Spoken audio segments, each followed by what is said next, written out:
has made a successful start to this season. He beat Borshu Revesh of Hungary 5-2 to qualify for the Wuhan Open.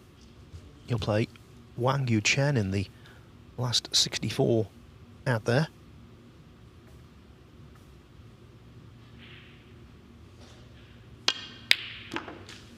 Now that's the kind of thing I'm talking about. That's where he excels.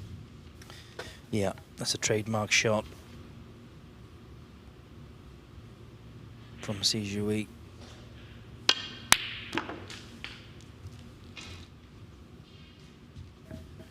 Of course, Lee, you could use this as a spying mission, because in the British Open, he's drawn Mark Williams, 2 top 16 players going head-to-head in the last 1-2-8. Yeah, very tough draw for both players. They've already had a few run-ins together.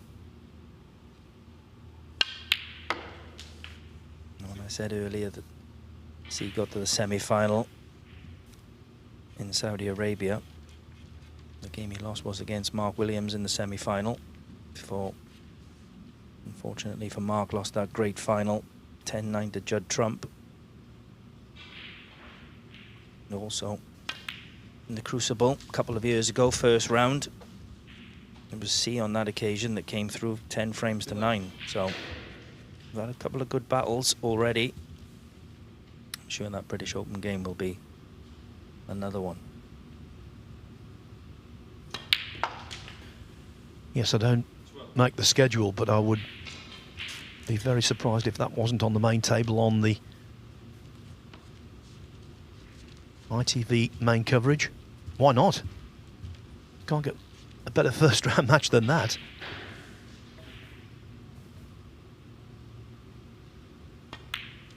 He judged that shot onto the blue to perfection.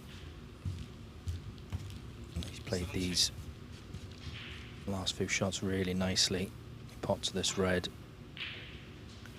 He's looking at it. Yeah, he thinks the one, this red that he's playing here, this will free the black up both pockets. And now this is a very nice chance for Sijui to go on and take this first frame.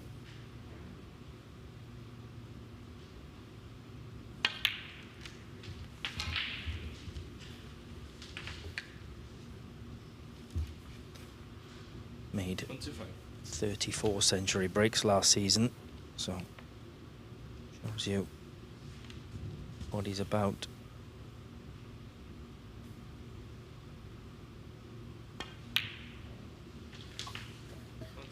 Yes, and that's taking into account, after the quick start he made to the campaign, and before the World Championship, he had quite a lull.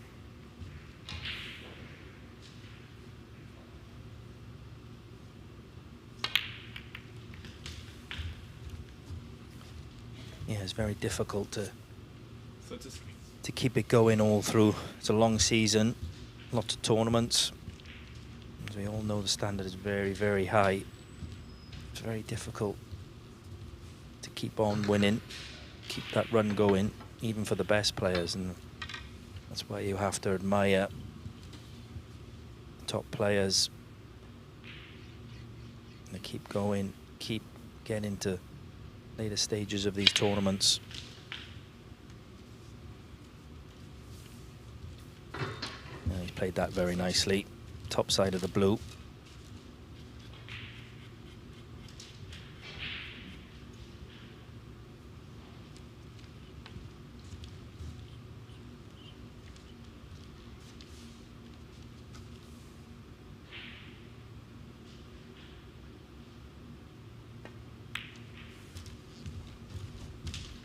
He's played that. And obviously the red passes the black into the right-hand black pocket. He's also got one into the middle pocket as well. Pot in this one. That will also easily free up the red that was next to it. So excellent start from Sijui. I'd be disappointed if he doesn't go on and win the frame now at this visit.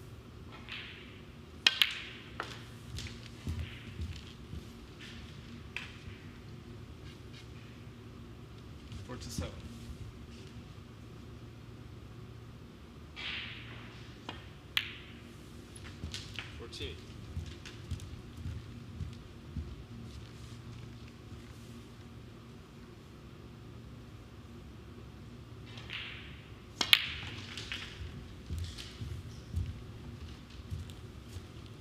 So 52 points in front. 55. And 59 still available. So just this red. And Caden will need a snooker.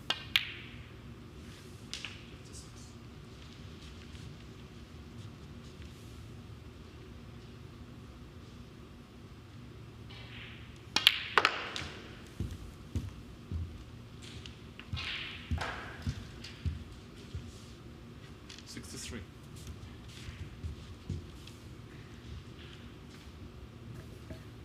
Early indications. Serge Aouet looks very sharp indeed. Slightly overscrewed that one, but the frame well and truly in his pocket. Yeah, and he is a very nice player to watch. 71. Doesn't waste any time.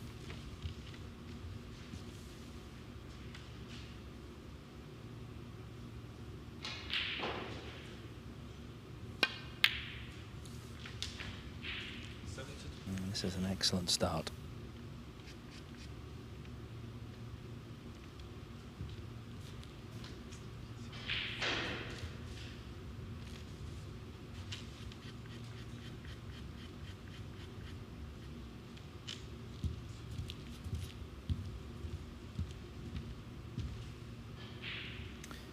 Just coming round to see if the red is available to the right hand black pocket.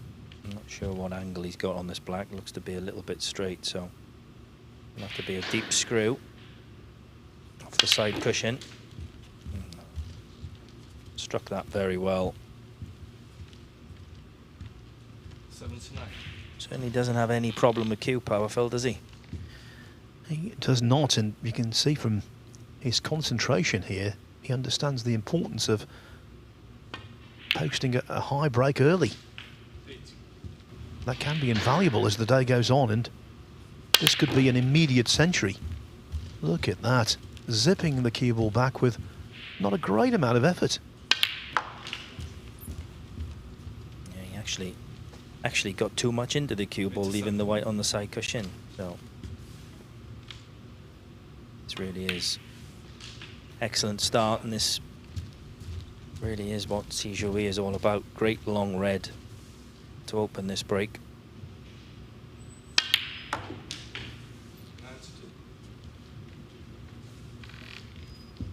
And it was that kind of pot that he was sometimes refusing at the Crucible. 96.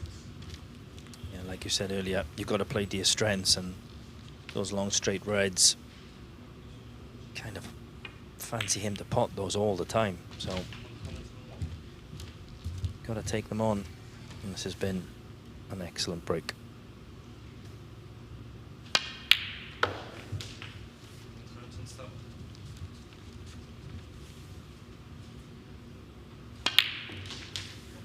Emphatic stuff from the world number 15.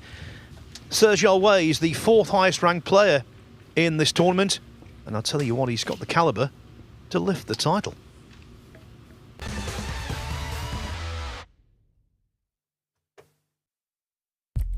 What do you need to become a champion? Vision, drive, discipline, finesse. But what about a world champion? Victor, conqueror, peerless. The history. Reyes is the champion of the world. It's the king of the 9-ball ring. The biggest prize. The crown jewel of 9-ball.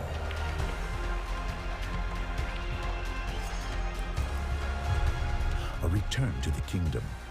where a champion will rise. The World Pool Championship.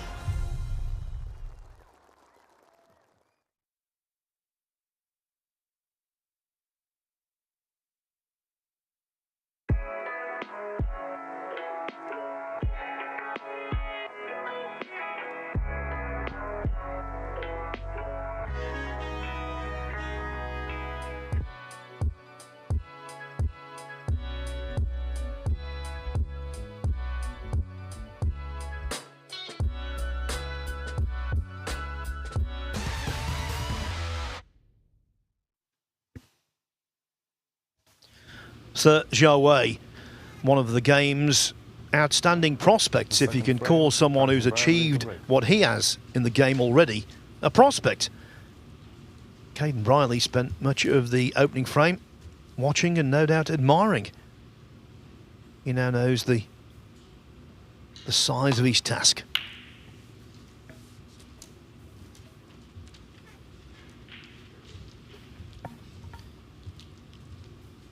Yeah, Caden didn't really do a lot wrong in that first frame.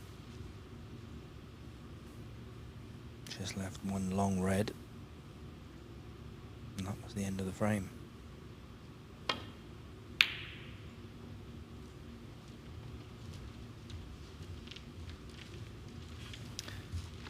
Very close. Attempted a long red from Sijui. Knew that that was the only one that he could leave though.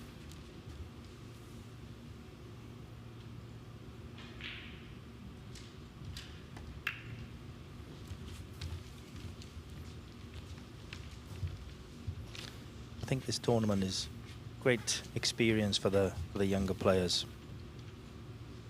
Don't know whether you agree with that, Phil. You get to play 3 matches, you know, on TV. It's really excellent. I remember coming here last year with Liam Davis playing his first professional tournament, and it was a really nice way to start the season and start your professional career. Yeah, I agree. Because sometimes you can, as a rookie, be like a rabbit in the headlights and play one match, get heavily beaten, and you go home. Here, it's 3 goes at it. Okay, they're short form matches, but that TV exposure is also invaluable. Yeah, I think that's kind of what happened with Liam last year. He played his first match last year, lost 3-0 to Ryan Day. But then he had another 2 matches after that, beat Marco Fu in the next match. It was just getting that little bit of, like you said, exposure on TV, getting 3 matches under his belt.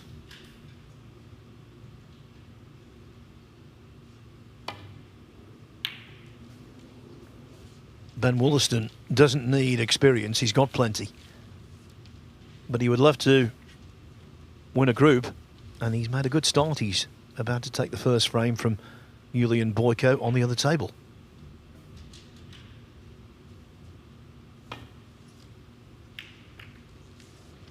By the way, Ben Wollaston will be our guest commentator on Monday and Tuesday. That was an excellent safety from Sijui, cutting off the left-hand side of the pack of reds. So Kane's got to be very, very careful here with playing this safety.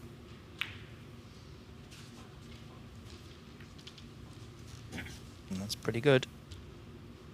He's not left any reds on, and that yellow certainly helped him. Left this a little bit awkward queuing.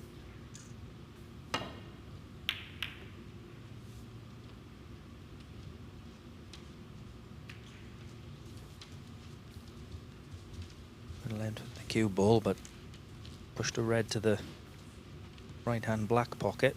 So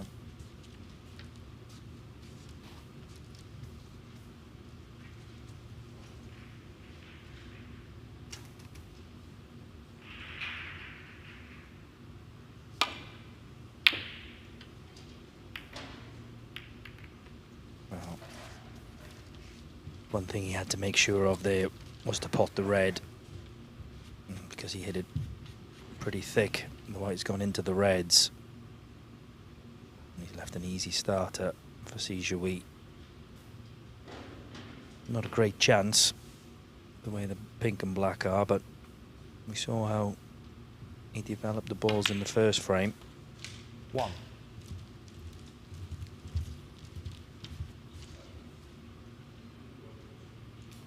Just looking here to see if he can get on that red. It's to the right of the pink into the middle pocket. If he could get on that and pop that, that would open the pink up.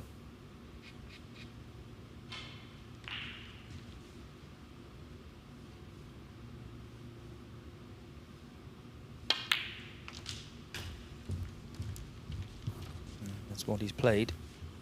Just needs an angle. 6. Like an angle. Be able to just stun this in and get on the pink into the left hand black pocket.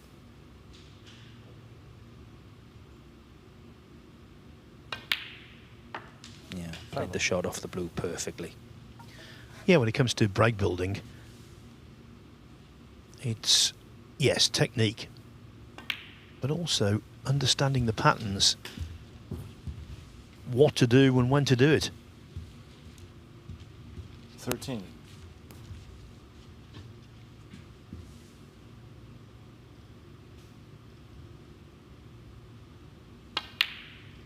Yeah, exactly right. 14. That one shot he's played there to get on that red. He didn't play any cannons, which you know could go wrong. Played one excellent positional shot to get on that red, and all of a sudden, where this table didn't look so inviting when he came to the table, now 20. it's looking a very nice chance.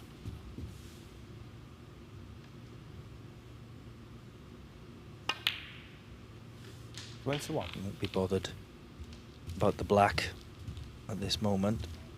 Still got 3 or 4 open reds, pink in the open.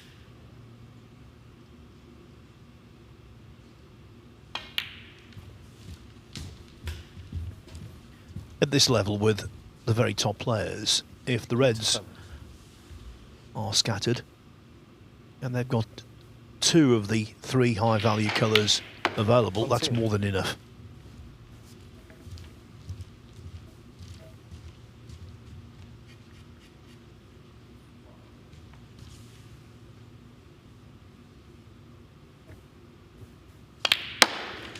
We've seen some poor matches, of that there is no doubt, but we've seen far more good stuff in this tournament, 34. underlined by the fact that Sergio Way, with his 114 break in the first frame, became the 43rd player in the tournament to make a century.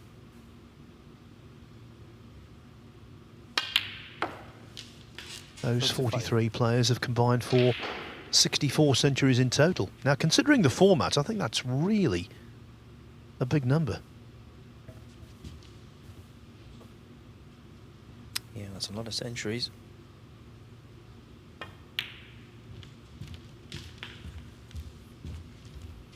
It's going to be difficult here for Sijuwi to make another century, but he has taken these very well again. This is the last of the easy reds. I think the red closest to the black will pop into the right-hand black pocket. But he's got an angle to play into the reds, or he could play down for that red closest to the black.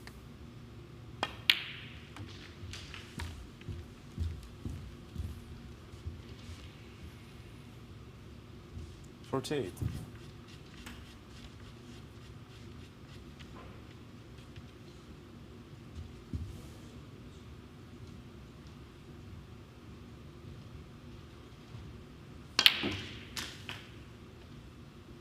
Forty-nine.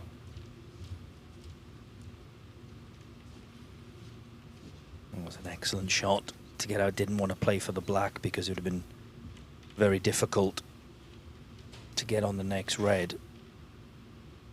He actually got a little bit too much into that. Yeah, I was going to repeat a phrase that you used in the first frame. He did too well.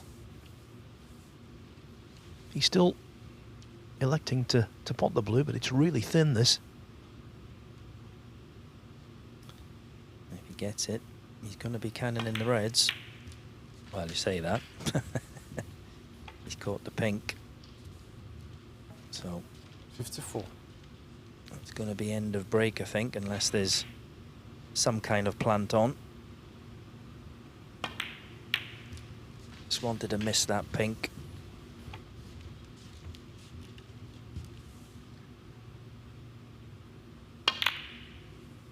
Well, he has found a plant.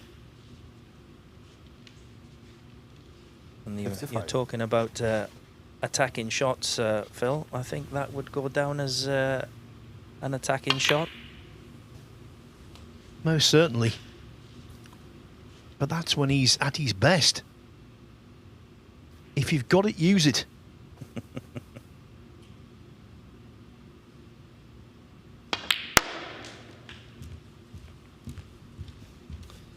There's another very good pot. I think he's run a little bit too far, though. He's not on this red. He didn't have to play down that side of the table. He could have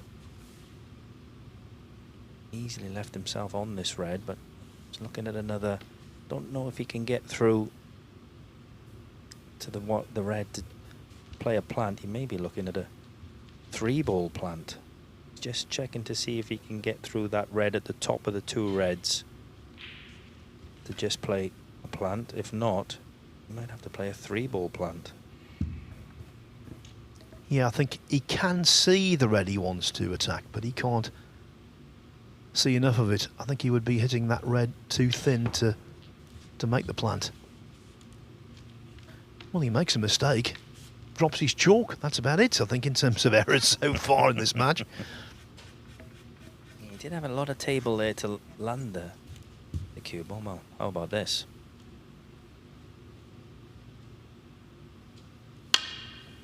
How about this for a shot?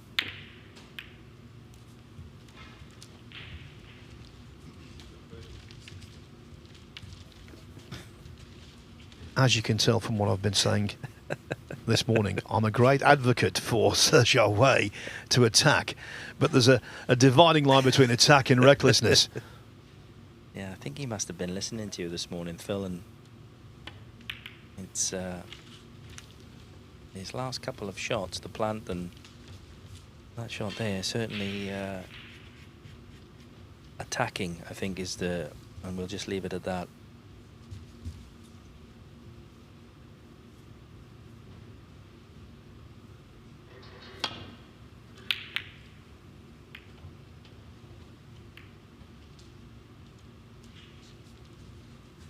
So he's overhit the safety.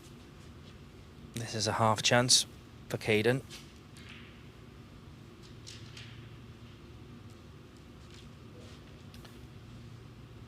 Could possibly play a cannon to the 2 reds by the black spot. Or he could screw it in. He screwed it in, but unfortunately he's left himself behind the 2 reds. Good pot, but it's just going to be the 1 point.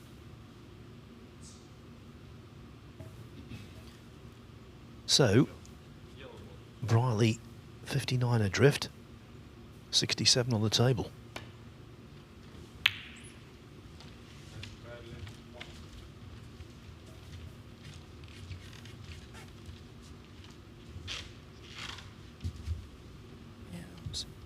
An okay safety, but not really put Sijui under any pressure here. Wanted to block that side off.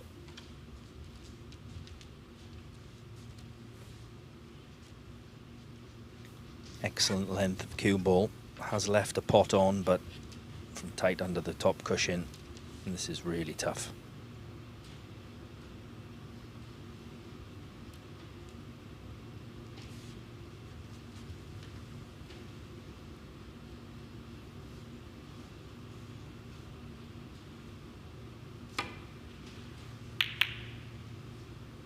that was a really tough shot, and he knew it had to go in. So 59 points in front, just the red wanted.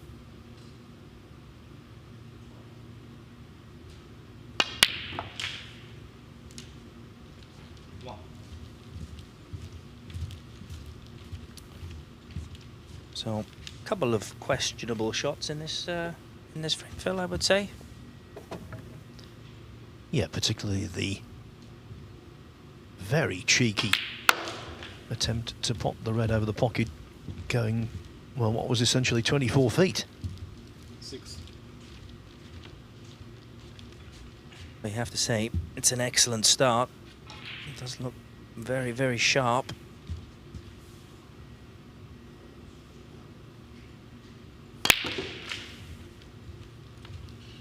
And we keep banging this drum, Lee, but I'm sure you'll agree, if you're the top seed and you can win your first match, certainly if you win it 3-0, you're suddenly on a real perch.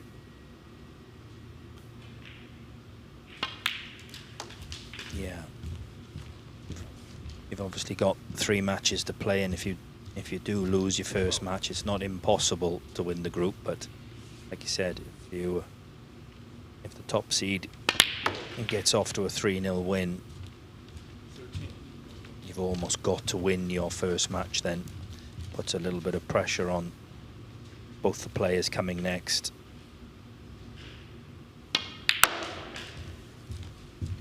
There are so many extraordinary, talented Chinese players. 15.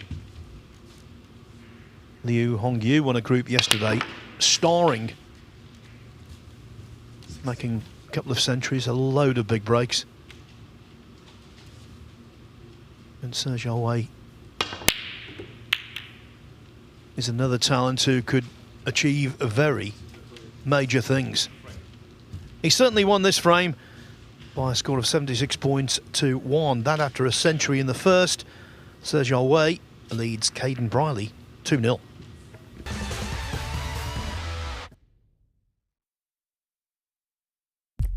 What do you need to become a champion? Vision, drive, discipline, finesse. But what about a world champion? Victor, conqueror, peerless. The history. Reyes is the champion of the world. It's the king of the 9-ball ring. The biggest prize. The crown jewel of 9-ball.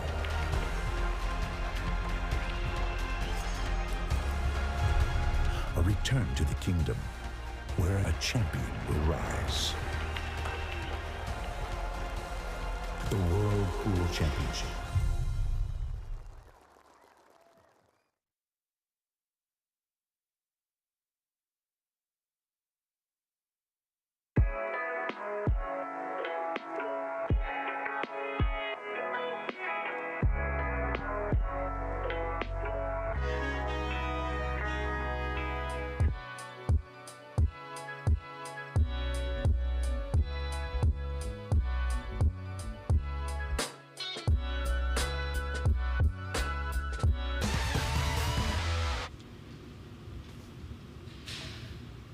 Welcome back to the Mattioli Arena in Leicester, where Serge Aouet has taken a 2-0 lead over Caden Briley, playing some good stuff, some entertaining stuff as well.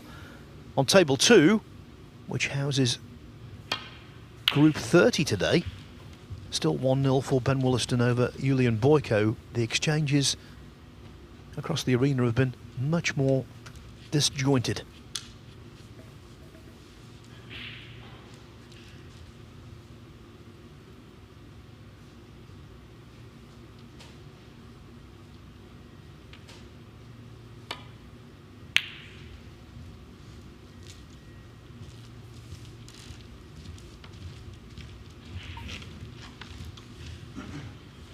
Not really had a nice chance yet in this match.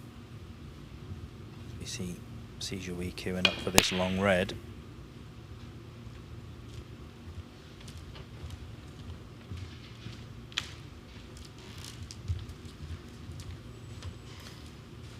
Knew that was the only one that he could leave.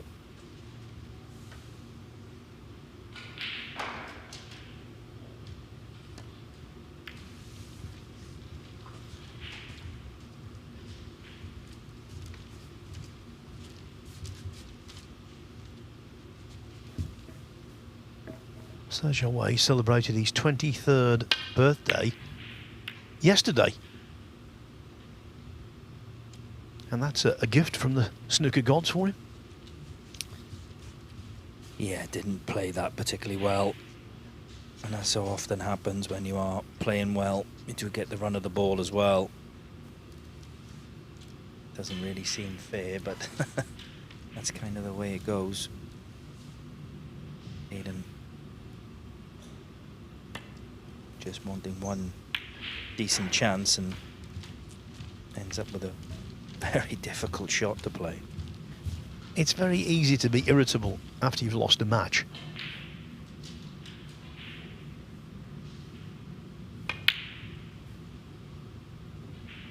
But one thing I think that all snooker players would agree on is when someone says to you afterwards and you've not had a good run of the ball, I say, yeah, but don't worry, you know, luck evens itself out. Of course, it doesn't, because it's random. It doesn't even itself out.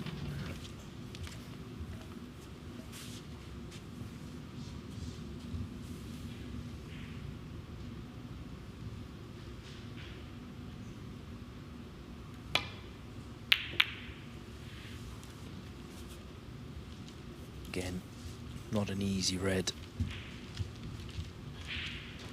but he's done no damage.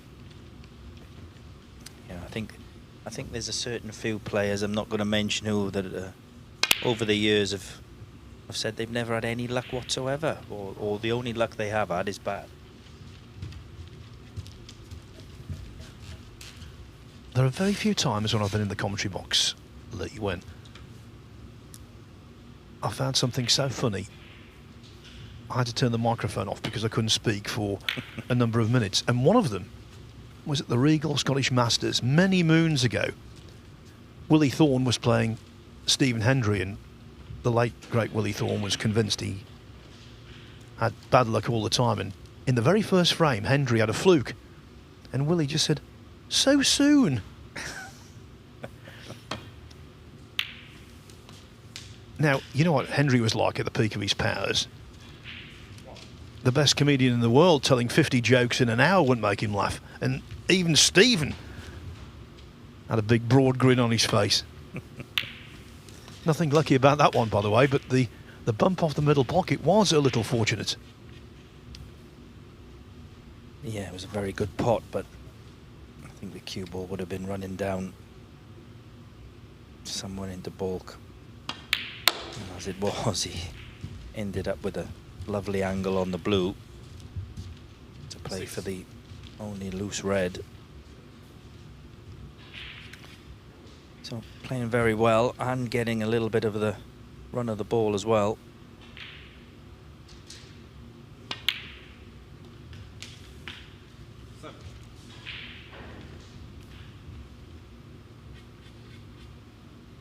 So don't think any of these reds pot. Maybe possibly a plant at the bottom of the pack.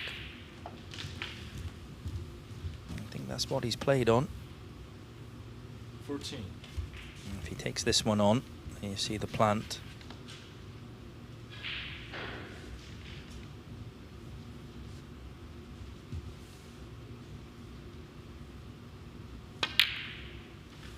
Yeah, played it well, nicely on the black.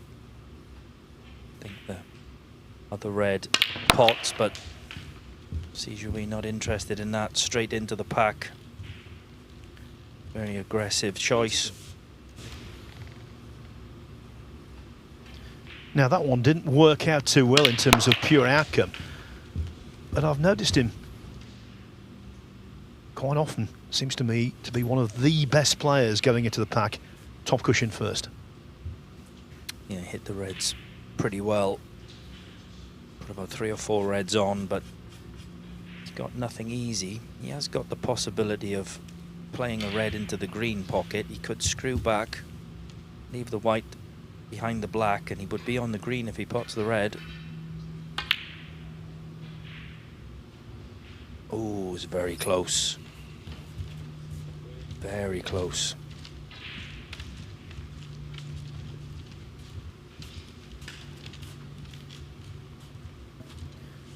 Just on the theme of luck, one of the great characters from the 80s, 90s and 2000s, Tony Drago, he was a very nervous flyer, to say the least.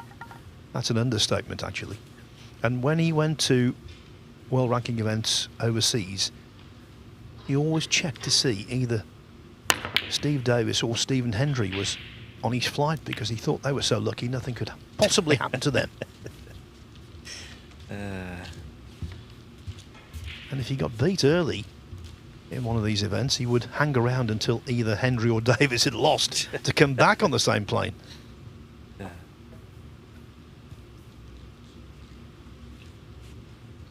I'm not too sure if all their success could be put down to luck. But it was amazing, really.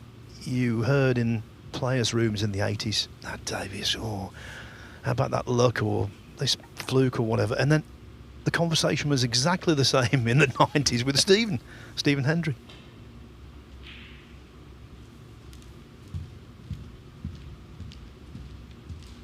That was a decent shot there from Caden. He's got the white pretty much tight on this black cushion.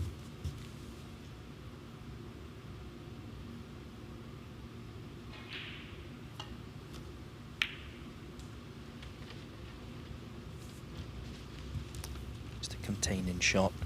Clever little shot from Sijoui. Needham will just be desperate just to get one nice chance.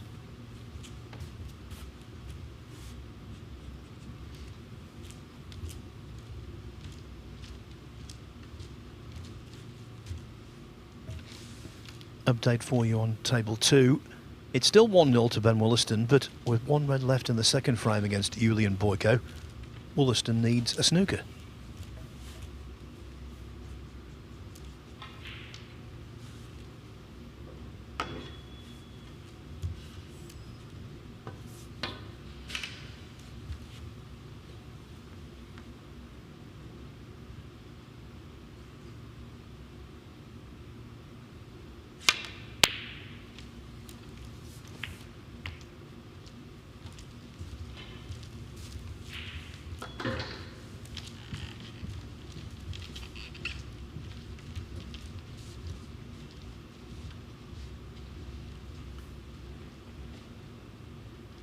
Made that nicely, covered the red onto the middle pocket with the brown.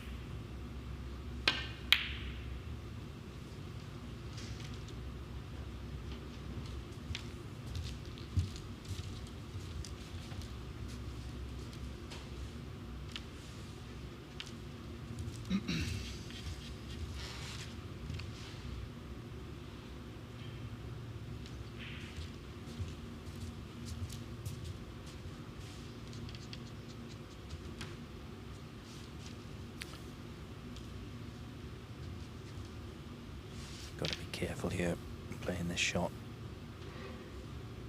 Doesn't want to leave that red to the middle.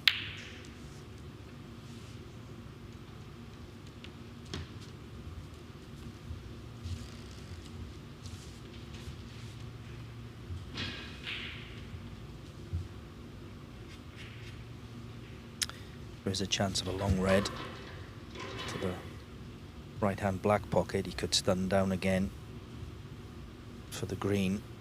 Should be the only red he could leave.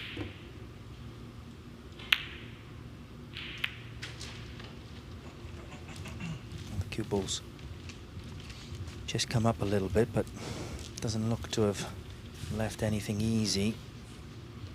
There would have been a possibility of a red into the green pocket, but I think he's slightly hampered by the black. Not sure if he can get his cue to it. Just about. So, similar type of shot for Keane. He went all out for it. He's not gone in.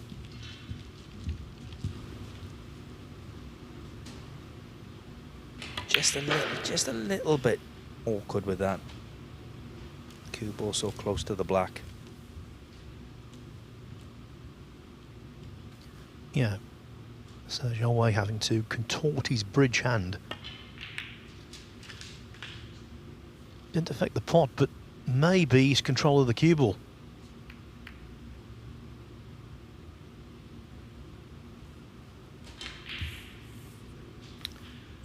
Yeah, he'd be disappointed with that one.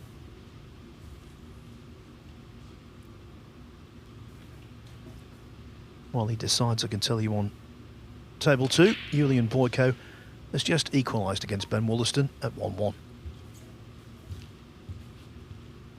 I would normally say that that's end of break, but some of the shots that we've seen Cease play so far in this match, I'm not going to say that.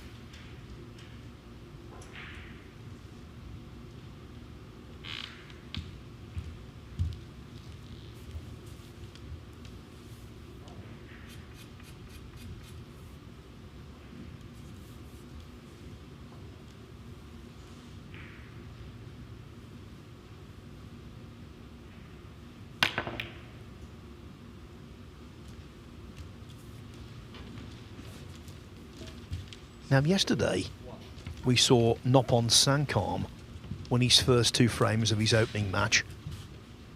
In fact, in the first frame, he potted 12 reds, 12 blacks. But then, the Q-School top-up reserve, Patrick Whelan, came back to force a draw, so all is not lost for Caden Briley. Yeah, and he's got a chance to clip this red into the middle. He's got it. Now is he on a colour? I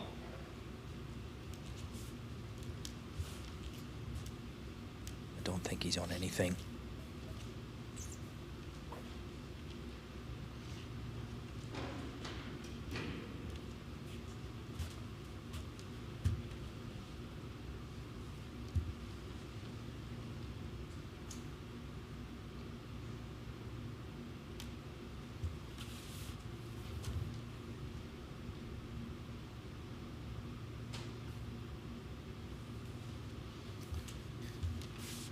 Yeah, certainly no pot on here. The brown is stopping the yellow and the blue.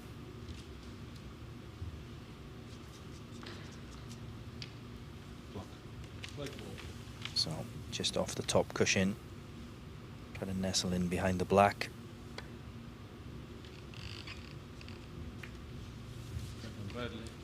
Yeah, he's played that quite well.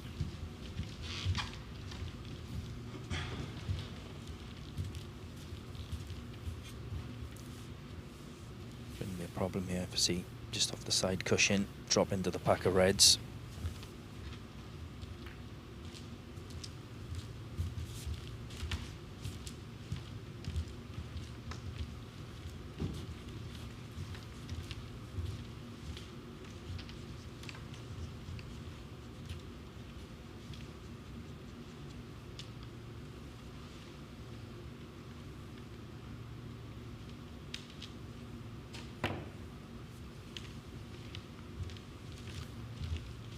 He's not going to be happy with that one.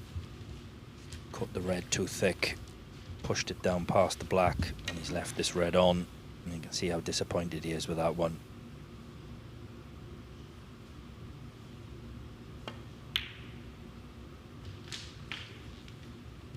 Already 22 points in front. There's quite a few open reds. Hayden will be fearing the worst here, I think.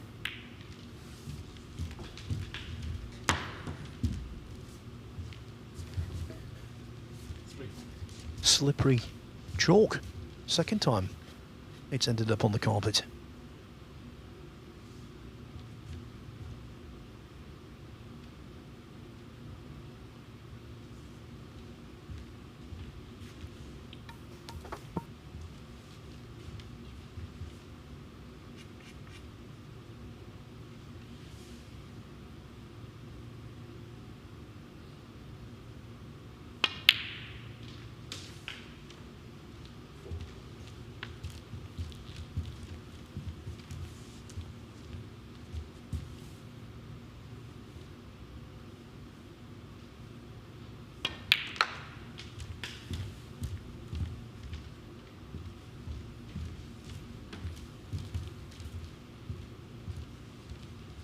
Played that nicely. Coming on that angle with the cue ball. Choice of all three of these reds.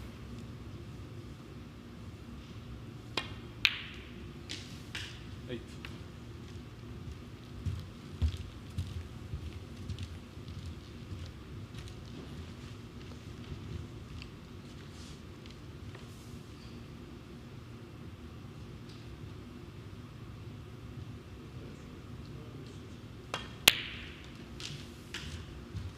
So 32 points in front.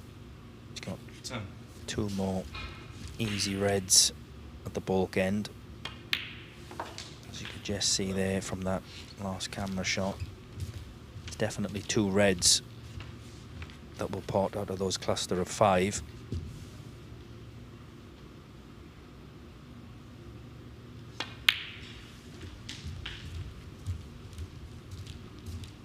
And there you see it.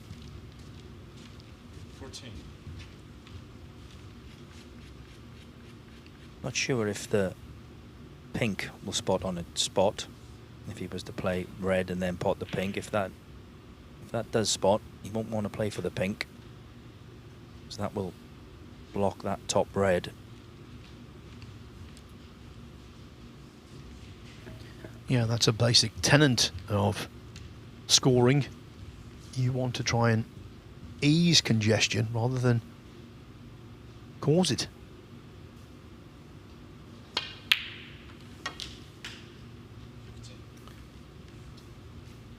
Well, he's not happy with that one.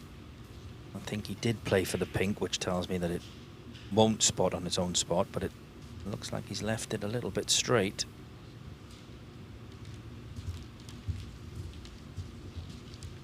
Well, it actually does look from that as though that pink will spot.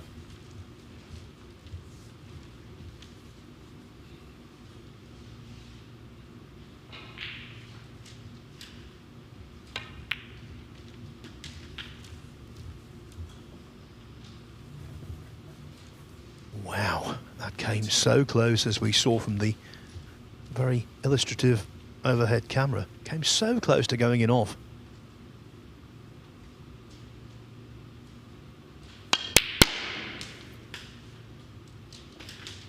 When you're a nice few in front, Lee, and you pot 2 reds together, it's never a bad thing. Obviously, had the red gone over a pocket, that would have been even better. But that removes that one shot, a potential 16 points that Briley could have had. Yeah, but the way the balls are situated, he's 48 points in front. If he was to miss this long red, would still be a chance for Caden. But his long pot in this match has been excellent, as his all-round game. 49 points in front. That's going to be the 3 frames to 0. That frame and match ball he knocked in, that was the height of confidence. There was a shot to nothing on, and he completely ignored it. 35.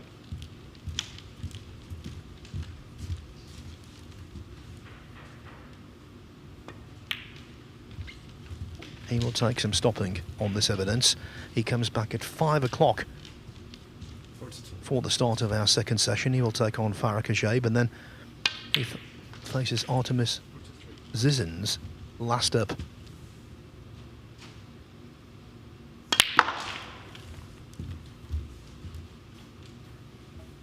Well, Caden Briley has aggregated 13 points in this match.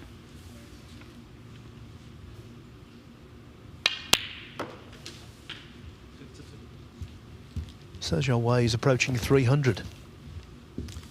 Yeah, and he hasn't really done that much wrong, to be perfectly honest. You know, I can't actually remember one nice chance that he's had in these 3 frames. 59. Well, Sergio Way has gone for it. He's been bold. He's backed himself. 64. And that approach has succeeded. Reaped dividends.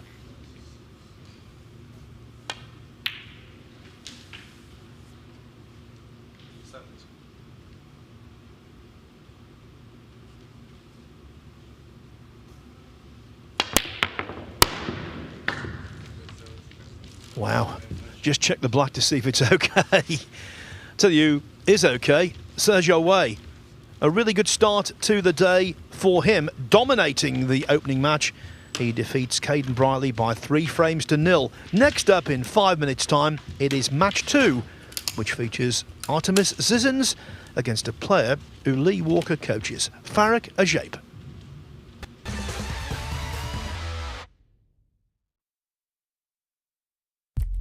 What do you need to become a champion? Vision, drive, discipline, finesse. But what about a world champion? Victor, conqueror, peerless. The history. Reyes is the champion of the world. It's the king of the 9-ball ring. The biggest prize. The crown jewel of 9-ball.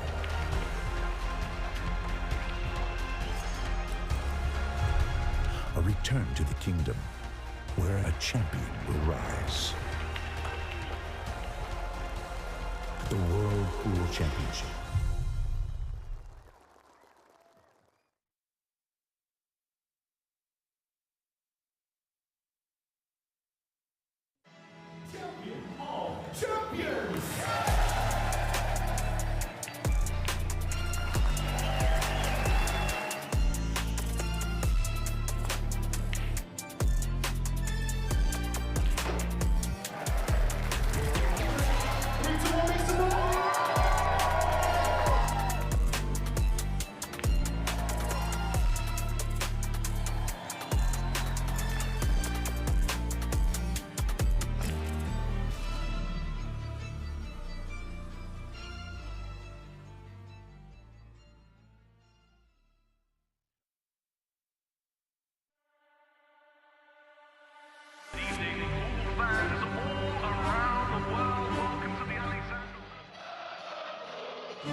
Arena looks just spectacular, and I cannot wait for you all to see it.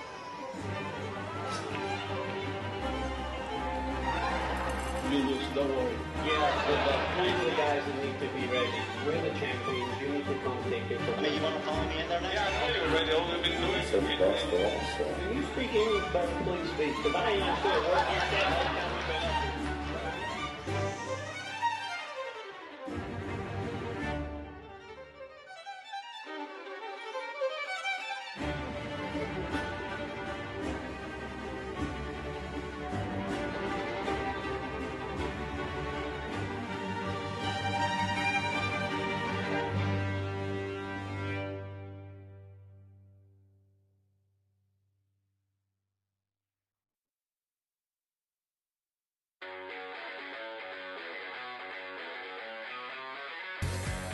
We are guaranteed 4 phenomenal days of action right here in Florida.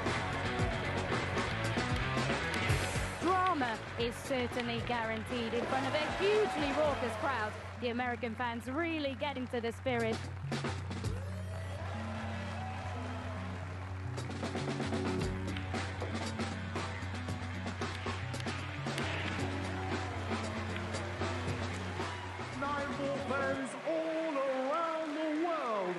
So much history, so much prestige, and it all comes down to this.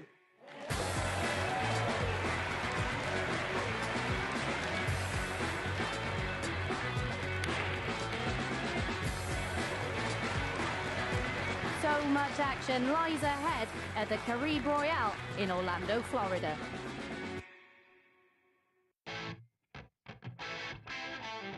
We're back at the Harrah's Resort in Atlantic City for the US Open. It is one of the most prestigious events in the calendar. Record breakers, history makers, it's that time. Let's play 9-ball.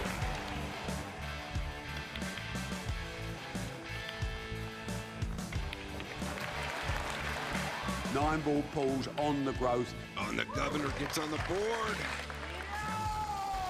Next year's prize money in the US Open is going to be $500,000.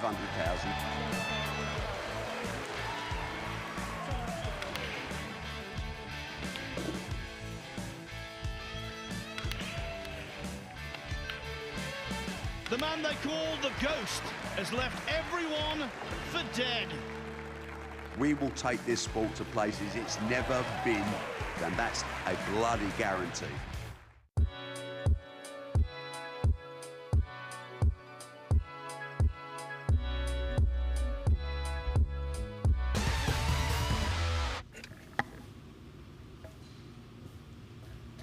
Welcome back to day 12 of the BetVictor Championship League here in Leicester. First result of the day here on table 1, Sijar with a very, very convincing 3-0 win over Manchester's Caden Brearley. Match number 2, very interesting one. Latvian 19-year-old Artemis Zizins taking on Farah Kajaib.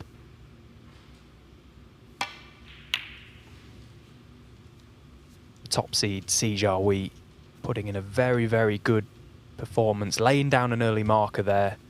Breaks of 114, 60 and 70. And Lee, we was just talking off air. It really does put the pressure on everyone else, doesn't it? When you stamp your authority early on in the group, as Sijar just has done there, it really does pile the pressure on. Yeah, it certainly does.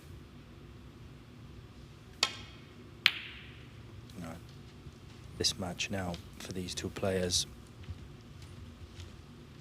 it's not impossible. If you were to lose this match, you could still possibly win the group, but it's going to be so difficult now after that 3-0 win for Sijar.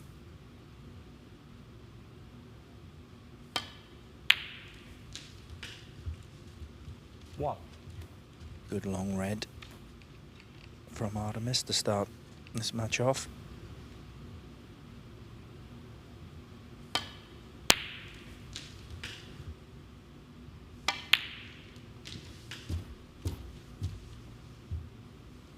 He's a very interesting character, Artemis Zizins. I've had a couple of conversations with him. Quite an awkward character, actually, and I think he's just slowly starting to find his feet on the tour. He came from nowhere, really. I think it's fair to say he came through the Q school at the start of last season. And he didn't just come through the Q school, he really did brush the field aside. And one thing that really impressed me, I actually competed in that event myself. He was scoring very, very heavy, which, as you know yourself, Lee, we've all been there. Q school is not the sort of place you see players scoring heavy usually. Yeah, Q school is not... I don't think it's anyone's favourite tournament to play, that's for sure. And like you said, it's just about getting through. It's not really about scoring, although obviously that helps. But one thing that I will say about Artemis, is pretty much exactly like you said, whenever I would check Liam Davis's scores when he was playing in European events, Artemis's name would always be towards the top of the breaks board. So just showing that he can score very, very well.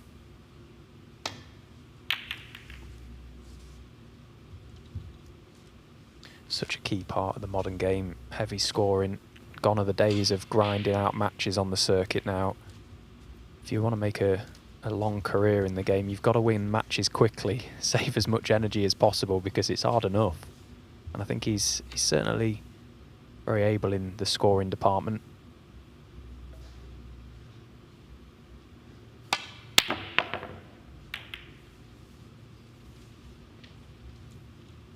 Yeah, I'd be disappointed with that one though. After decent chance for Farak. Long rest.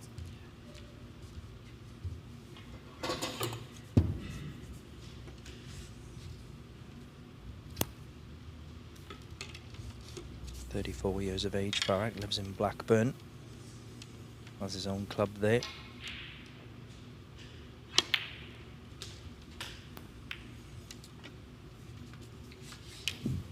Wanted to avoid that kiss on the red.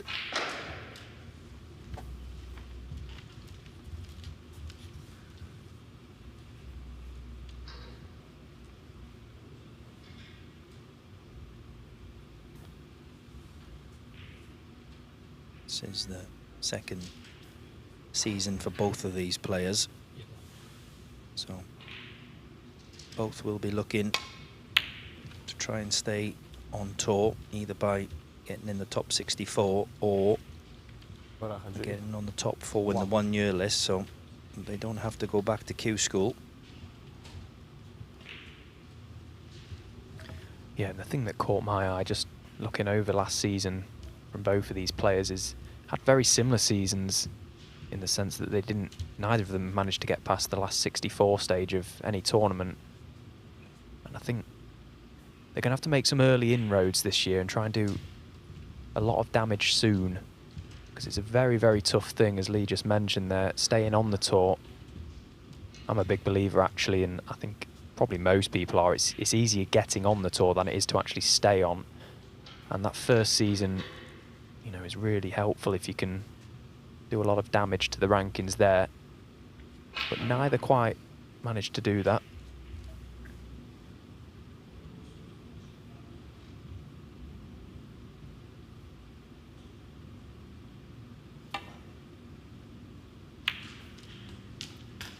Wow. How well has he cued that?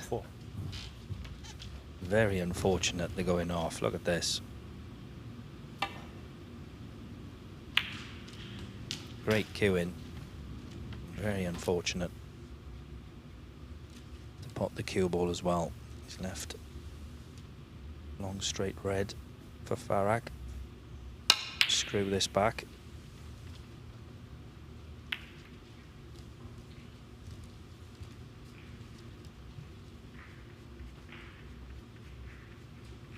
Yeah, I totally agree with what you said there, Steve. I think it's definitely, it's not easy in any way to get on the tour, but it's definitely easier to get on the tour than it is to stay on the tour. I think first year, if you're coming on tour for first year like Artemis is, I think that first year, you need the first year just to kind of find your feet a little bit, see what everything is about, because it is obviously totally different to playing amateur snooker. Yeah, the main difference, it's just such a big step up, isn't it? You know, I'm still experiencing it myself, really, as Farag finds, how's that red travel past that red on the top cushion? It doesn't look like there's room for it. Wow, how has that gone past there? Look at that. Yeah, the players on the tour, the majority of them, they just don't make the mistakes that you see on the amateur circuit, and that's the difference. You know, you've got to be really tight. The first match I played this year in the Wuhan qualifying, played against Zhang Anda, and I played great in that game, but he just played that little bit better, and there wasn't necessarily misses from myself. It was just 2 bad decisions when I was in the balls, and that's all it takes. Very, very tough school out there.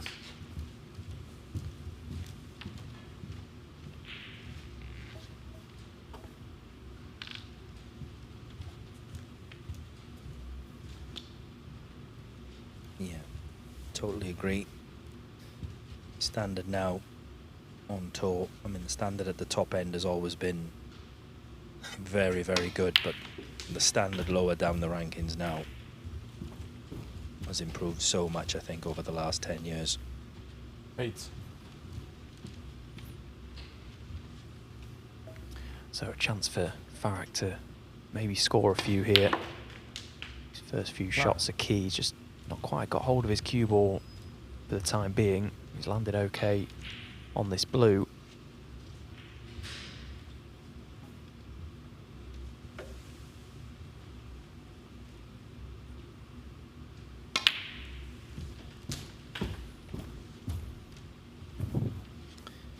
These two actually 14. Played last year. Artemis actually won that match by 4 frames to 0, so we'll be hoping for 15. a better result today.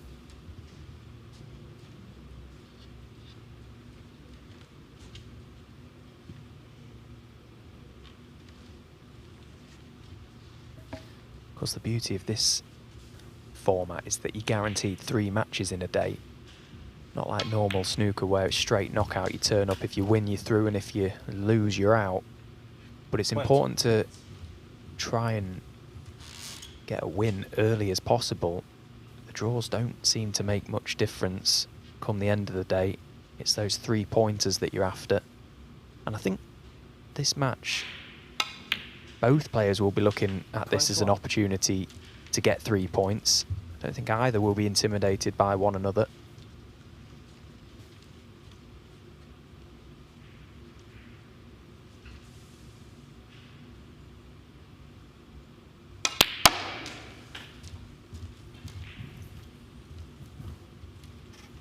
Like to get 24. rid of that red closest to the right hand black pocket. That would free the black up.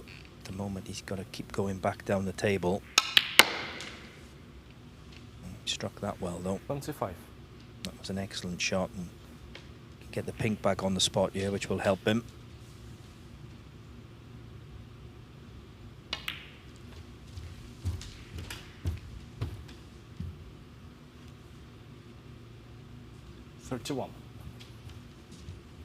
One of the standout matches I remember Farah Ajay being involved in, I don't know if you remember it as well, Lee. It was the European Masters against Judd Trump. He was in front in the decider. Judd needed a snooker, chance to get to his maiden quarter-final. Judd got the snooker and won the frame on the black. Heartbreak. I remember seeing Farah leave the arena actually, and he looked absolutely distraught, as you can expect. That just again underlines how much of a tough school it is out there when you're playing against the best players in the world.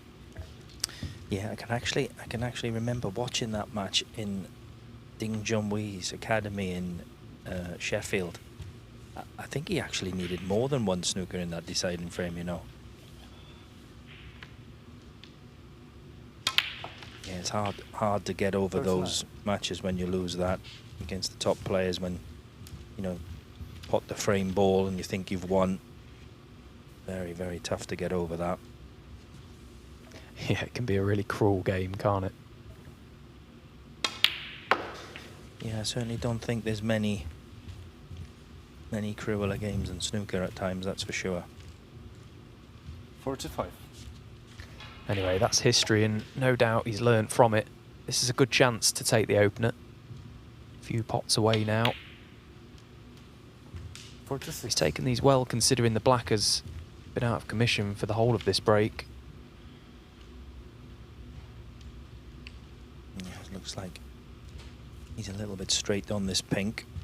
Well, he's 48 points in front, so would obviously like to get rid of one more red, but main thing here to make sure of, pot the pink. He'll be 54 points in front then, so Artemis will need a snooker. Yeah, it's got a little bit of angle. Yeah, you could just force it across. Pink's gone in, so that's the main thing. And of course, this break started with that 52. With that fluke right at the start of the frame.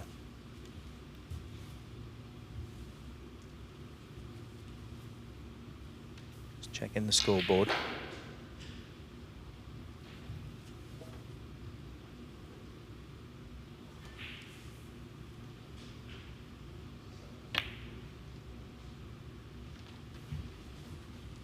Farah Ajay, 52. So break comes to a end at 52. Very good effort there from Farah, but he's had certainly helped by that opening red, where he fluked it across the bottom cushion.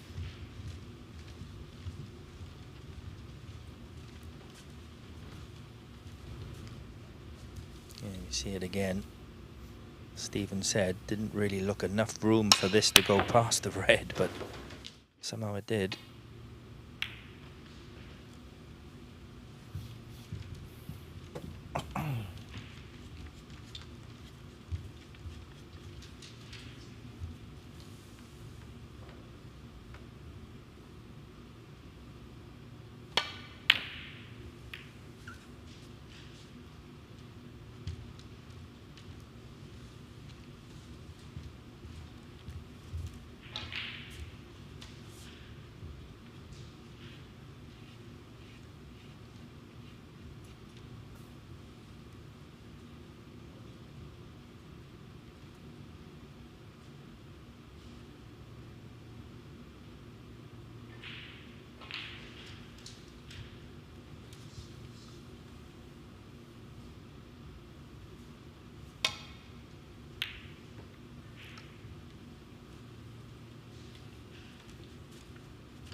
possibility of red into the yellow pocket.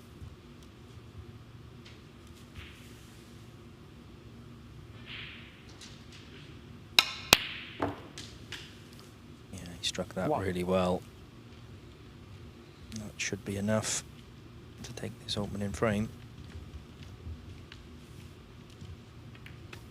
G1 and the frame. Yeah, so there's the nod from Artemis, and yeah, it was the incredible fluke on that red, and it's not always about the luck when you get it, it's what you do with it when it comes, and Farah Kajeb with that break of 52 has taken the opener here in Leicester.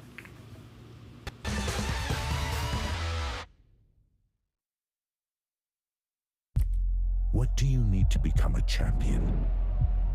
Vision, drive, discipline, finesse.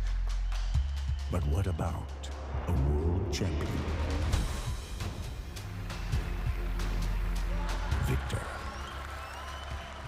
conqueror, peerless. The history. Reyes is the champion of the world. It's the king of the 9-ball ring. The biggest prize. The crown jewel of 9-ball.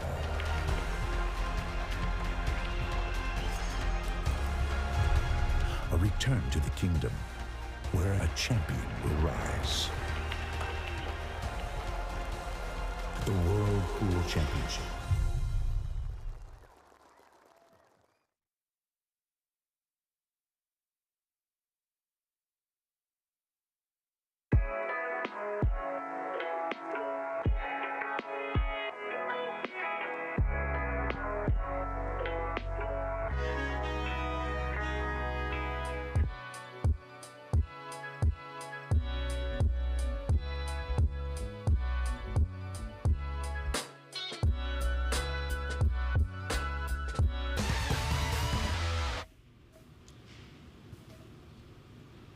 In a battle between two players who really struggled last season, their first season of the two-year tour card. It's a big match for both and a big chance for both today. Possibility to book their place into effectively the last 32 of a ranking event if you top your group. Farah Kajeb 1-0 to the good over Latvia's Artemis Zizins. Don't forget we've got two tables in action here at the Mattioli Arena. Over on table 2, which is group 30. Leicester's very own Ben Wollaston in action against Julian Boyko. Looking good here, Ben, to take this match in with a chance. The ball spread nicely. Julian Boyko really had the balls at his mercy very early on in this frame.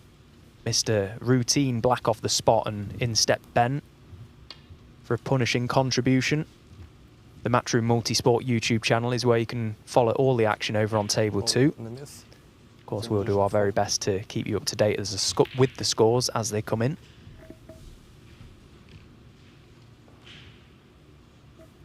Robbie Williams and Florian Nussler, the two other players involved over on table 2 today. So very tough group as well. We've seen a number of groups where you look at it on paper and it becomes quite difficult to predict who's going to come through on top, but the top seed, Ben Wollaston, just one ball away now from taking the opening match. 6.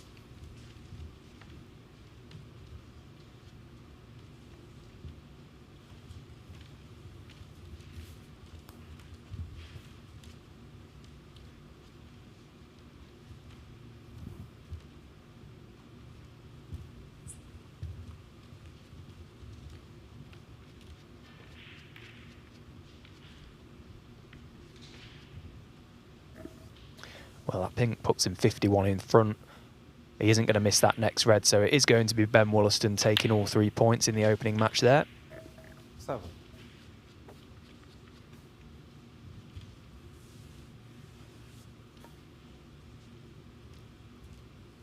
Yeah, Barak misjudged getting out of a snooker here to leave Artemis this chance. Artemis spotted the first red, played an excellent shot to split the pack. He's giving himself a decent chance.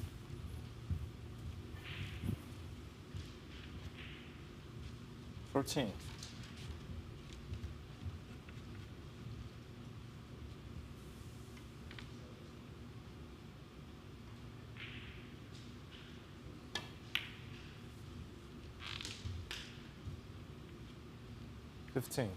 One thing that does strike me about Artemis here, Stephen, is how close he puts his hand to the cue ball. See it there, very, very close to the cue ball. Yeah, it's not very often you see that, is it? If anything, it's usually the opposite. Players tend to be quite far away with quite a big follow through. It's very close in there.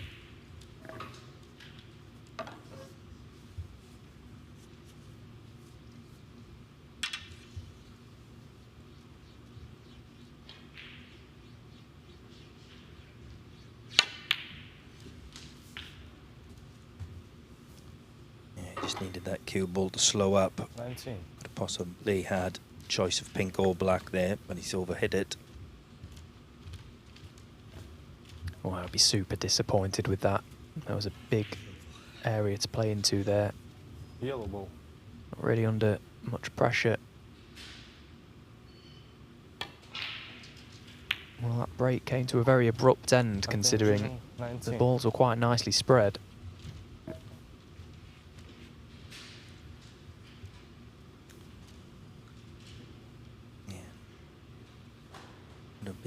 Hoping to block that side of the table off. Left a comfortable safety shot for Farag.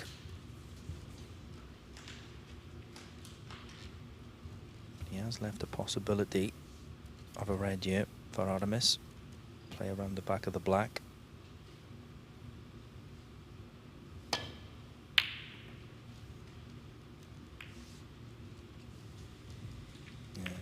Caught it a little bit thick, and even worse for him is that red has come back up the table. He's left a comfortable starter for Farag.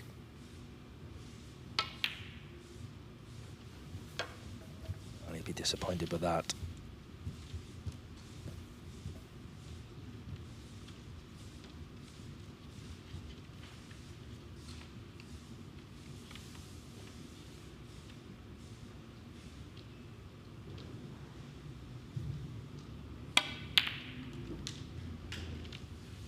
It was a good pot.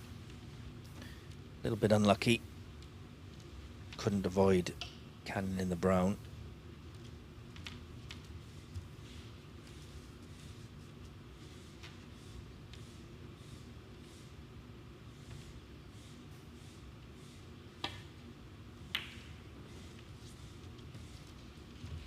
Game decision 1.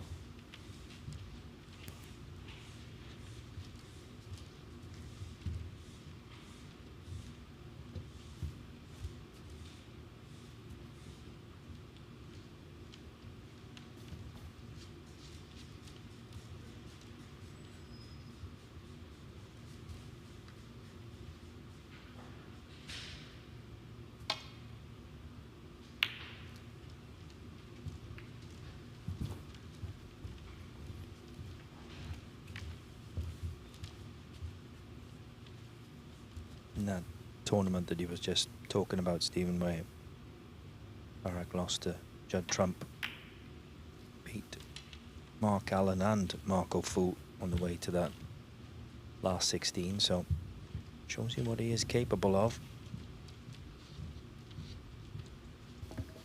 Yeah, I've never played him, not that I can recall, on the professional circuit, but I've played him a few times on the amateur circuit in the Q Tours or Challenge Tours, what they were known as a few years ago, and yeah, he's a very capable player. It's just consistency, isn't it? If you need to find a little bit of consistency, and though that run we've spoken about in the European Masters, it's trying to back that up and do it again in the next one, as he was nearly walking on that long red. 1.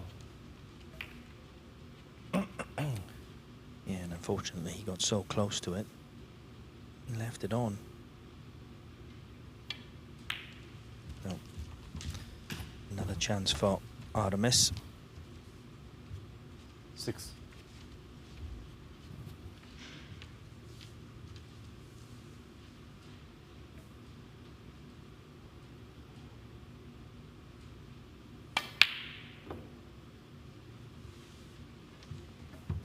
And another chance that's gone astray. So, Decision 6. not necessarily alarm bells, but he won't be pleased with how things have gone so far. Artemis Sissins lost the opener. A couple of good chances in this frame as well.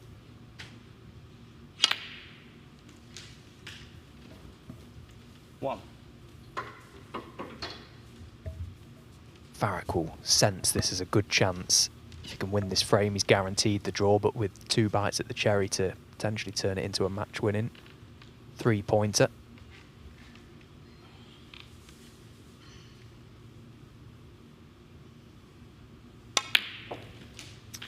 Yeah, and like you said, with Sijui winning that first match 3-0, for one thing, imperative for both of these players here is don't lose this match.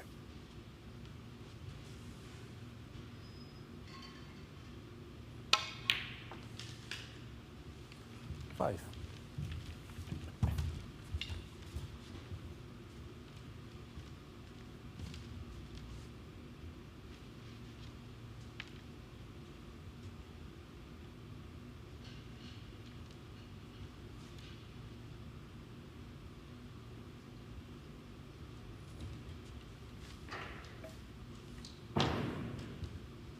Just looking to see if he can pot the pink, play a little screw shot and get on the red that's closest to the black.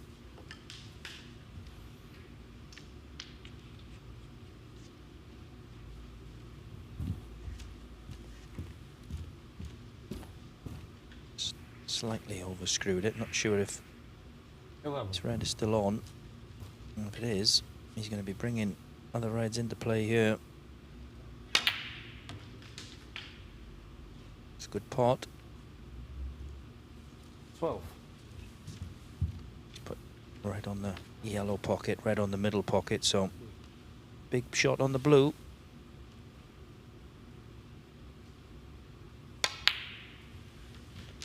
Yeah, cued it nicely. Oh, actually overscrewed it there. 17. At first glance, I don't think he's on anything. Wow, that is incredible. He's put everything into the pot. He just presumed he was guaranteed to be on either red to middle or red to left corner, and look at the spot he's found.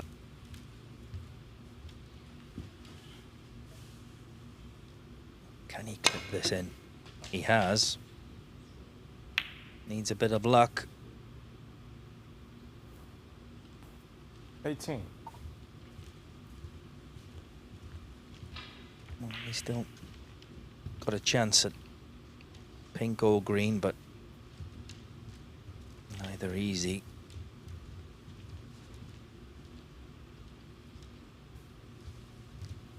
Very thin red.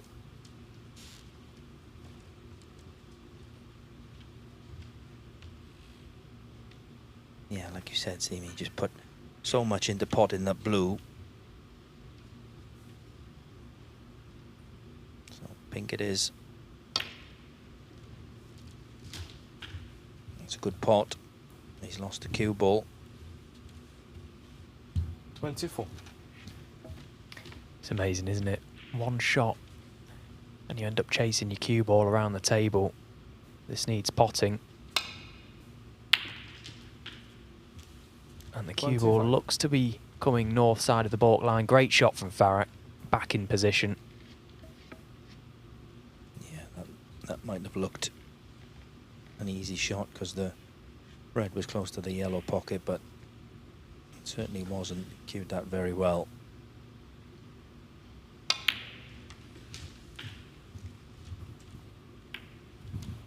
Well, 28. I think he played to cannon the 3 reds there. He's had a bit of a result to have a chance at this red, so one good pot, position on the black. 29.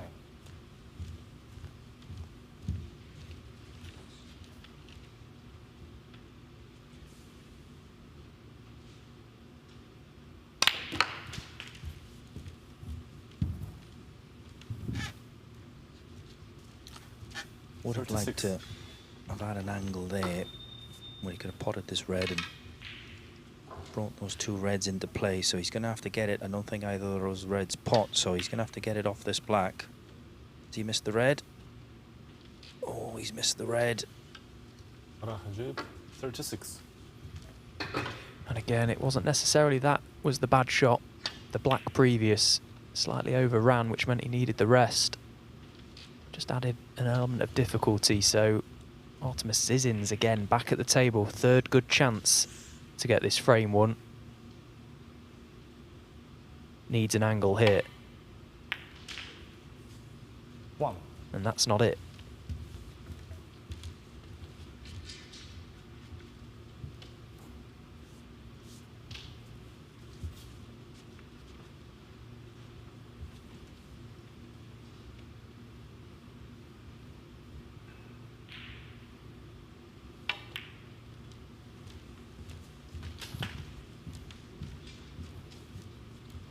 Eight.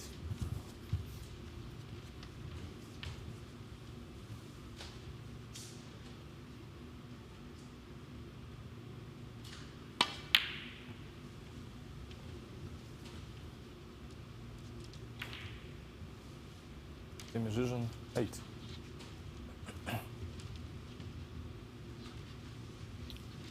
Yeah. Left a chance here. Shot to nothing.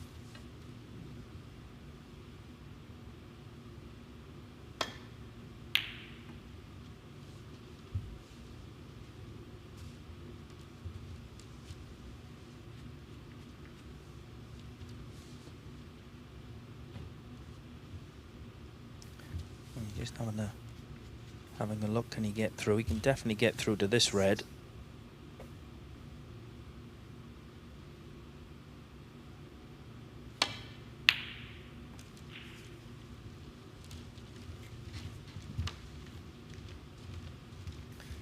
So, very, very important frame now, this one. Both have had good chances.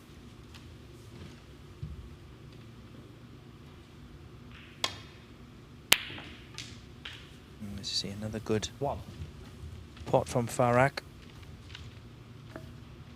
Oh, the safety from Artemis was poor. Not able to control where the object ball was going. So that yellow is going to be the key ball to this frame, you would feel. 4. Now, I just wonder if Farak will try and lay up behind it, or if he'll try and develop it. 5. Well, he might be doing neither from there. This black is very thin.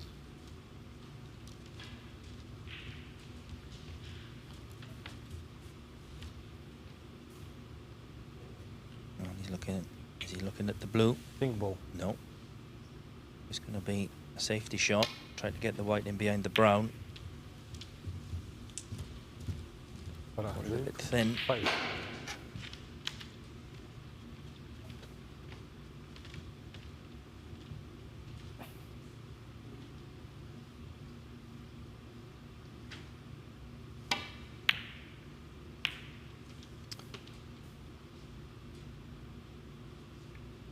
That was a very careless safety, and he's been very lucky not to leave the yellow on. Farak's had a couple of slices of luck, first frame and in this one, so I could say that Artemis was due a little bit of luck, but that's not the best safety either.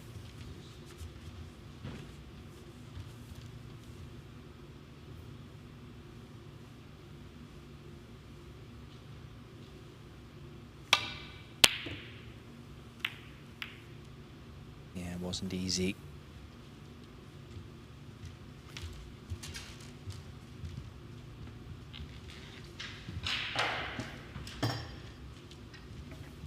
Well, all of a sudden it's become a very messy table. That green has run safe. So there's life left in this frame. Very, very important frame for both.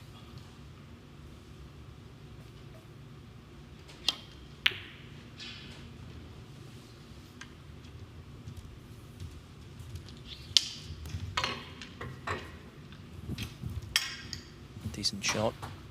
Got the snooker.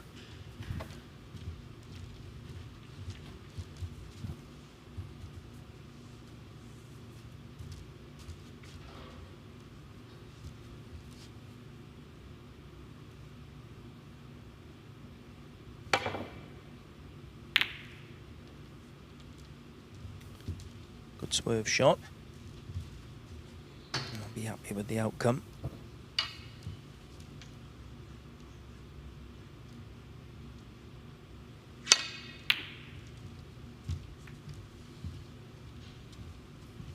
Tried to get the white in behind the black, but the main thing you've got to do, you've got to get that yellow safe. Yeah, and there's not been the first time either player has failed to get that object ball safe. Doesn't matter where you leave the cue ball, if that object ball is near or over a pocket, it's very hard for your opponent to miss it. So, Artemis Zizins regains control of the table for the time being.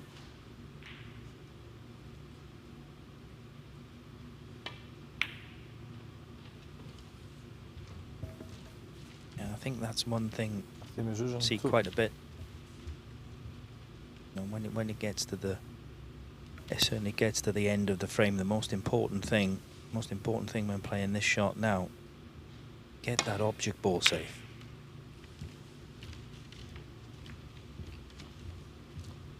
I think a lot of players forget to do it.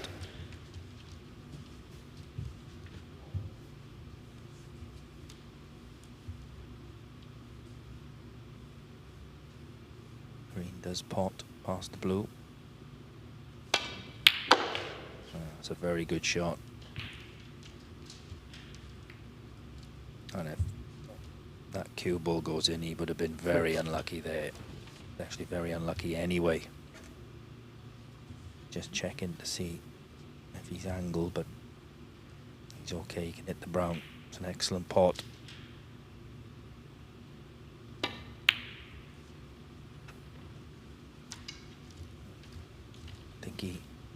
I think he's tried to pot that brown.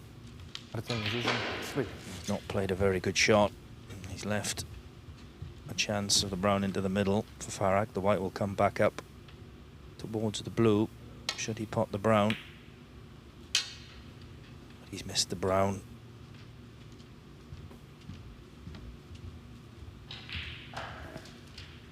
Both players need that blue and the pink.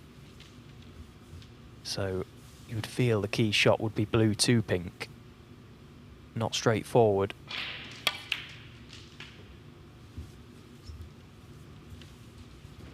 Anything but straight.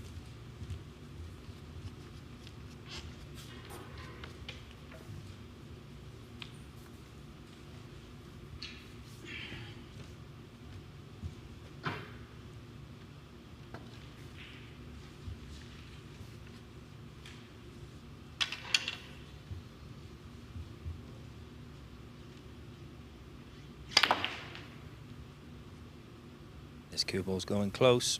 He's okay. Nice. So 11 points in front. Must get that pink safe.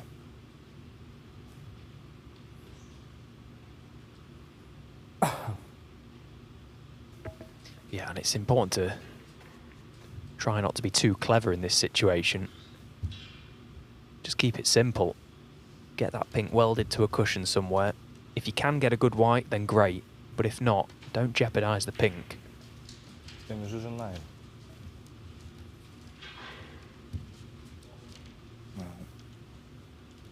not the pink safe, but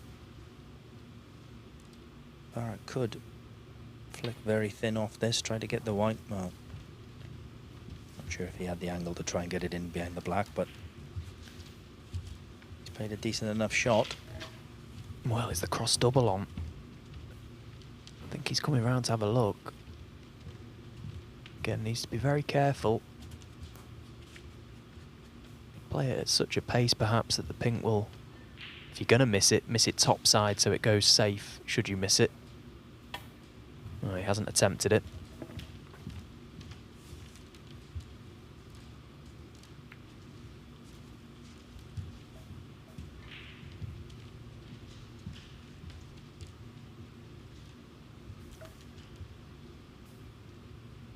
So again, same thing here for Farag. Most important thing, get that pink ball safe. Like you said earlier, Stephen, if you can get a good white, great. But most important thing, get it safe.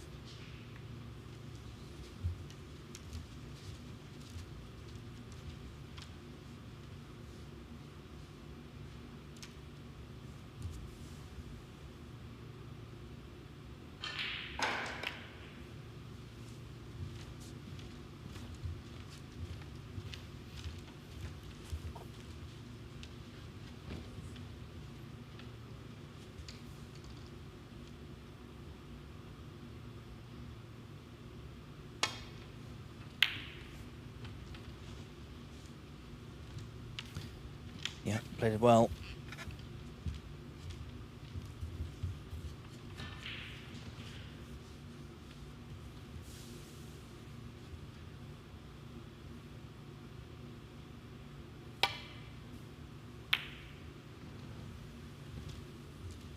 Oh, is he? Well, I think pink might be potable, but absolutely no chance of getting on the black. Oh, I'm sure his heart was in his mouth when he struck that. It looked for all the world that that pink was going to head over that middle pocket. Just wonder if there is any value in this.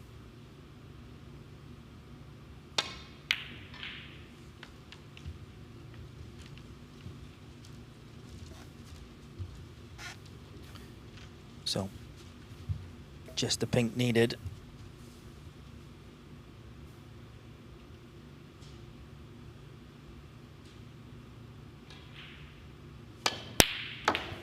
Oh, brilliant strike. Right when he needed it most. Probably the pot of the match so far. Artemis Zizins crunching the pink into the corner pocket as he leaves the arena.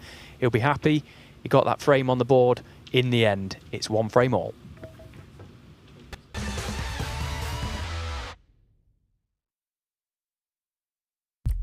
What do you need to become a champion? Vision, drive, discipline, finesse. But what about a world champion? Victor, conqueror, peerless. The history. Reyes is the champion of the world. It's the king of the 9-ball ring. The biggest prize. The crown jewel of 9-ball.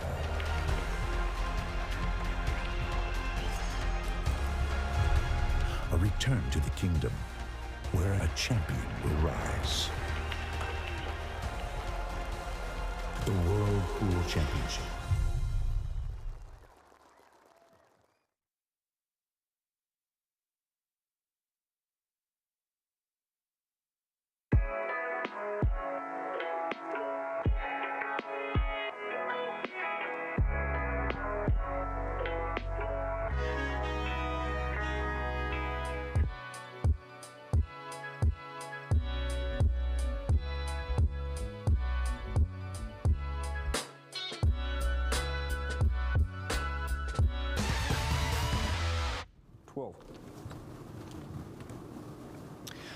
One each on our feature table here on the Matchroom Pool YouTube channel. This is table 2. We're just dipped in while the players are having a little refreshment break over on table 1. Robbie Williams taking on tour rookie Florian Nussler.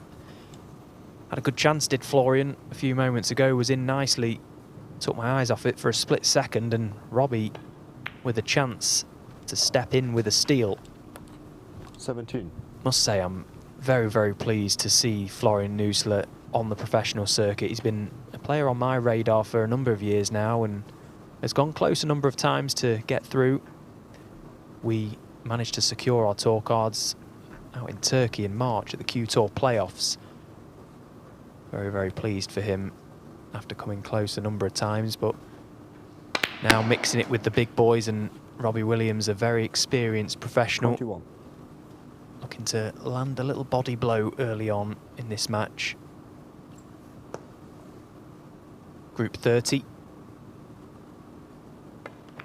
Ben Wollaston, the top seed, registering a win in his match, puts the pressure on everyone else. 21.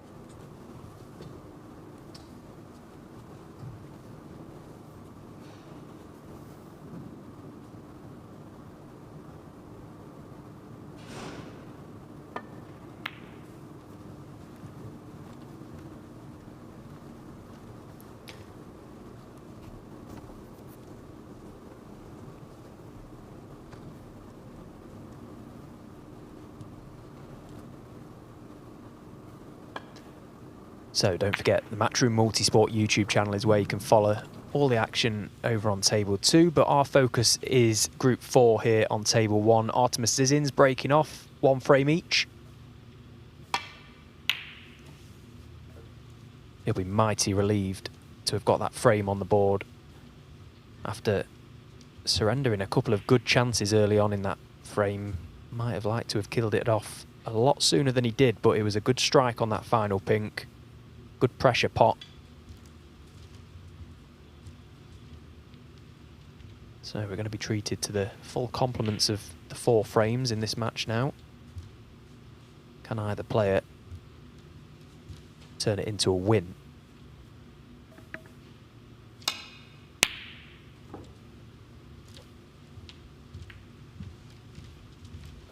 Again, very similar long red from the previous frame. Farah Kajaev getting so close to the pot here.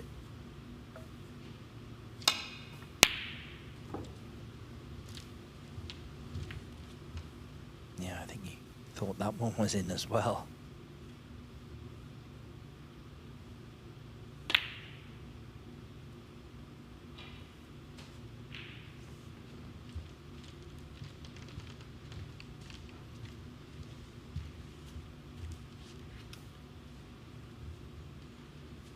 Already had qualifiers for 2 events so far this season, the Wuhan Open and the British Open. Fortunately, Farag lost his match to He Kwao Kwang in the British Open. He'll be going to Wuhan, where he's drawn Judd Trump again.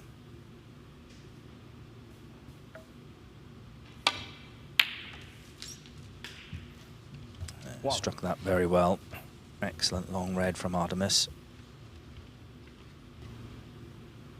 Yeah, great control as well. Didn't bail out. Try and get the cue ball back up. Fully committed. And he's perfect on this black.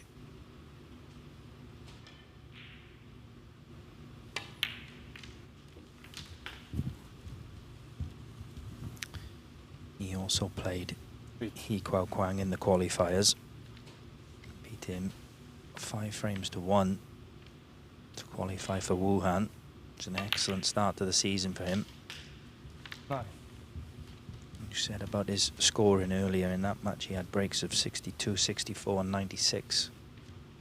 So, shows you what a really good scorer this young lad is when he gets going.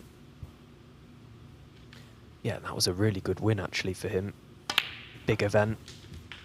First big China qualifier of the season, the sort of tournaments that everyone wants to be involved in. 16. Wasn't able to back it up in his British Open qualifier though. Lost to Bayu Liu.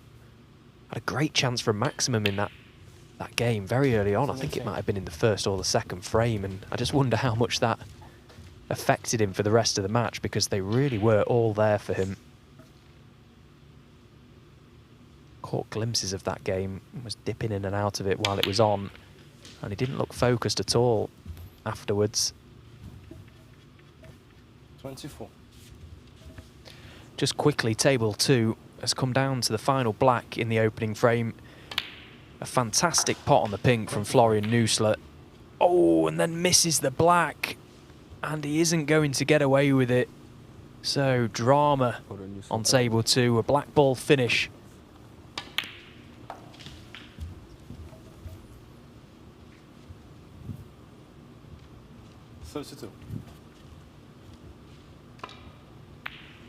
And a pretty routine black for Robbie Williams to take the opener, so probably a big body blow to Florian Nusler there. The pink he's potted. Unbelievable strike. And misses the black. 33. Artemis was very unlucky there.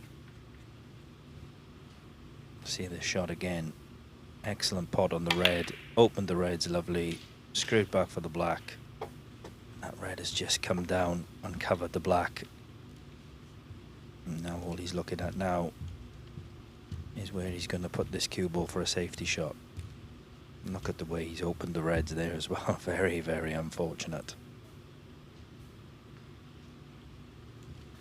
That's where snooker can be so frustrating. You cannot account for that. Of course, you have to rely on a smidge of luck at times going into the reds. You're never quite sure where they're going to land, but he couldn't have wished to have played the shot any nicer. And that lone red coming to spoil the party for Artemis Zizins, who once again found himself nicely in amongst the business end, reds and blacks.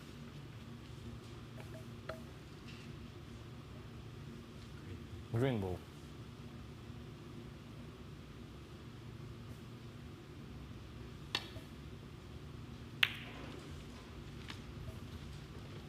Musician 33.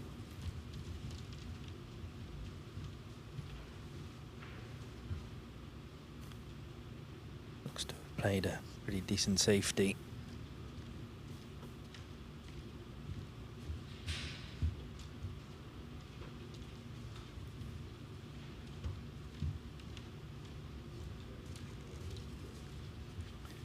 There's a possibility of a pot here for Farag. The right hand black pocket and play it in such a way would be the only one that he could leave, but he's not played it like that, and that was a great pot. Excellent cue in. Wow.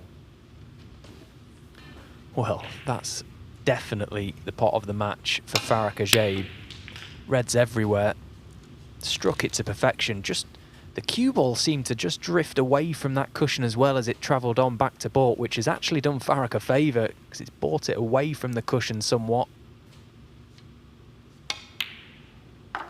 Sometimes in that situation, Artemis Zizins, you sat there in your seat knowing you've played a pretty decent safety shot, but almost expecting the worst. Sometimes when you force your opponent into taking something on, it feels inevitable that they're going to knock it in, and boy, did Farag knock that one in.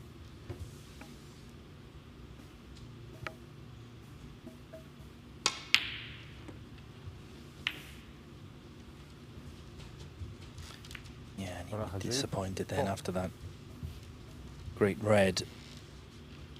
And he hasn't taken that chance.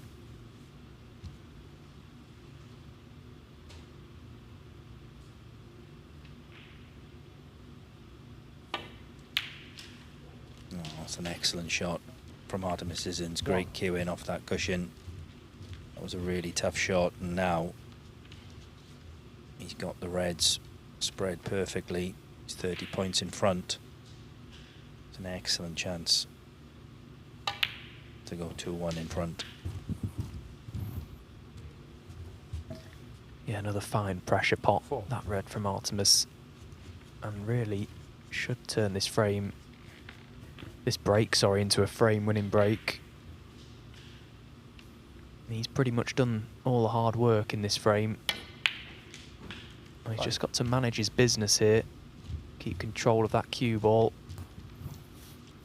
Doesn't need to play any cannons at all. The reds are perfect.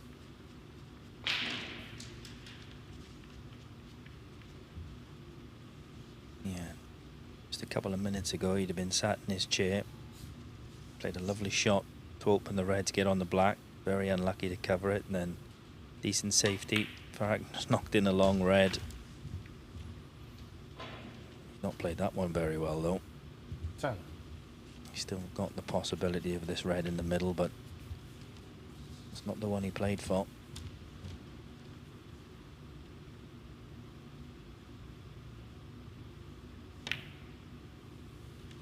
And he's actually 11.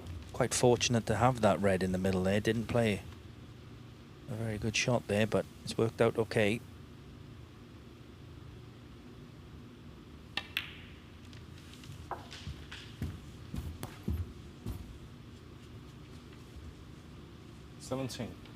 Yeah, sometimes just saying, when you're sometimes sat in that seat, played a great shot to split the reds, get on the black, good safety, and got absolutely nothing for it.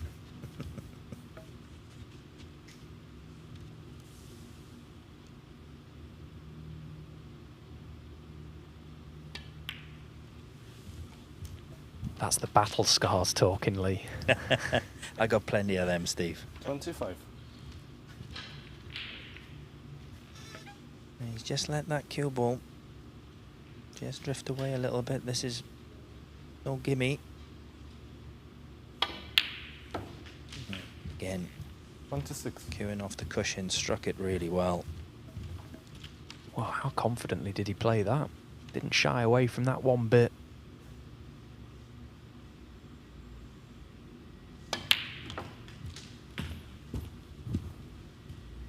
So that black puts him 62 points in front, only 59 remaining. Would love to see this red disappear.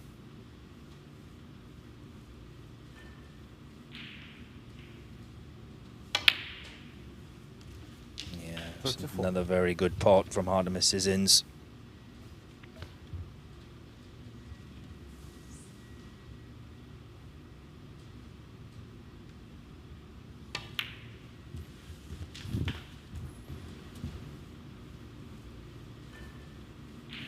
They're the sort of shots you love to see disappear.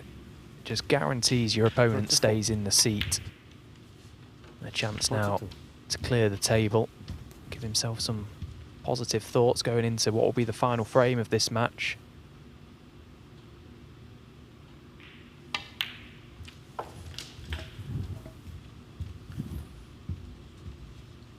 $49. Yeah, and since he's potted that pink to win the second frame, looks a different player.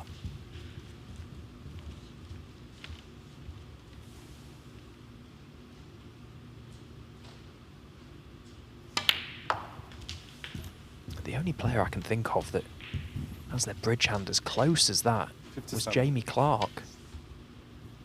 Look how close he is to the white. It draws that cue right back to the thumb. 58.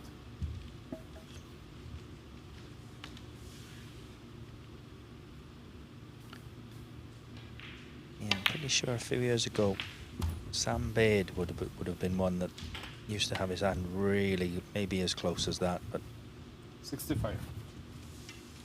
Yeah, really close to the cue ball.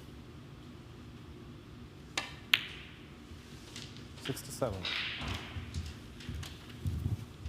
He's taken these really well. Excellent red off the side cushion to start with, and then another very good red on the left and black side cushion in the middle of this. So good effort from Artemis. 74.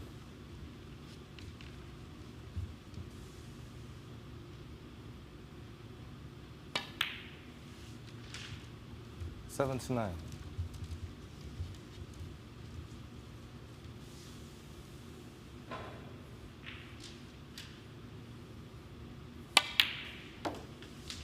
$85.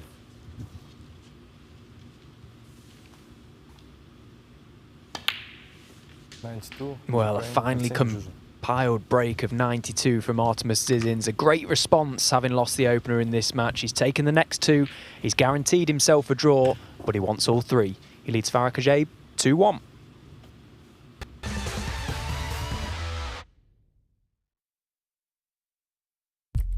What do you need to become a champion?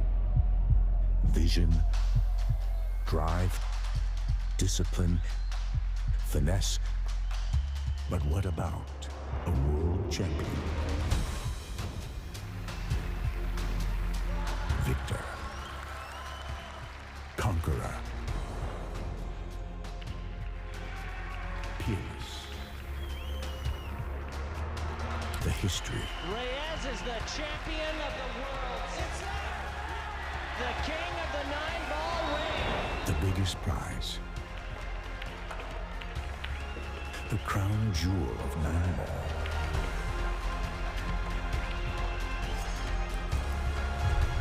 A return to the kingdom where a champion will rise. The World Pool Championship.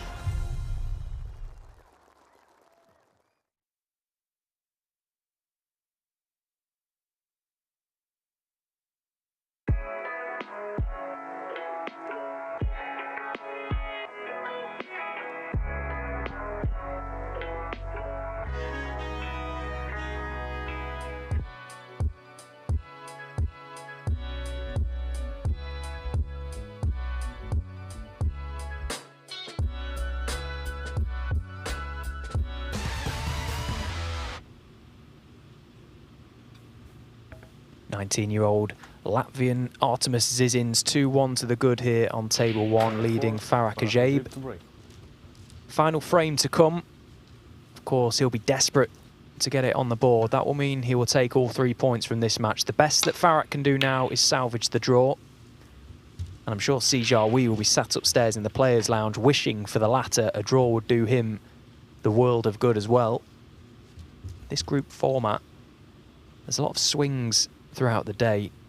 Ultimately, you just have to take care of business yourself when you're playing, but you can quite often find that at some stage you're going to be relying on results. And I suppose in a funny way, Sijar Wee will be praying this match can finish as a draw.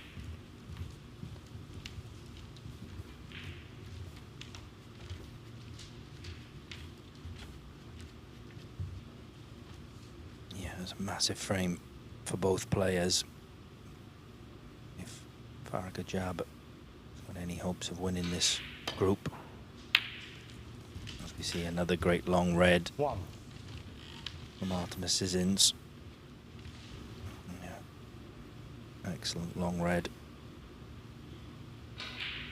Well, we talk about finding a little bit of inspiration, and possibly that pink that he knocked in to win his first frame has just offered him some. He seems to have gone through the gears ever since. 8. Yeah, seems to have put like a little bit of a spring into his step. That pink. Played another very good shot there. Pot the black, split the reds. A little bit unlucky not to have any shot at a red. That's one thing that caught my eye the first time I ever saw Artemis Zizins play, was that little bounce he has. It's not just around the table, you see him upstairs and around the venues, and he keeps himself to himself. He's quite a reserved character, but you can just tell he's got a little bit about him. He certainly backs himself, which is a good thing. You've got to, because no one else will. Yeah, it is really nice to see some younger players coming through. Got Artemis coming through from Latvia. Got a couple of young players from Poland on the tour this year as well. Oshu Reves from Hungary. Oh, quite a few European countries producing some really good players. 8.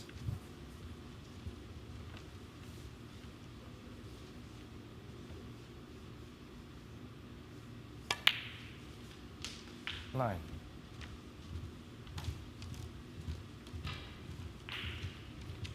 So I think the red is directly above the black. Might be available, but he might be a little bit straight on this black.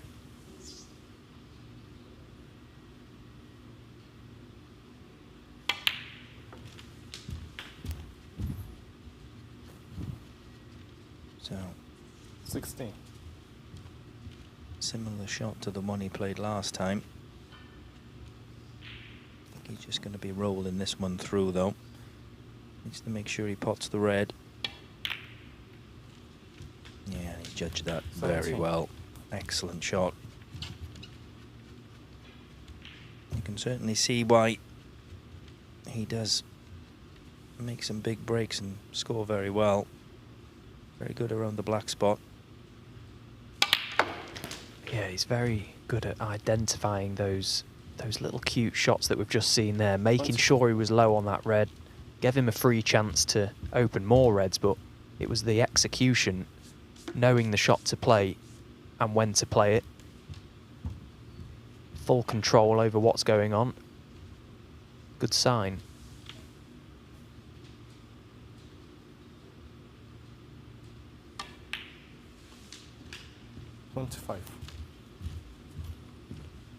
It's a tough thing to do as well because these conditions, they're so fast, so slippy. It's very, very easy to lose control over the cue ball. And the second you do that, you find yourself just chasing the break and inevitably it breaks down. 32. Yeah, and he's going to bring more reds into play when he pots this red.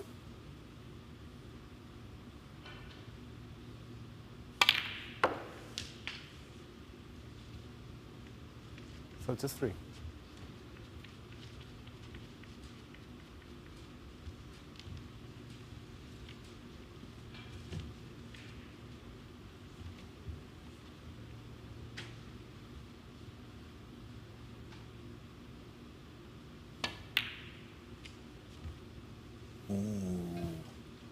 I have to say I didn't see that one come in the way he was playing. So, a little bit of a lifeline for Farag Ajab. As we see the pink. Just trying, I think, a little cannon. To hold for this red in the middle. 1. Just missed the pot, so 40 points behind.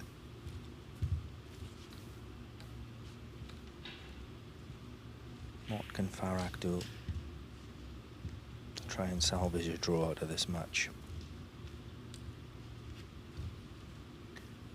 Feels like he's been frozen out ever since that pink in the second frame. He's got to try and find some inspiration, some strength from somewhere. Can he convert this chance? It's a big chance for him, but with little table time in the last frame and a half.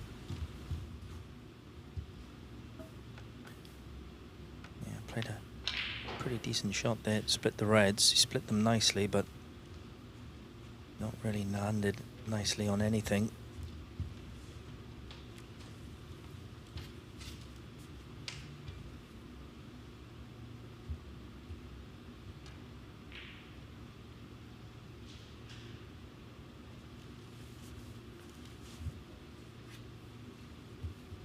Settled on to the yellow pocket. Excellent shot. Right. Perfect position on the black. Now, all the balls in the open. I think the red by the pink will pot as well, so excellent chance now for Farag. Well, that was such a great pot to the yellow bag. 16. Played it so confidently. Again, great to see him not bail out there and try and get a good cue ball just on the off chance he misses the red. He fully committed. Was leaving all three of those reds to that left middle pocket had he have missed it. So, it's going to be a big, big steal if he can turn this break into a frame-winning chance. Still plenty of work to be done. Oh, but he's missed the black. 17. Yeah, and that was all caused by the shot previous. Left that cue ball too close to the cushion and way too straight. Still didn't expect him to miss the black, but didn't leave himself a very good angle on the black. Now he's 1. given Artemis a great chance to get a win on the board.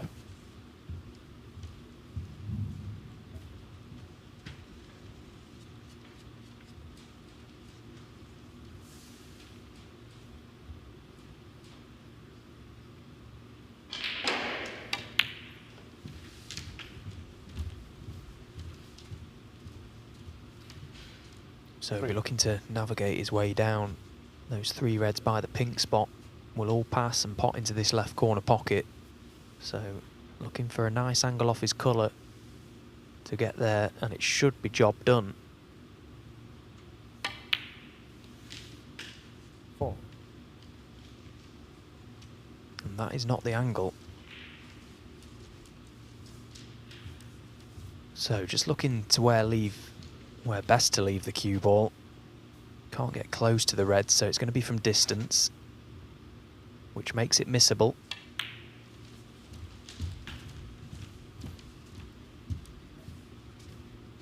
Nine.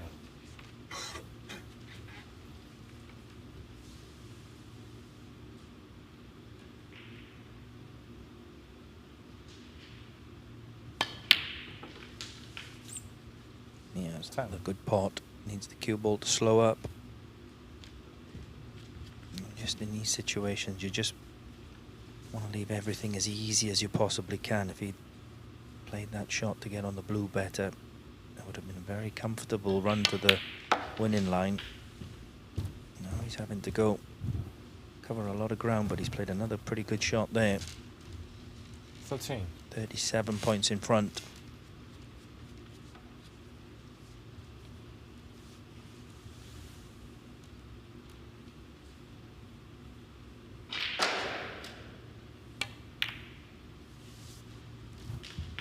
So 14. This pink will put him 44 points in front. Only 43 remaining.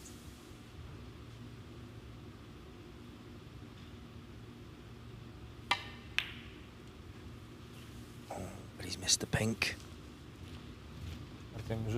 Oh, that was a nervy one. Didn't really threaten the pocket in the end. So maybe life left in this frame. You can see the disappointment there. Didn't try and do anything with the cue ball. Obviously, only needed the pink and caught a lot of that near jaw. Right. Taking the chance there to bring that red and black into play, which he's done, but not got a good enough cue ball. This is a chance. Only wants the red.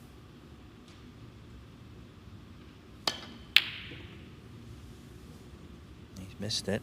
Where is this red going to finish?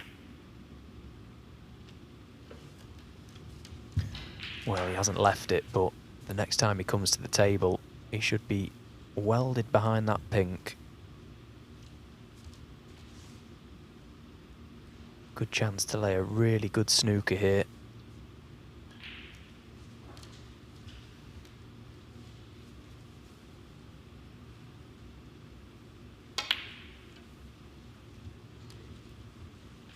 Well, decided against it.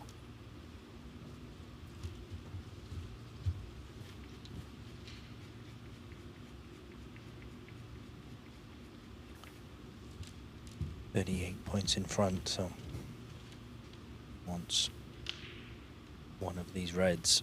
But the way the balls are situated, one mistake could cost him the frame.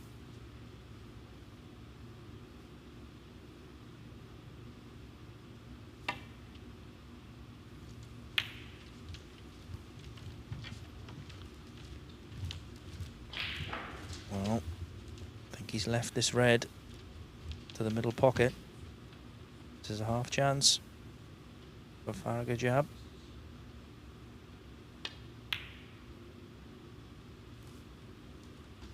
Yeah, played it well.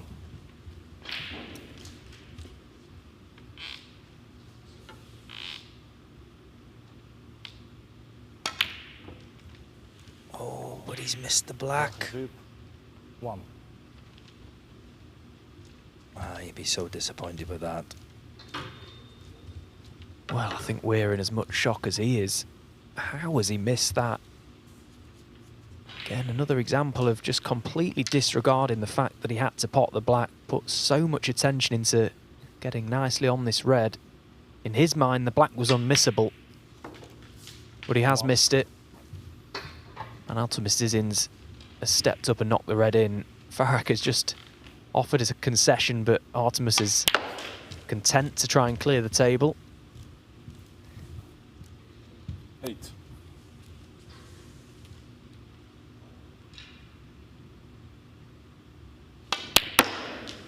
Again, he's well within his right to do this.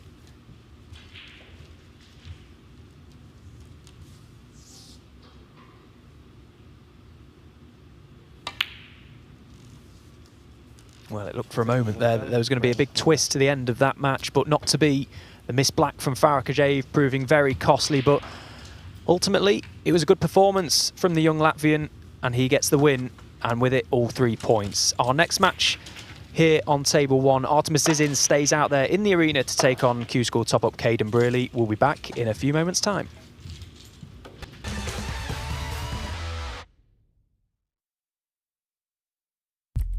What do you need to become a champion? Vision, drive, discipline, finesse. But what about a world champion? Victor, conqueror, peerless. The history. Reyes is the champion of the world. It's the king of the 9-ball ring. The biggest prize. The crown jewel of 9-ball.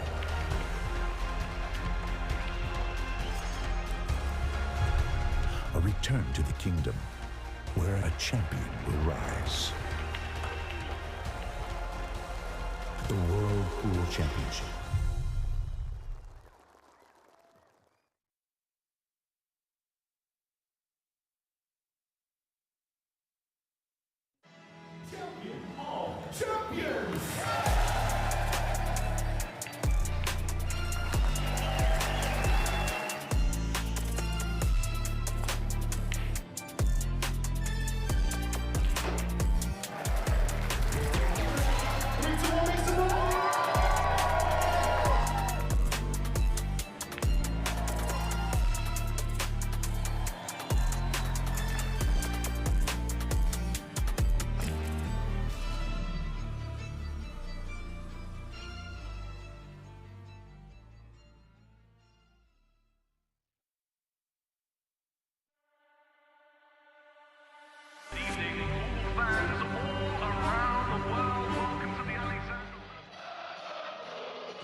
Arena looks just spectacular, and I cannot wait for you all to see it.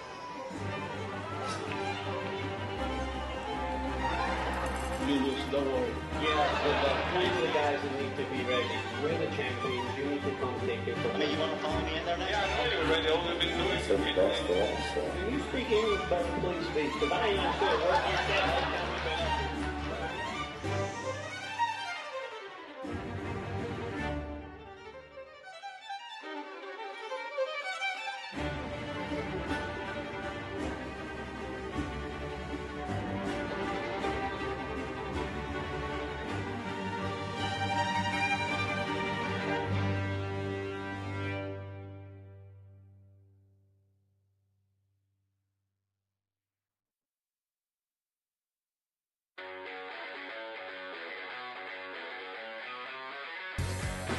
We are guaranteed 4 phenomenal days of action right here in Florida. Drama is certainly guaranteed in front of a hugely raucous crowd. The American fans really get into the spirit.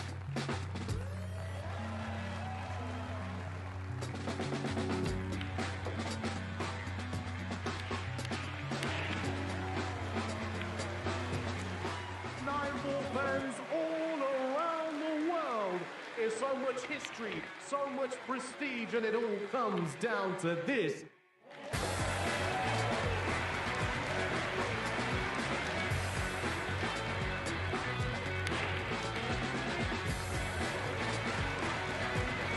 much action lies ahead at the Caribe Royale in Orlando, Florida.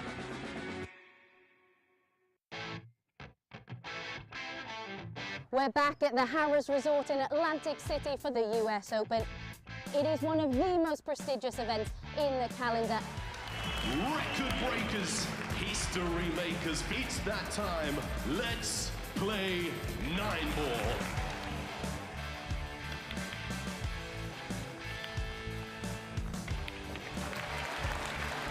Nine-ball pulls on the growth. And the governor gets on the board.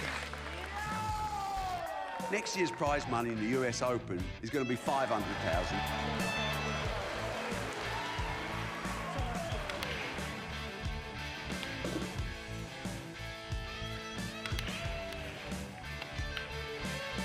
The man they call the Ghost has left everyone for dead.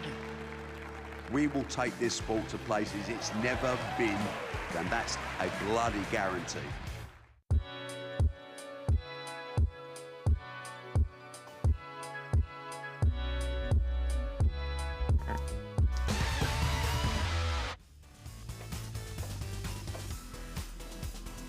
So far this afternoon, we're seeing lots of good performances.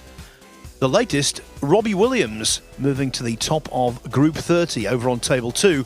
He beat Florian Nursler 3-0. Completed that win with a break of 110 after making an earlier 64. So he goes top of the table because Ben Wollaston won his first match 3-1 against Julian Boyko. And of course, Wollaston was also a century maker. Now, on Table 1, which is featuring Group 4 today, Sergio Wei and Artemis Zizins both have 3 points, but the same thing applies. Sergio Wei is the table topper because he won 3-0 against Caden Briley, as we've just seen. Zizins defeated Farah Kajaib 3-1, and now Zizins remains on the table to take on Briley. If the youngster from Latvia can win this match, with 6 points out of 6, he will go into the second session having applied pressure at the very least.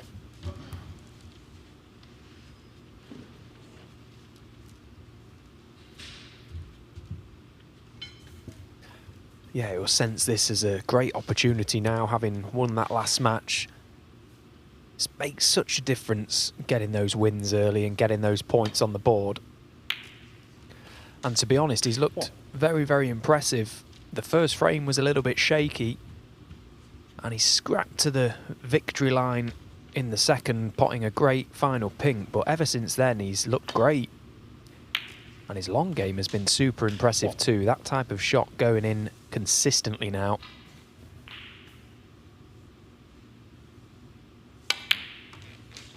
These two have got a history, not a great bitter rivalry, but they played a very important match indeed in the Q School last year.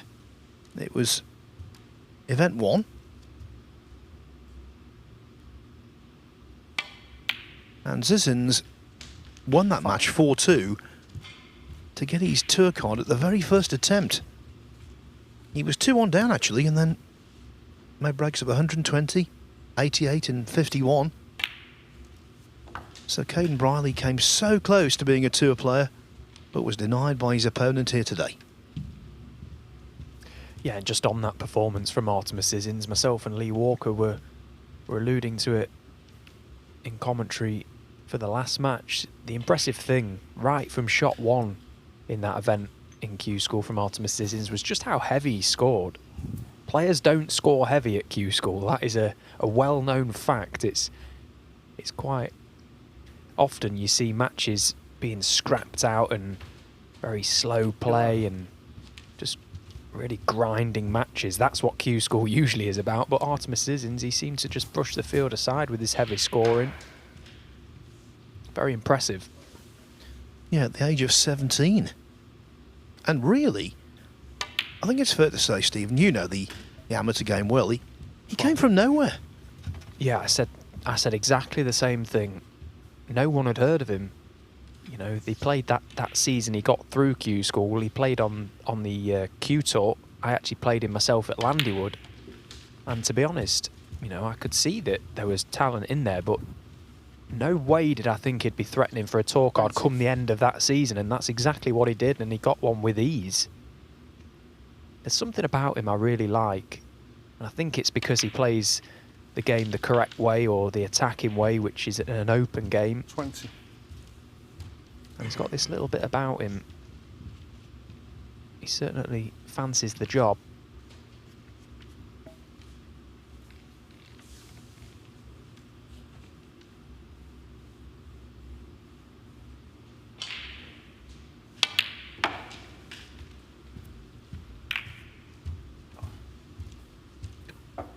Now look at that. Okay, it's worked out 24. superbly, but you can't really begrudge him, can you? No, again, played the attacking shot, played the positive shot. You deserve to land on a red when you go into them as well as he did there. And he has landed.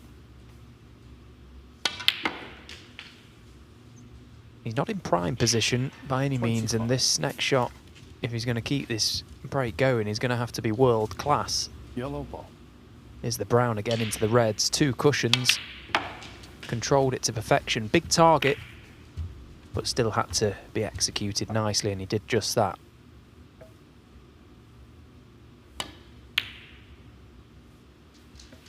That's Mrs. Inns. 25. Not world class. A source of relief for Caden Briley, who was overwhelmed by Sergio Way in his first match. He must have thought, not again.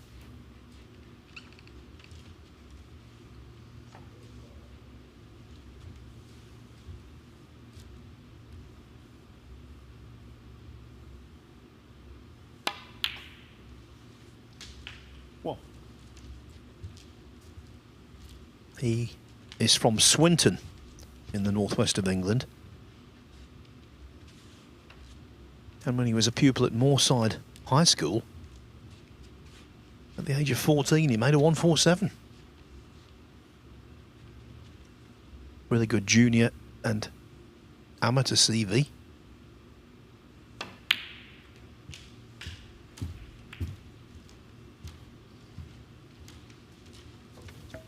Yeah, relatively inexperienced, I think it's fair to say it.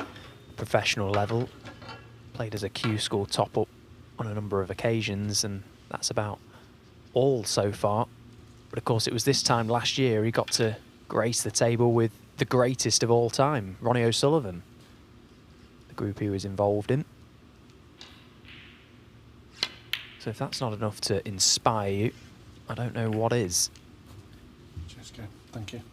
That didn't work out though. Not only leaving the red, but knocking another one into an open position, which might well enable Zizins to go into the bunch. One.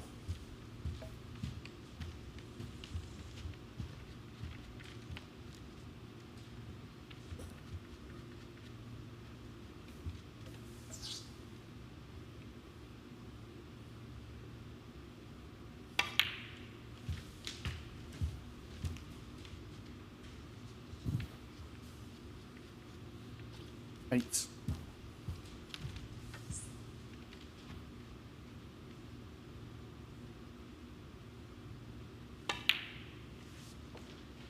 Nine.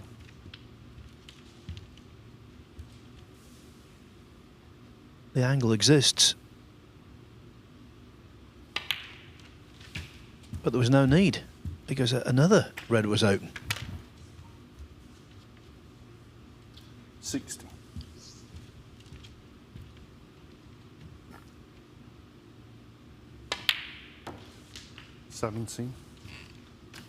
One thing I've noticed from probably 3 frames today from Artemis Zizins, he's very good at managing the pack of reds. He seems to know exactly the right time to go into them and when to pick them off, and the times he does go into them, he's landed quite nicely. Until now, that one has not quite worked out.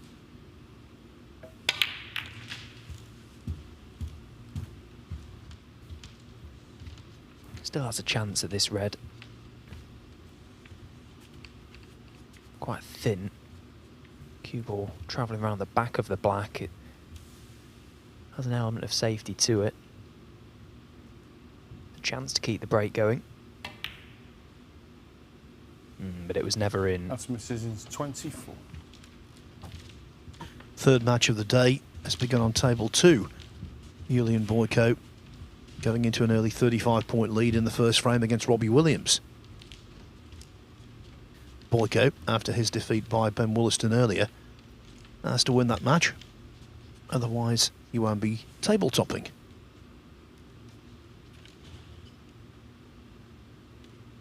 Same thing applies here to Caden Briley. Only a win will be good enough to retain hope.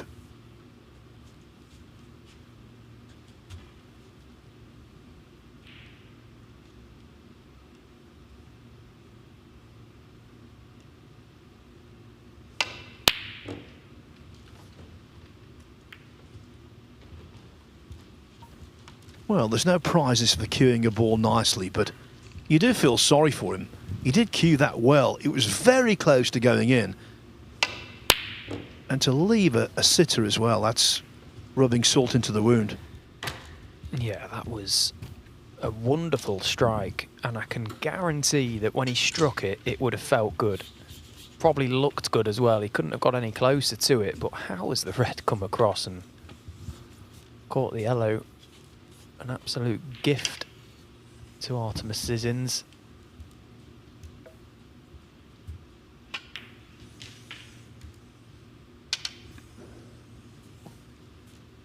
A little loose, that one. You don't want it now? No. Okay.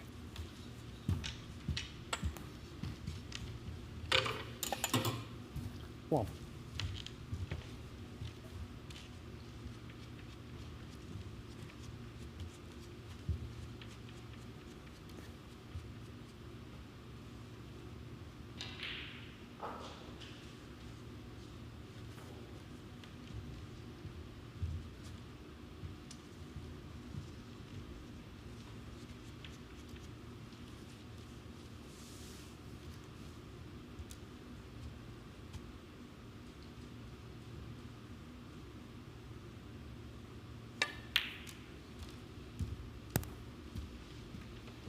That's Mrs. 1. Yes, and the loose positional shot. The knock-on effect was missing the brown. He shouldn't have missed the brown, but he should not have left that stretch. He seemed to take a very long time down on that shot there, Artemis Sissons. I just wonder if he was really not that comfortable stretching. For whatever reason, he seemed to queue up at the ball a lot longer than he usually would. And in the end, didn't get anywhere near the pot. So, a chance for Caden.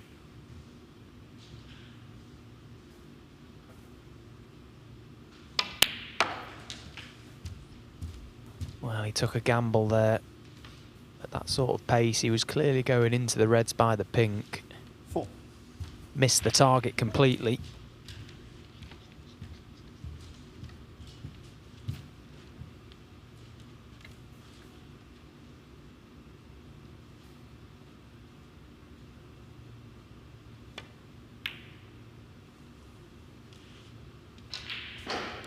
Caden really 4.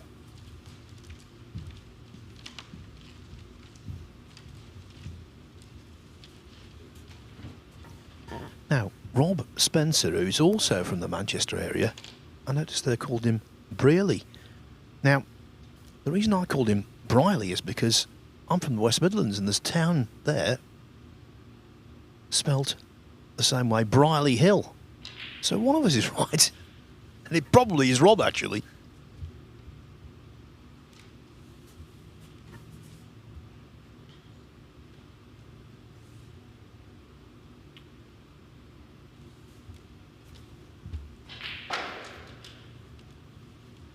I think there's probably a fair way to settle the debate though, Phil. Just ask Caden. Never thought of that.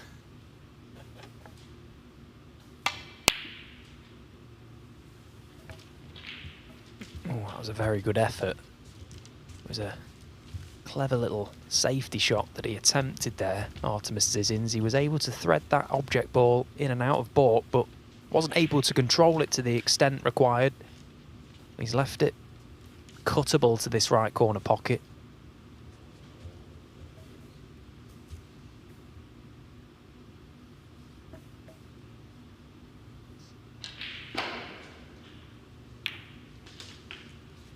One.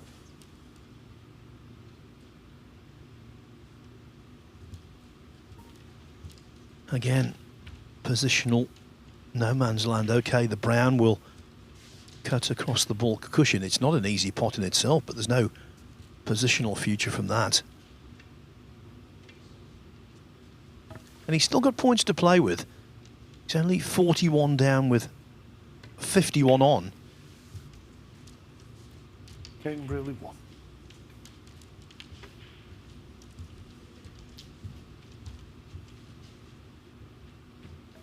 Yeah, thank you. Shouldn't be too much of an issue. 2 cushions, just trying to rest into the back of the 2 reds. It's all about pace. Oh, that's nowhere near. Foul and a miss. Caden Brearley 4.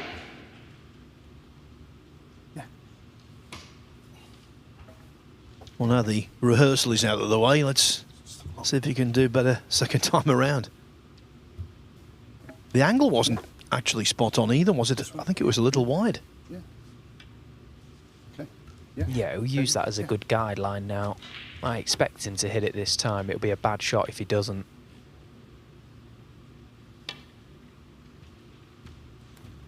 Much better.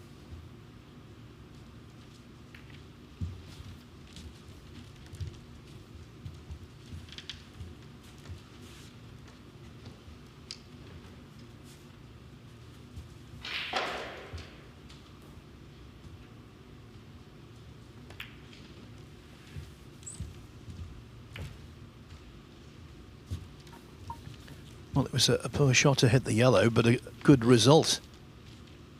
Yeah, it's all right. That's okay. Fine, thanks.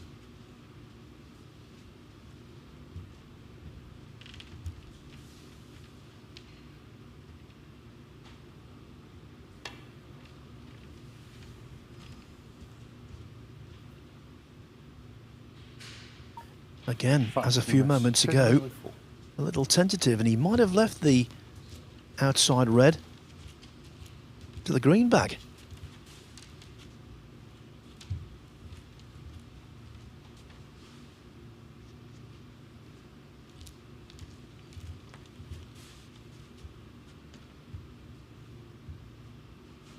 Yeah.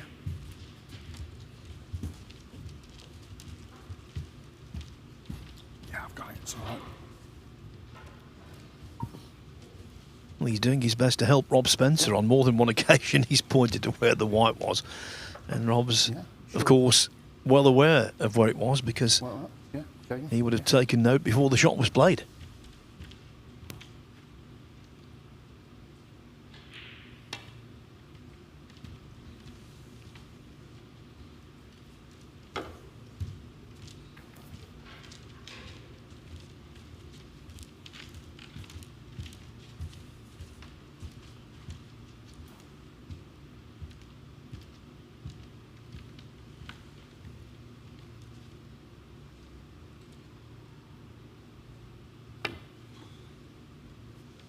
Oh dear. Foul. A miss.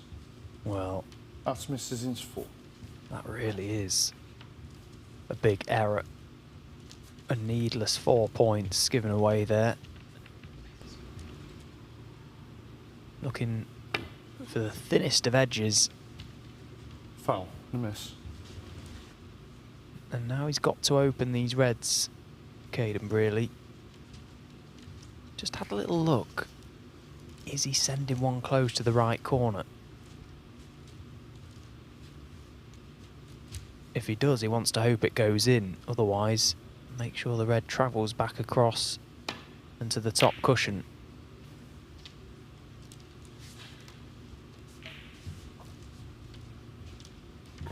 Much too much of a bounce. White basically on the baulk line, and he's left a shot to nothing.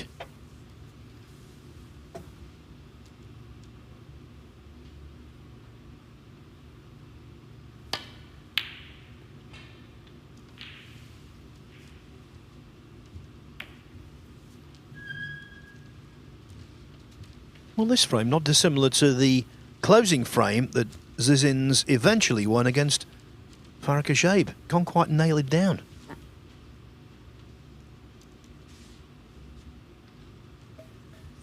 Yeah, and there's not all that safe on this table. The brown clearly is an issue, but the reds are spread really nicely.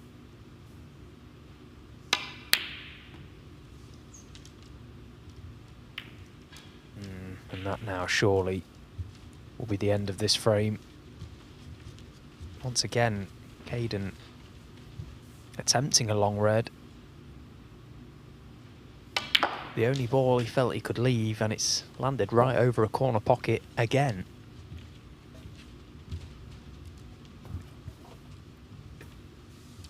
Zizins needs the blue and one more red.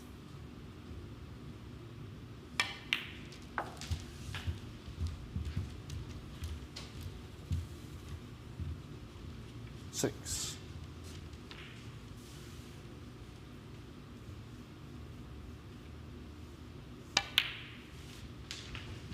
Seven.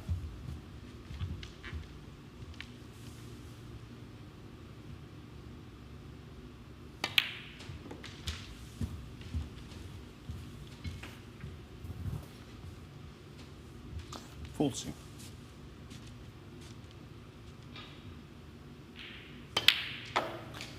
$50.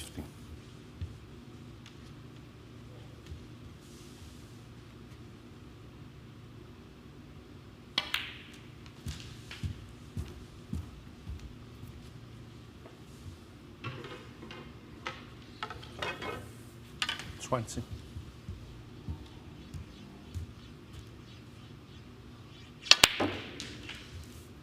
Thank you. 22.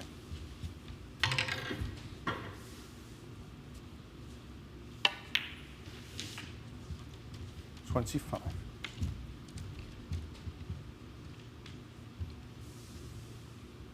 He was delayed a little in getting over the line. 29. But it's been a good start to the day for Zizins.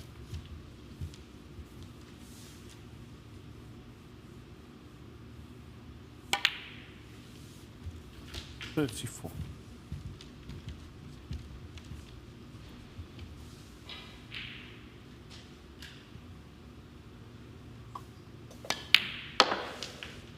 All the lines of the cue action are very straight.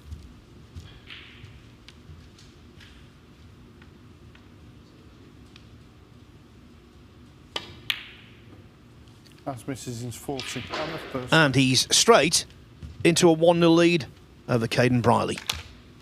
Already a winner today, now another step towards a second victory.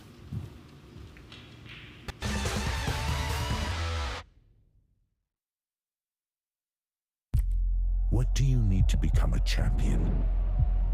Vision, drive, discipline, finesse. But what about a world champion? Victor, conqueror, peerless. The history.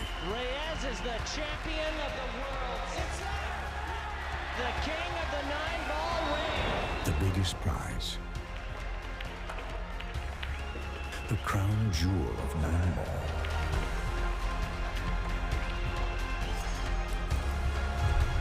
A return to the kingdom where a champion will rise.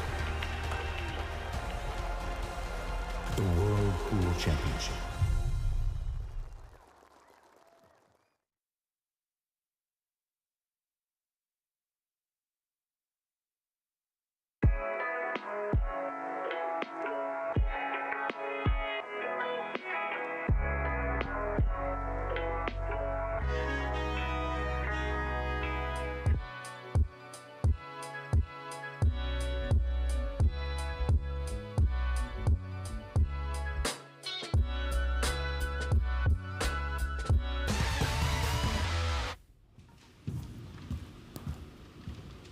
It is 1-0 across the board here at the Mattioli Arena on table 2, where you can see all of the action on the Matchroom Multisport YouTube channel.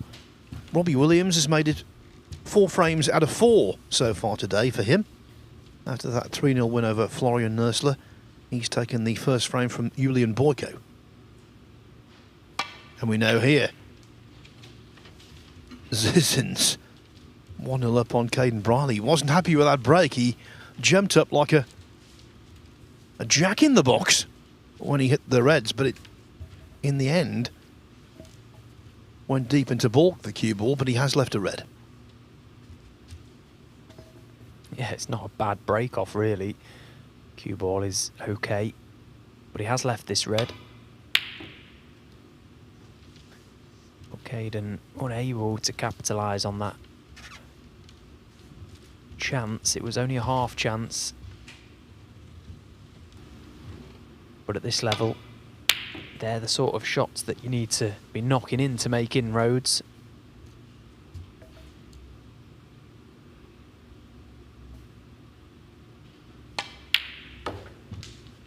What? At the end of each season, the World Snooker Tour have their awards. Now, if there is an award for the funniest one-liner, I think the man at the table might well have won it last season. Basically, you might have seen this clip online. It's definitely there on YouTube. He played Matt Selt in a qualifier just before Christmas. And he did have a very good run of the ball, particularly towards the end of the match, and won it. Matt Selt just couldn't contain his frustration. And that's putting it diplomatically. Thank you. 7. He was chuntering away at the table. At the end of the match, there was all sort of noise from backstage, and clearly he was not a happy camper, Selt. 8. But what amused me about it was when they shook hands, and it was quite clear that Selt was raging. Artemis Zizins very innocently said, "Have a nice Christmas." Yeah, incredible. Absolutely incredible. I think that's why I've got a bit of a soft spot for him, because that was an absolute killer of a line. You just know that that has crippled Matt as he's left. Have a good Christmas he's hit him with.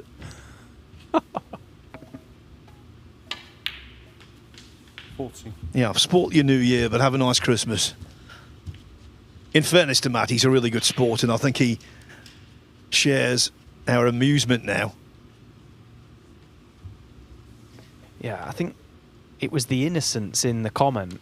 I don't think he really understood sort of how Matt was feeling and the situation, and didn't really. He looked very awkward at the time and didn't really know how to react. So was just doing his best to try and clear the air. And yeah, what a crippling comment that was for Matt, off the back of some bad run of the ball. But there we go. That's snooker for you. There's going to be plenty more of them to come.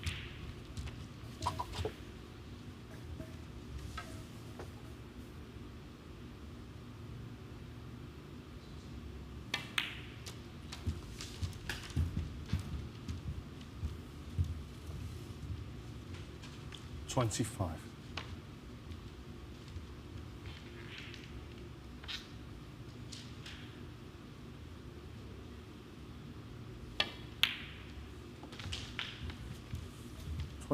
Again there, from that blue, played a very, very accurate positional shot.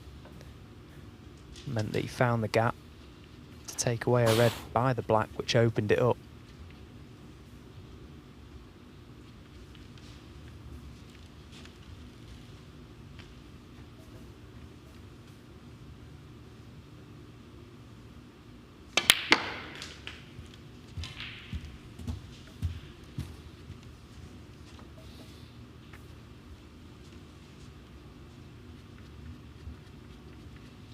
$33.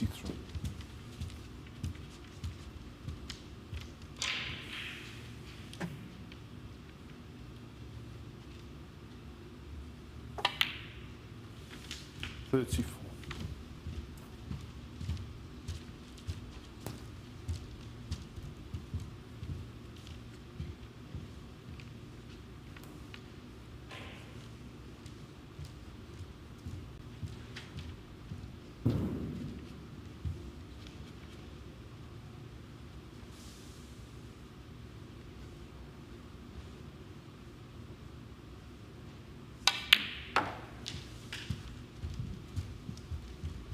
when it comes to young players, sometimes, regardless of talent level, they get onto the Pro Tour and they feel as though they've got imposter syndrome. He doesn't. He's absolutely convinced this is where he should be. And he's convinced he's good enough to be there.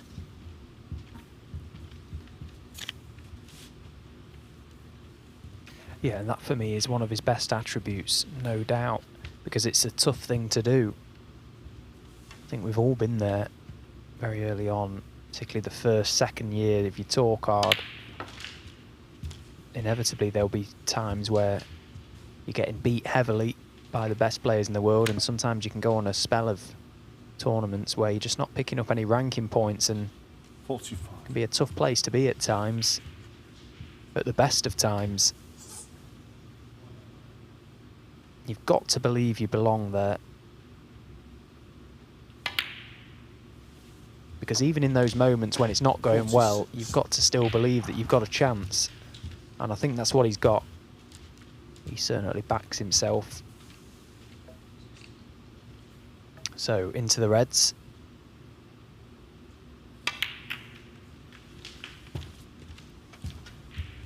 May have just teed up a plant to this right corner pocket. 53. Well, his reaction to the split was very positive. Through body language, you can normally tell whether it's worked or not. 54.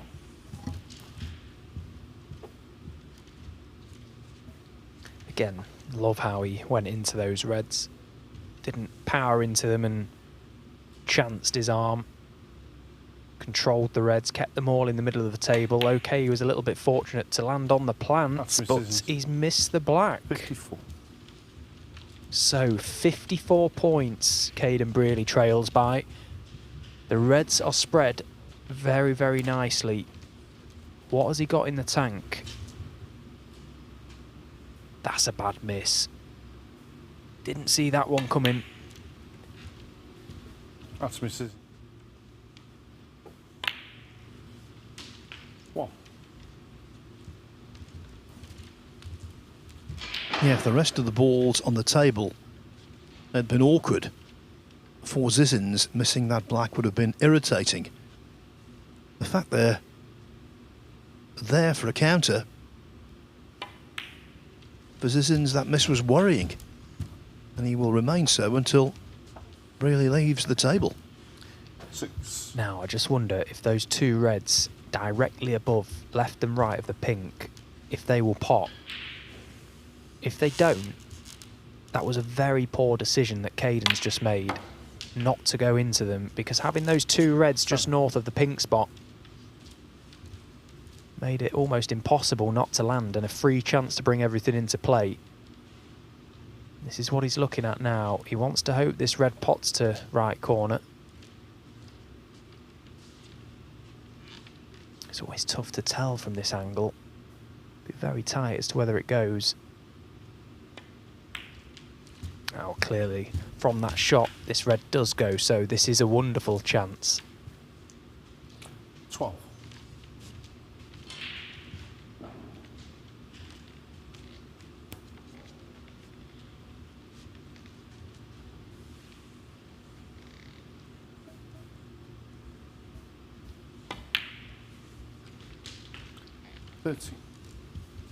If he were to lose this frame, you might say, well, he can still win 3-1. Zizins, that is, and that's true, but he's already dropped one frame to Farah Kajaib. If he loses this frame and still goes on to win the match 3-1, it will guarantee that if Sergio Way beats Farah Kajaib by any score, 3-0 or 3-1, in the fourth match of the day, then Sergio Way will only need a draw against Zizins in the last of the day. 20. Yeah, and it's not something you ever think of as a player when you're out there, but you're absolutely right. Those odd frames here and there make such a big difference come that final match of the day, which is always involving the number 1 and number 2 seed in the group. Anyway, Caden doesn't need to concern himself with all those externals. He's got the chance now off a miss black. Has to take it.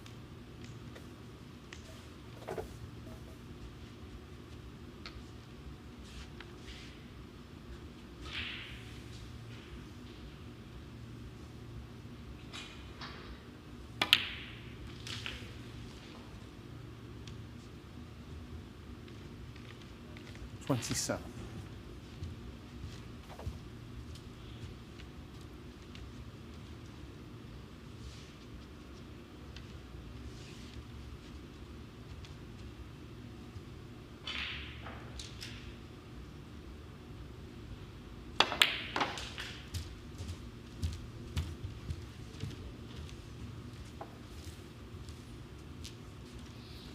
$32.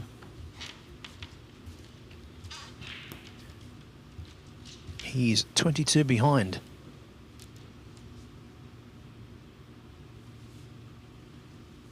Just trying to settle himself. Let's assume he pots red and pink here.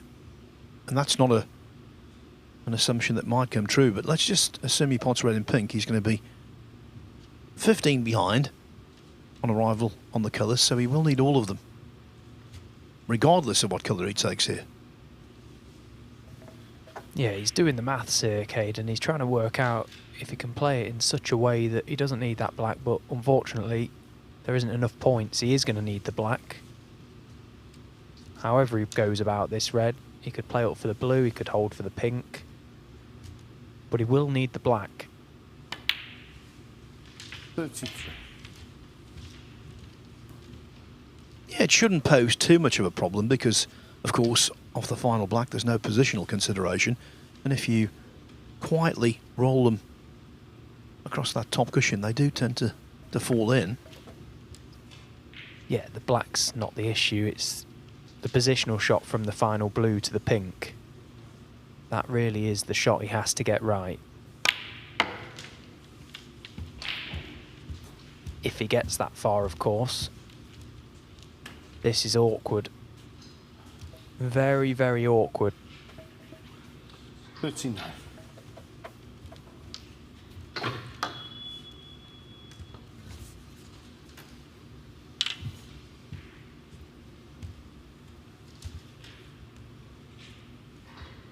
When you're crunched up like this, so easy to undercut the yellow. Seen it so often. Oh, well, he's massively overcut it by a mile. The only hope is the blue. Oh, it's come to his assistance, I believe. 39. Well, I think he can get through to it. It's very tight, but I think he can just get through. 2. Well, that's incredible.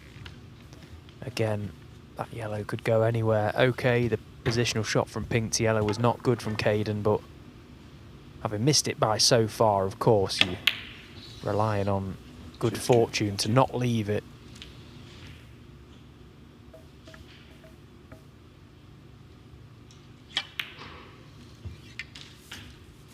Yeah, the blue wasn't a saver for 5.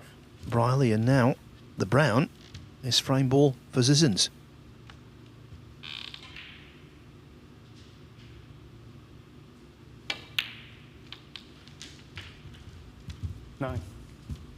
What we know now is that Caden Briley cannot top the table. Seems very harsh so early in the day, but that's just the way it goes. 40.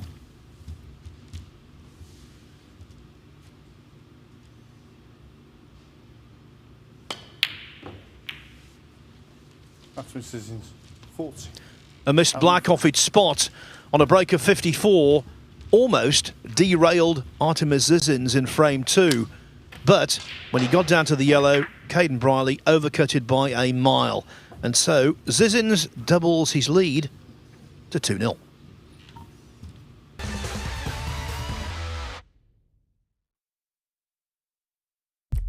What do you need to become a champion? Vision, drive, discipline, finesse, But what about a world champion? Victor. Conqueror. Peerless. The history. Reyes is the champion of the world. It's the king of the 9-ball ring. The biggest prize. The crown jewel of 9-ball.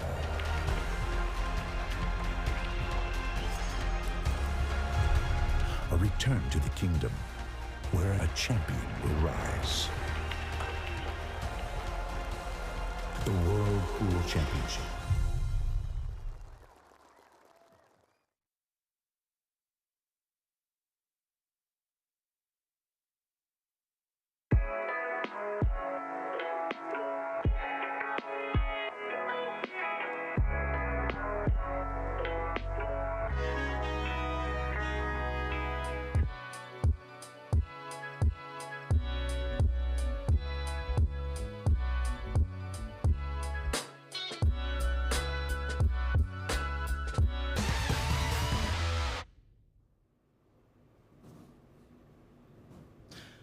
The way the second frame of our match was going, we thought it might be 1-1. It isn't, but it is over on table 2. Robbie Williams took the first frame from Julian Boyko, but the young Ukrainian has taken the second. So Boyko, having lost 3-1 to Ben Wollaston, has to beat Williams to stand any chance of topping the group.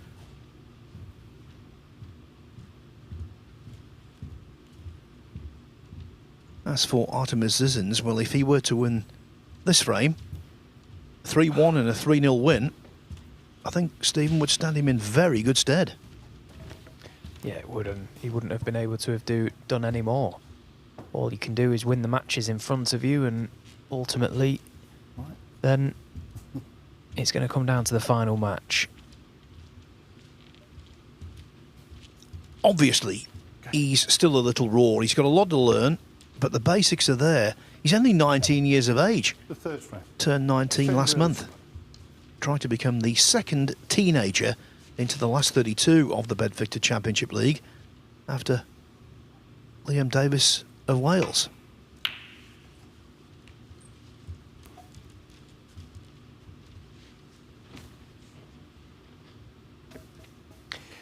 Yeah, and he's got a chance, hasn't he? It's going to be a tough game. If he turns this match into a win, it's going to be a tough match for him later on against Si Jiahui. But you feel that it'll take a lot of confidence, the fact that it'd have been unbeaten going into that game.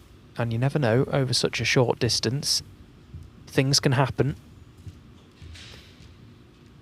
Ultimately, you have to be good enough to stand up and pot the balls, and he's shown us glimpses of that today.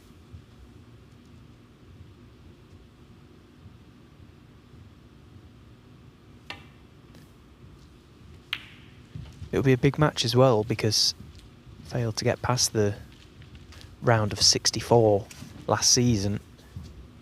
If he tops the group, it's effectively a last 32 appearance. But anyway, there's a lot of snooker to be played between now and then.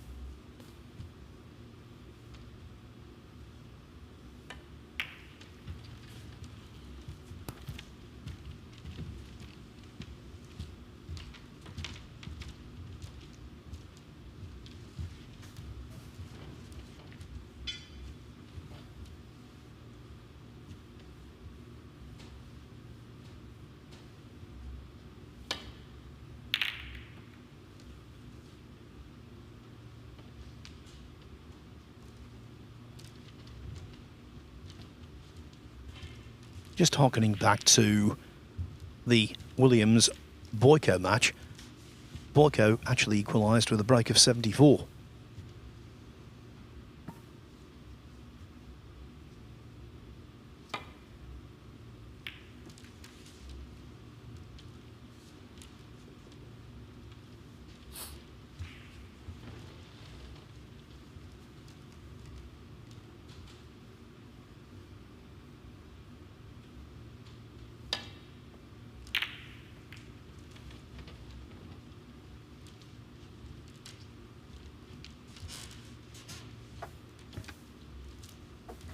Well, it's not a good cue ball. It was a good line. Shy of pace. So hand on table. Caden will be attempting this red to left corner. Needs to get close. He needs it to go in. That's exactly what's happened. Great strike. Yeah, he's missed quite a few from distance, and that drains self-belief. So that was a really good one.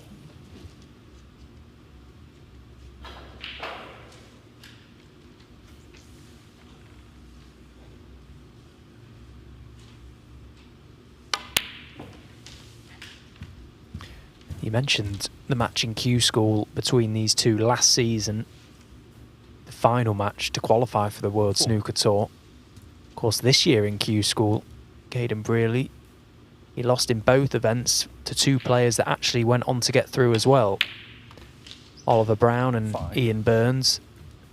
So he's not discrediting himself. He's losing to good players when he does lose, and he's certainly knocking on the door.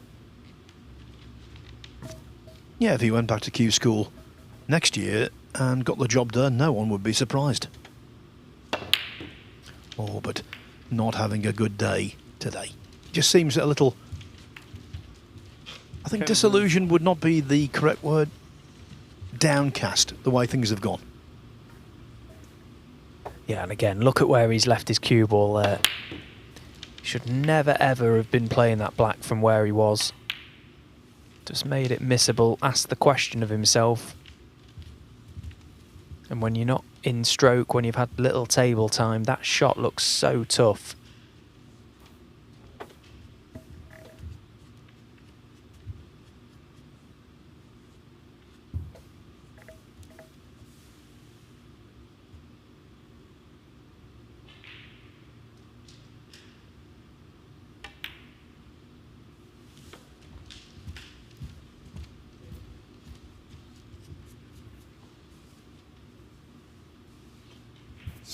Now he's played here for the plant, and there's definite distance between the two of them.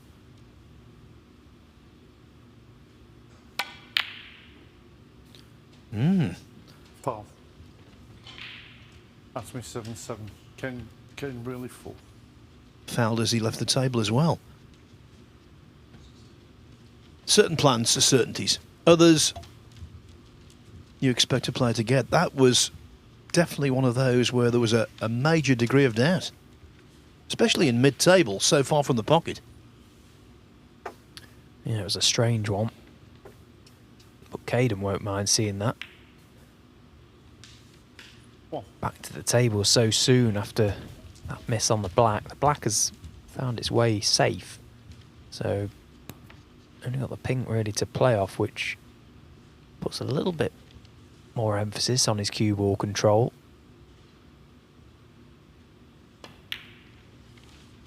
And again, that lack of table time will certainly play a part. First few shots of a break like this, very, very important. And he just play his way back into a bit of rhythm.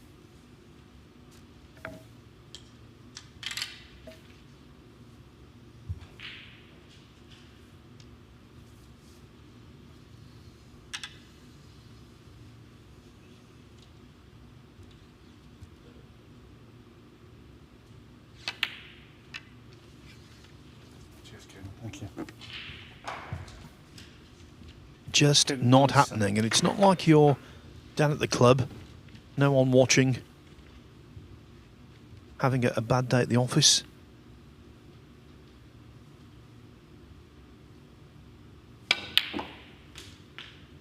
These mistakes are fully exposed.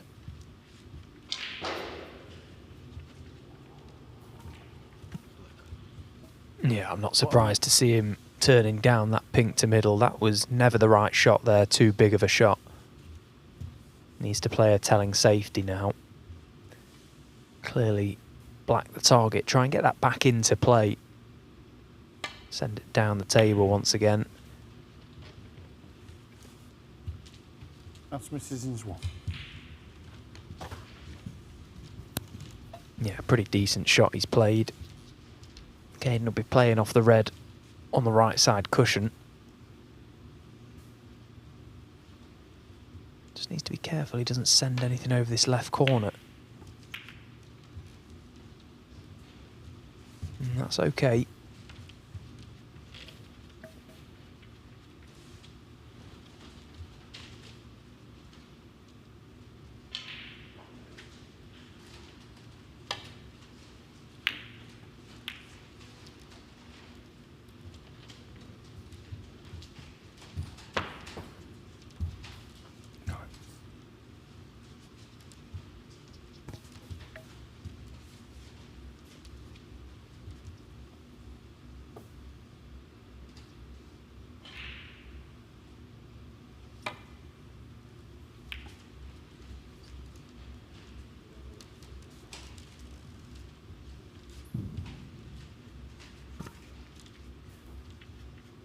Probably just hoping that the cue ball would stop in time to be behind brown and black. The bounce, though, denied him of that.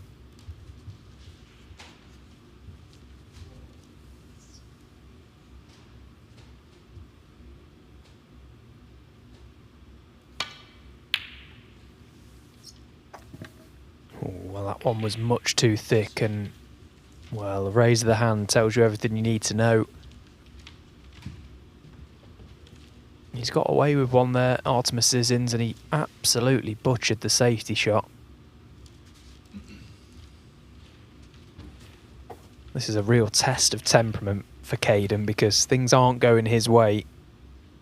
He is getting a few chances though, but unable to take them.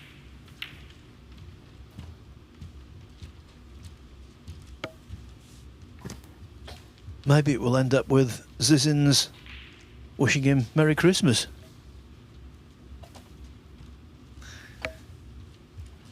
Now that would be bizarre. Yeah.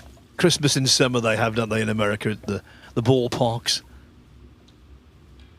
But yeah, Christmas here seems an awful long way off.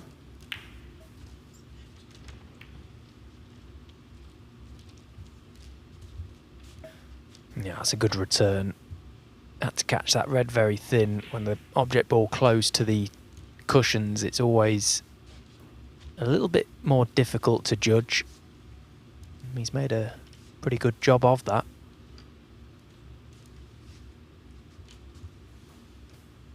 Well, this is a big shot. This is a big shot. Oh, and he hasn't got close to it again, and the red has gone through the reds, and he's left reds. Yeah, with this chance, there's no need for a plant. They're all there.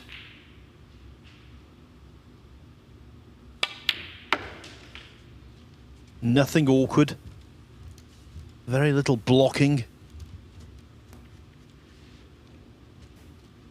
The only issue that Zizins has got is that all of the colours, bar the yellow, are in the bottom half of the table. Oh yeah, he's desperate to get that pink on its spot. The black not so much, because the red left of the black spot would be a little awkward. The pink would be the ideal ball. Can't do it from this shot, but surely from his next red he'll look to get on that pink.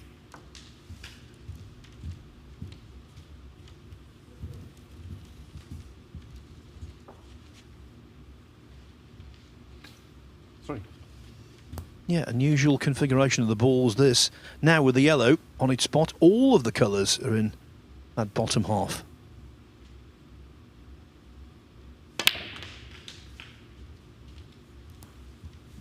Four.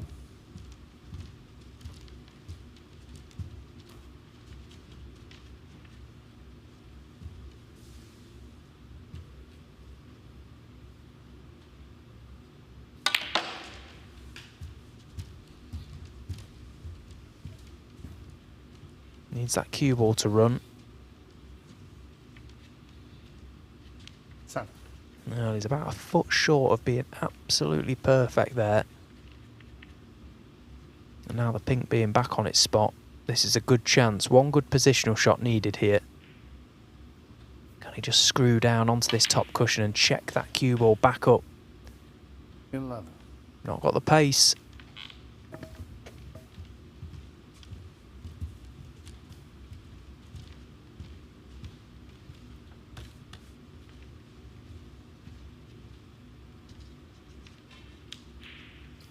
This is a deceptively thin cut.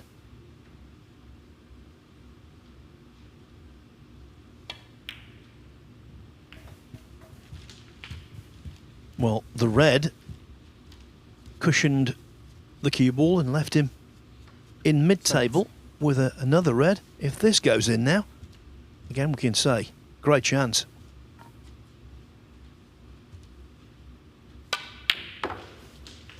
Yeah, another very clean strike. The pink was a great shot. Really was. Very thin. Used the red near the cushion, as you say, to cushion the cue ball, just to kill the pace.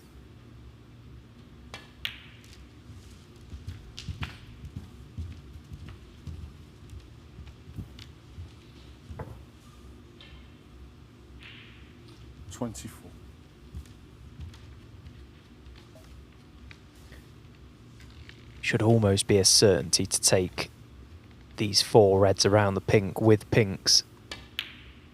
And that will be enough to see him over the winning line.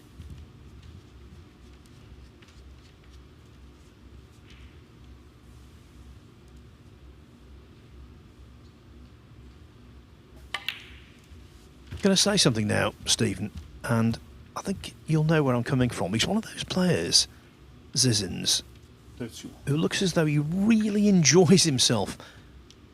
It's clear he loves the game. He can't wait to get to the table. 32. I would hazard a guess and say he's a very hard practicer.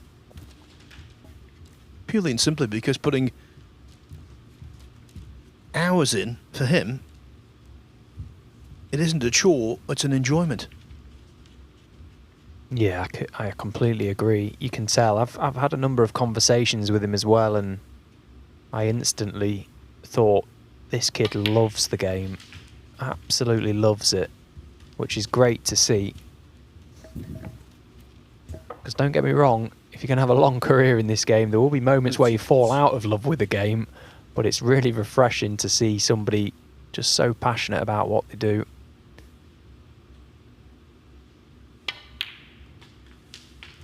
Yeah, and that now surely the pot that's going to win him this match. Good shot. Back perfect on this pink. Red sitting waiting.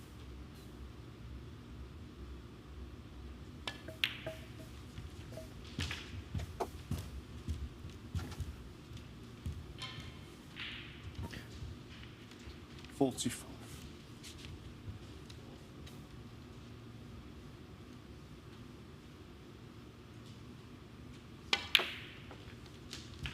46. The break goes to 46, the lead goes to 38. This is frame and match ball.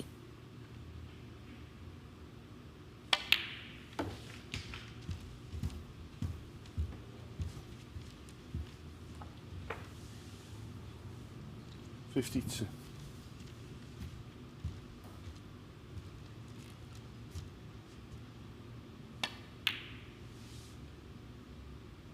That's my Zizins. 52. Now that will annoy Zizins, because had that red gone in, basically that's that.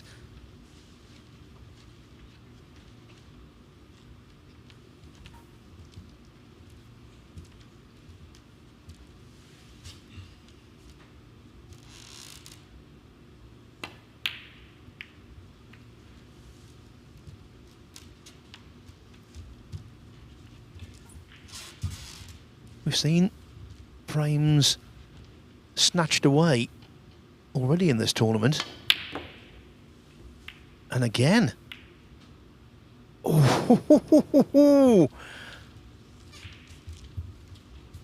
the definitively clinching ball missed, and the cue ball was so close to going in off.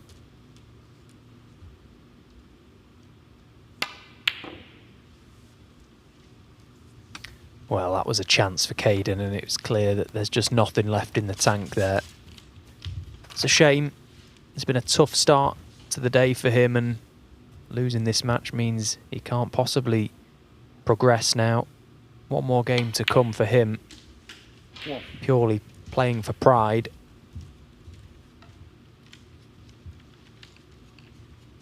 Still prize money up for grabs, don't forget.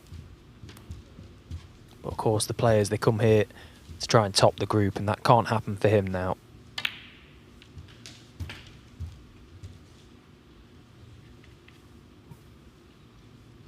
It can, though, for Zizins.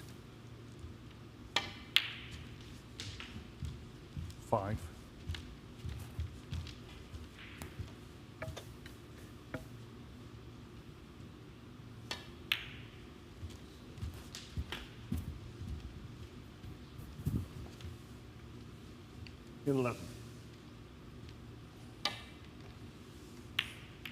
That's Mrs. 11. It will be a tough task to overcome Sergio Way for top spot in Group 4, but Artemis Zizins couldn't have enjoyed a better session than that. 2 victories back-to-back. First, 3-1 over Farah Khajaib, and now a 3-0 win over Caden Briley. But you see there, Sergio Way breaks of 114, 60 and 70 in beating Briley 3-0 to get the day underway. Over on Table 2, a little slower going. Ben Wollaston, he had a century against Yulun Boyko in winning 3-1, pulled away from 1-1. Robbie Williams, also a centurion, in beating Florian Nursler 3-0. The last match of the session is still ongoing. Williams won, Boyko won.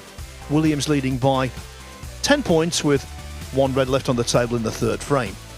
So here is the Group 4 table. Zizins 6 points, Sergio Way 3, both with 100% records. Farah Khajaib and Caden Briley yet to get off the mark. So we'll start again at 5 o'clock local time here at the Mattioli Arena. Ben Wollaston, who can make an easy commute here because he lives in Leicester, will be taking on Austria's Florian Nursler first. On Table 1, we get underway with the group top seed, Sergio Way up against Farah Khajaib. It should be a very good evening, and I'll tell you what, watch out for Artemis Zizins when the evening concludes. He could have a big say in who goes through into the last 32 of the BetVictor Championship League.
very sharp, very focused.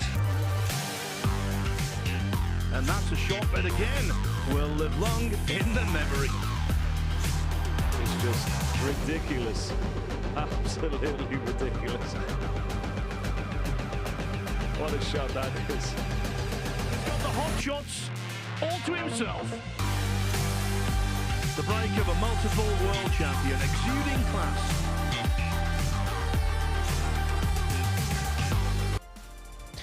Saturday at the Snooker, hosted by the Mattioli Arena. Yes, the city of Leicester welcomes the first world ranking tournament of the new snooker season to a venue well known for hosting top-class basketball and darts. Now it's the green base game that takes centre stage, with this being day 12 of the BetVictor Championship League. We're still in the first phase of the event, whittling the field down from 128 to 32, and this evening another 2 groups will be finalised. On table 2 today, it's Group 30, where Robbie Williams leads the way, with Ben Williston also nicely placed for a tilt at being the group table topper. You can watch every ball sunk on table 2 by accessing the Matchroom Multisport YouTube channel. As for table 1, 2 players boast 100% records. Latvia's Artemis Zizins, with 2 wins under his belt, and China's Sergio Wei, who launched his challenge by beating Caden Briley 3-0, fueled by breaks of 114, 70 and 60. Next up on table 2, Wollaston takes on Nursler, while on table 1, Sergio Wei's next opponent will be Farak Ajaib. Let potting commence. The first one. Sergio Wei to play. With me for this one is Farak Ajaib's coach, Lee Walker. And Lee, I think it's fair to say that even though he started off nicely, Sergio Wei, what Zizins subsequently did is put him under pressure. Yeah, 2 good wins for Artemis, only dropping 1 frame. So even though Sergio started off with a 3-0 win, you know he's got to win this match as well.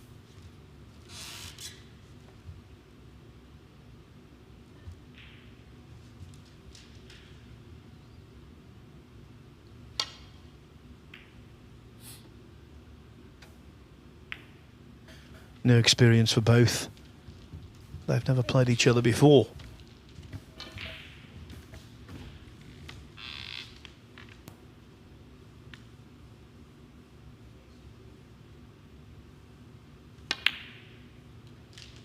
One. So safety mistake from Farak.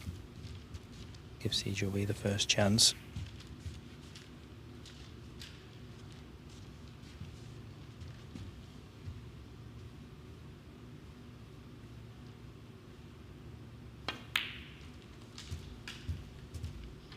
Played that nicely.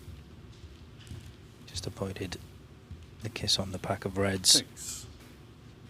Pot this red now. Free up the black. Saw in his first match how he manoeuvred the white. Made some excellent breaks. And already, only 3 shots in, he's got that black in the open.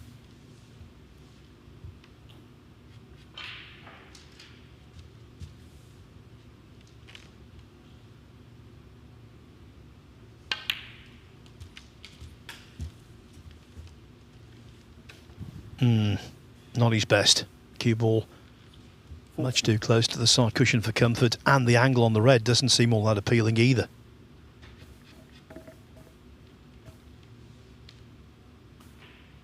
Well, this is a really tough shot. Look how high he's in. His butt of the cue is in the air. Oh, that's a great pot. 50. Very, very difficult to play those shots. So easy.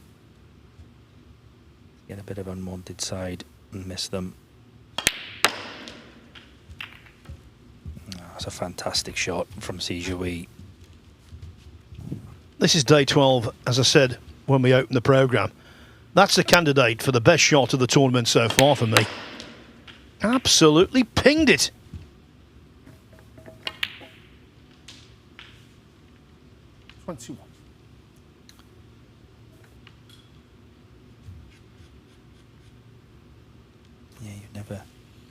really no. It's the first tournament of the season, and we've had a couple of qualifiers, but this is the first main event of the season that's going to be finished, and never quite sure how players are going to turn up, whether they've been putting in any practice or not, but has to be said, Sejoui looking very sharp at the moment.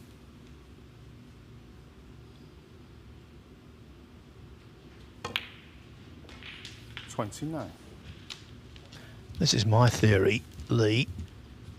Zhao Zintong winning the World Championship. I think it will inspire many, including the man at the table.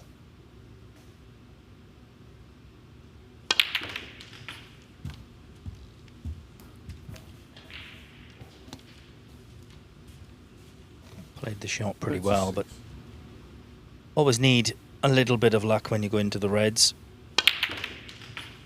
And he's not had it there. He split them nicely, but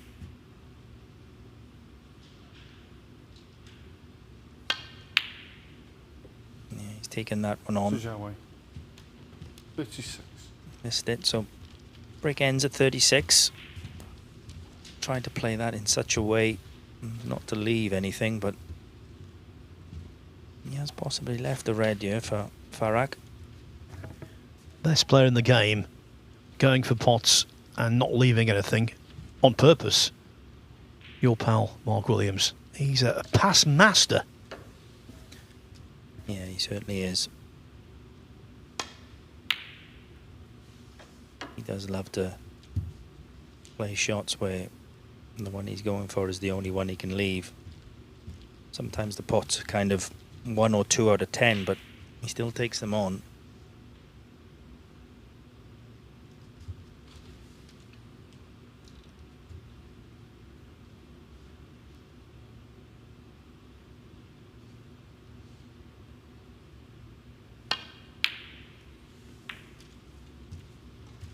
So caught that one way too thick.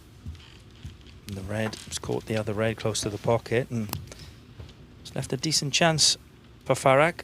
See there what C thought of that. One. Started off very well in his first match. A lovely 52 break in the first frame to take it. Did have a couple of chances then to win the next one as well. Unfortunately, lost that game 3-1, so 4. Needs a positive result here. 5. Always feel with Farag Kashabi, he's got a very good natural potting eye. And he's not out of this yet. If he wins his next 2 matches and results go his way, he could still top the table. We had a group the other day on table 2 where Jimmy Robertson lost his first match 3-0. And he went into the last frame of the group, needing to win that frame to be the table topper. He didn't win it, but he came very close.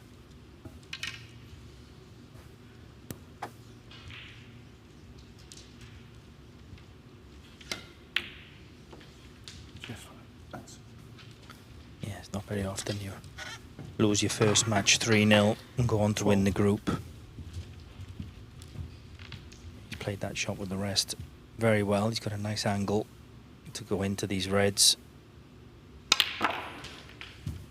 Split them well. That's very unlucky.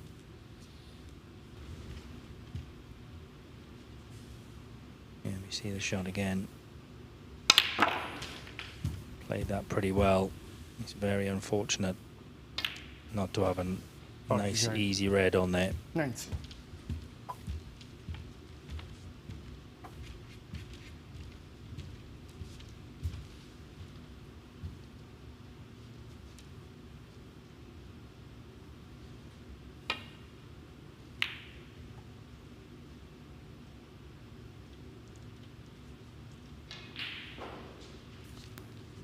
Good length of cue ball, and I think Brown is covering the red on the pocket.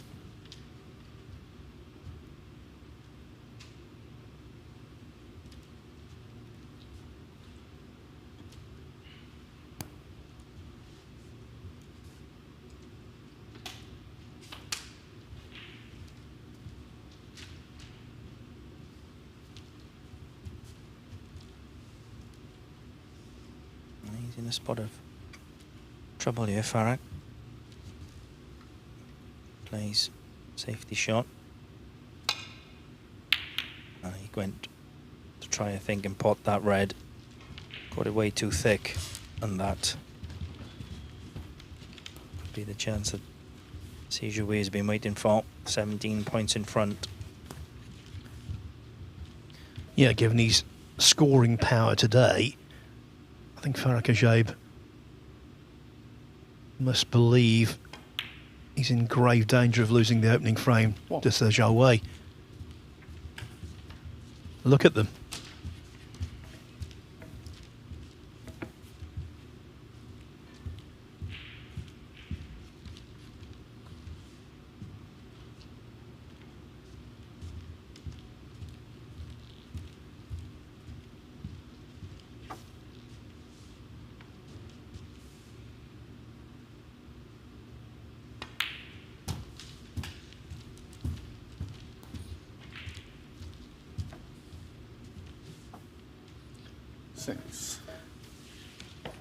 And what a bonus, this red going, freeing up the pink.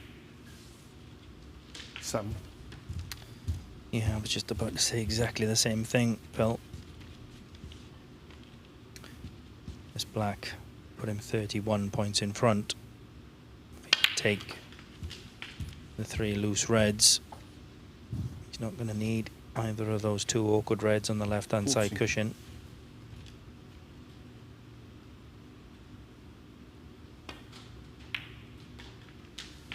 $50.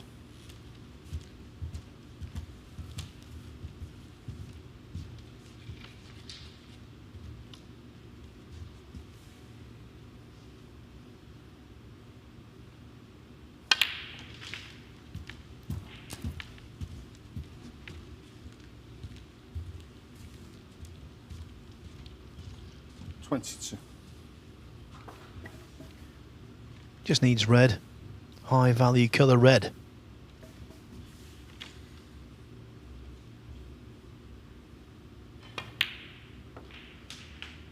$23.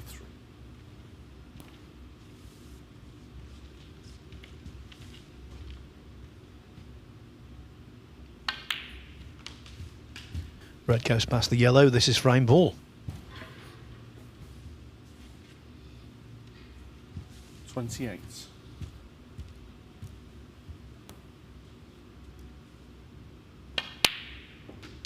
$29. Yeah, and then it goes. Well, 46 points in front. Green to follow. Only 43 points remaining.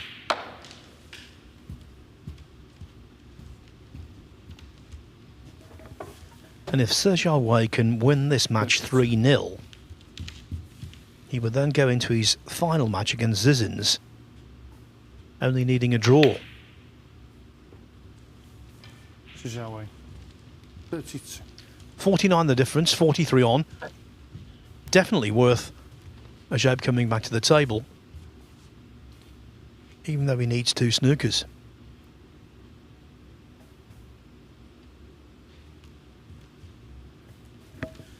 I think, Lee, there's no hard and fast rule, but when you only need 2, you're obligated to try and get them. Maybe 3 is borderline, 4 is most certainly conceding territory. Yeah, I think definitely 2 snookers. Have to come back and give it a try.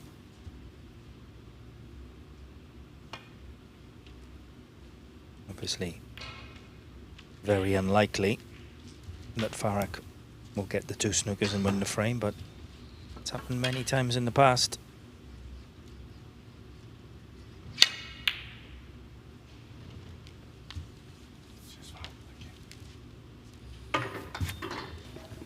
Well, the frame was won this week after someone required a couple of snookers. Gong Chenzi against Jack Lazowski. Lazowski was 30 in front with 5 colours on. He took a wild swipe at the green, went in off. Gong then got the additional snooker, and eventually Lazowski went in off the final black, trying to cross double it.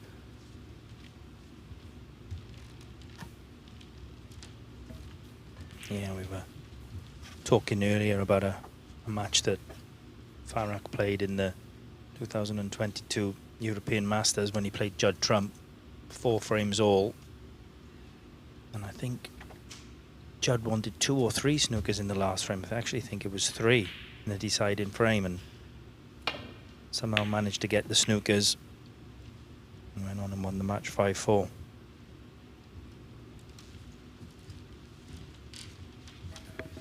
Because he's such a phenomenal potter and break builder, I think it gets overlooked somewhat that Trump, when it comes to laying snookers, is one of the very best.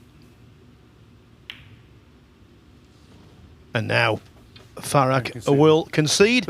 He does so by just touching the green with his cue. It is a case of Sergio Wei playing 4 frames so far today and winning all of them.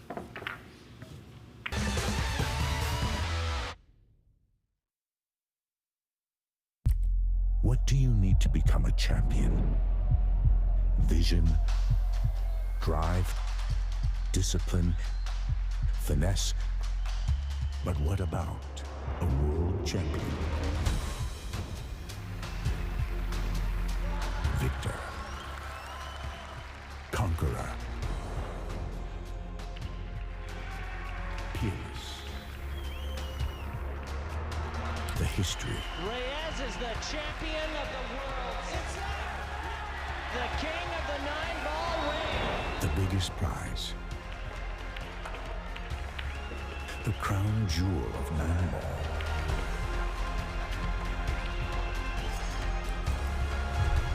A return to the kingdom where a champion will rise.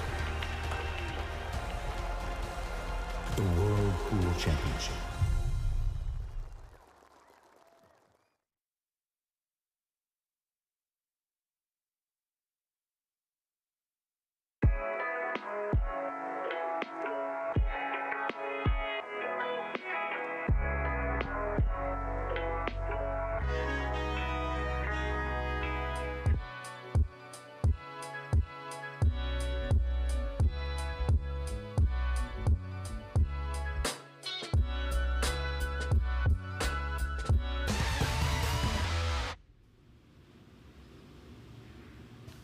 While you were away, drama on table 2.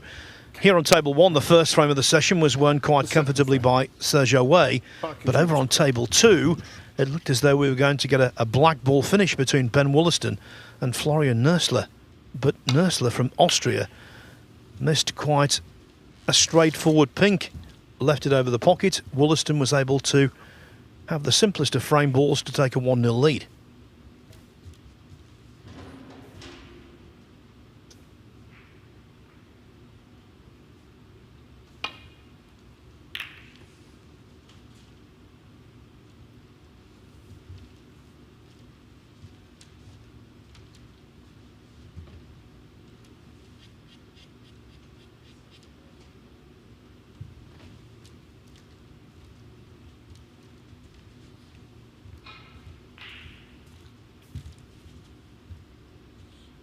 Farrak just coming around to have a look.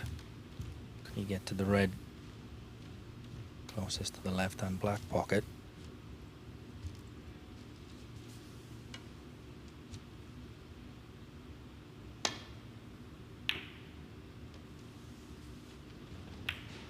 Well, he could. He's not gone in. It was very close. You see it again. Very close to the pot.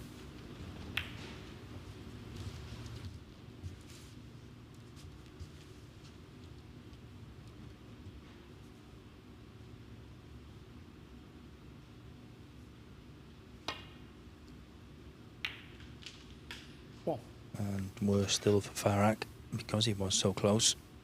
The red stayed on the pocket. And after a nice start off for Sijoui.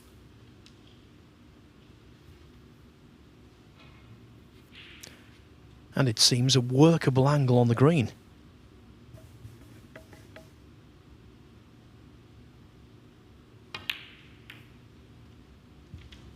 First though, you've got to pot it. I think that was a classic case, and it happens to world champions to top 16 players like, sir, it happens to novices, everyone who plays the game. Sometimes you just give yourself the pot and think solely about the position. He was thinking about the kiss off the brown. Zhao Wei 1.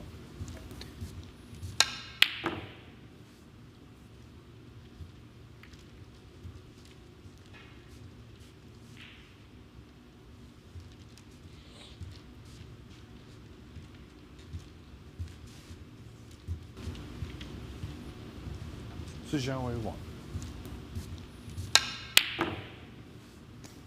Again, very close. So is he safety mistake from C. First glance though. Looks like he's gone away with it.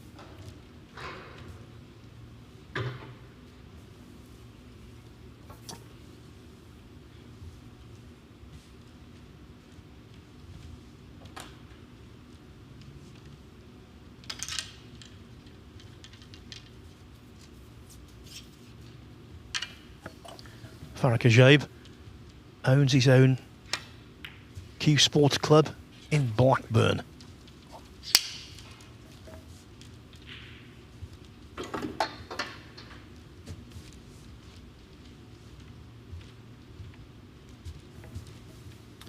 Yeah, very nice club it is too. King's Club.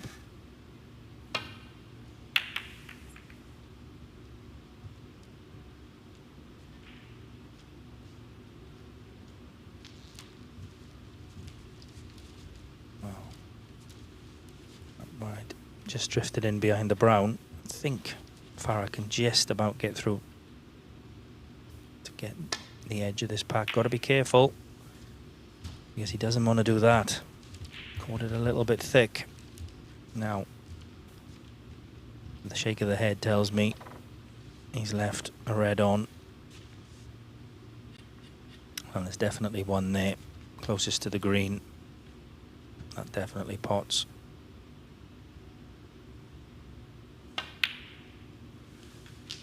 What?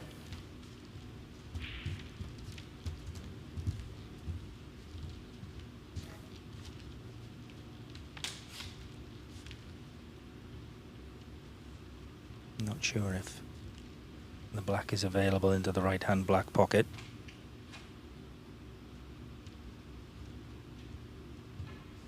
All a little bit, well, there you can see it is available. It's all a little bit congested around that black spot. We have seen already today a couple of times how good he is at manoeuvring the cue ball. He's just trying to work out which is the best way to go about this.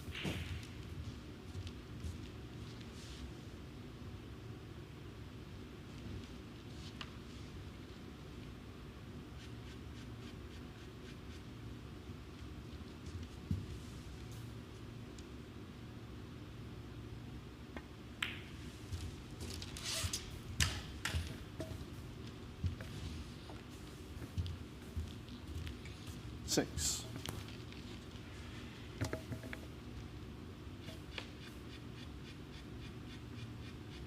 For a minute there, I thought he'd overhit that, but he's still on this red.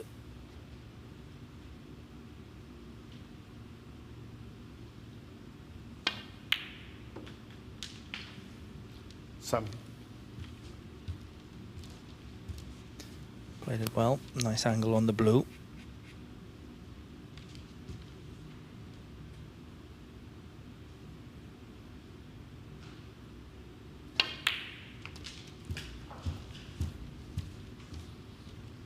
As we said earlier, turned 23 yesterday,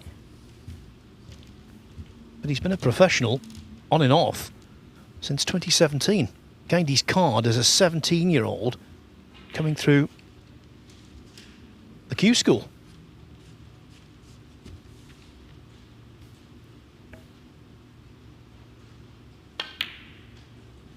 Then he regained it in 2022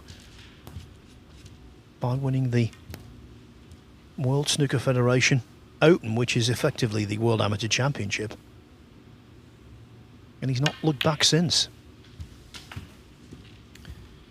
Yeah, I can remember playing him in one of the group tournaments that they had. I think it was sort of 2017 time. I was very young then. Certainly 17. developing into a very, very good player.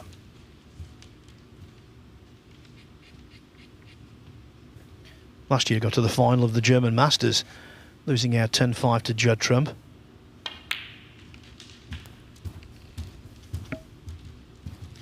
Not one of these players 22. who you would say is the finished article either. No, I definitely agree with that. I think potting and scoring, definitely without a doubt his strengths, but sometimes I think 23. shot choices towards the end of the frame would be a little bit better, but certainly learn that. But when he's in the groove, in the zone, watch out in the semi-finals of the Wuhan Open last year. He was absolutely irresistible, unstoppable against the aforementioned Judd Trump. Made a 147 and a host of other sizable breaks.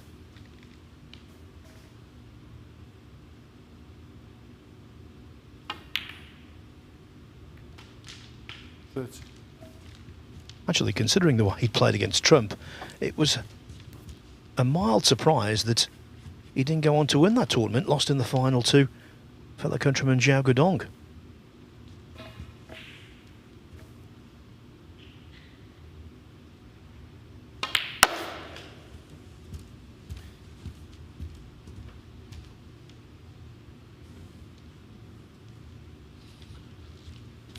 $35.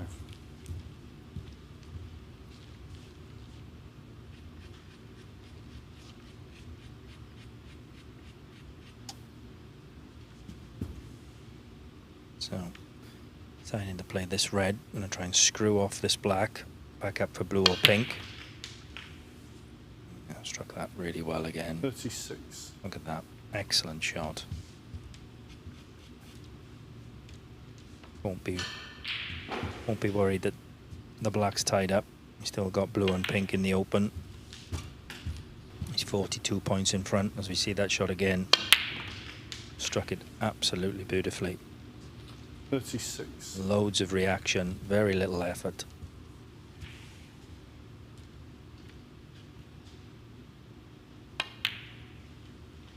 $42.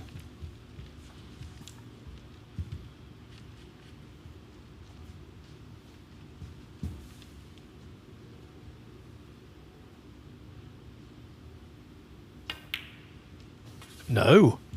Always going towards the near jaw. So hope for a shape. Yeah, I certainly didn't see that one coming. I was just about to say how beautifully he'd worked this breakout as well. Hasn't really missed anything easy in his first 4 frames he's played today, but he's missed that one, and well, by the way Farag is looking at this plant, he hasn't left anything easy. Unfortunately for Farag,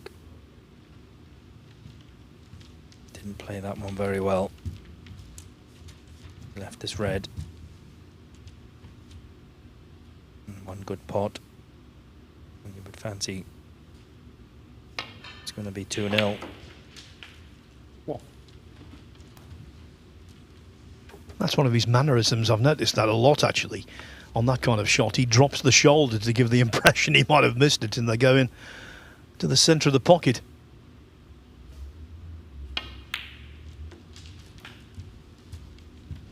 Did it there to a certain extent. 6.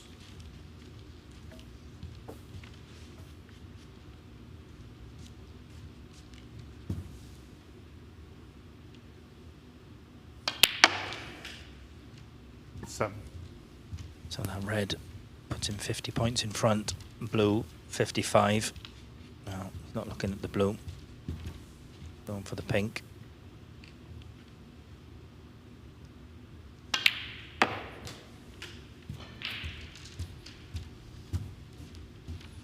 Does get loads of reaction out of the cube over very little effort, Phil, doesn't he?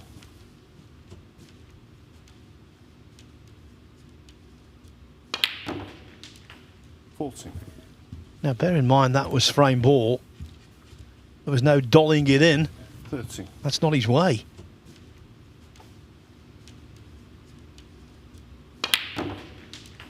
40. Pink follows. So, as it stands, Ajaib needs 3 snookers to tie. 20. Downgrade that to a miracle. He needs a miracle. Won't come back to the table at the end of this break.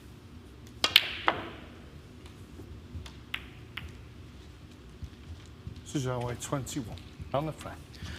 Indeed, the concession arrives. This isn't the high scoring of his first match against Caden Briley, but it's the same outcomes. Frame wins for Sir Zhao Wei.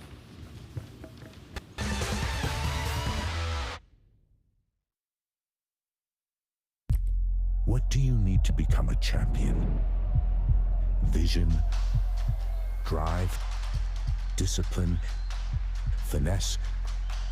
But what about a world champion? Victor, conqueror, peerless. The history. Reyes is the champion of the world. It's the king of the 9-ball ring. The biggest prize. The crown jewel of 9-ball.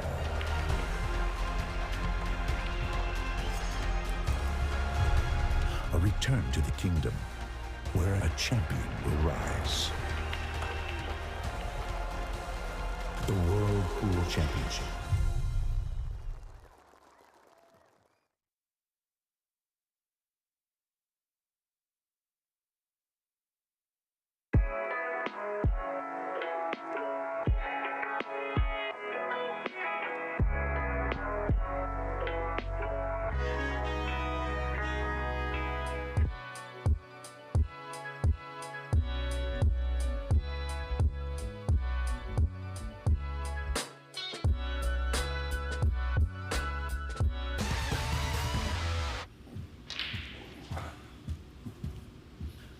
Sir Zhao Wei, I'm sure he's worked out all of the permutations, the possibilities, the whys and wherefores. If he were to win this frame and beat Farah Ajaib 3-0 to match his win over Caden Briley earlier, it would mean that going into his final match against Artemis Zizins, a draw would be enough for progress.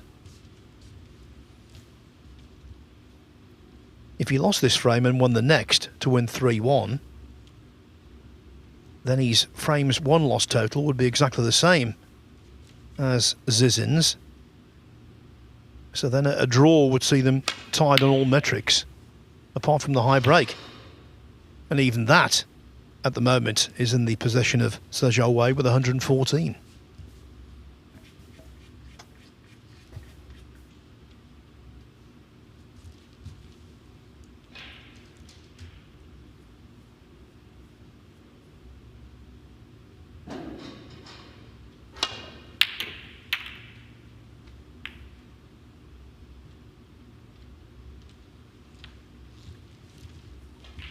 Well, that was a little bit of a wild one.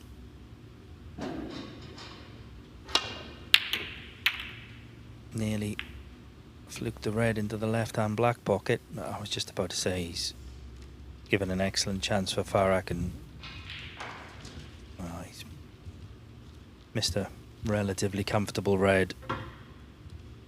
See what he thinks of that.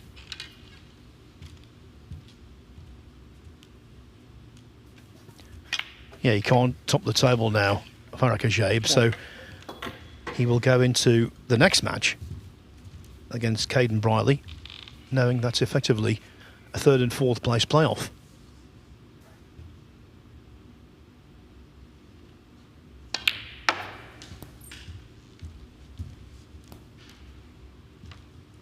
How many times do you see it in snooker where you play a bad shot? Shot before from Sejoui, played a bad shot, split the reds everywhere. Because Farrak's missed that easy red, he has now got the chance from it.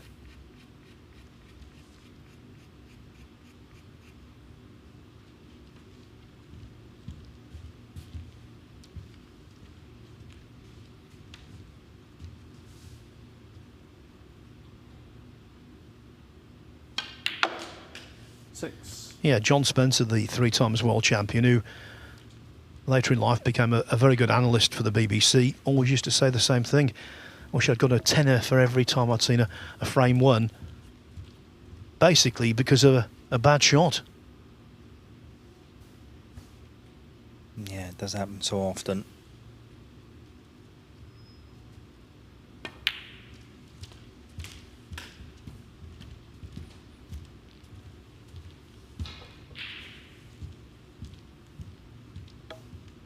I suppose, using the same logic, you could say that frames have been lost after a player has played a really good shot. Sometimes they knock in a cracker, have no fortune whatsoever with position, actually put themselves in trouble and end up losing the frame in that manner.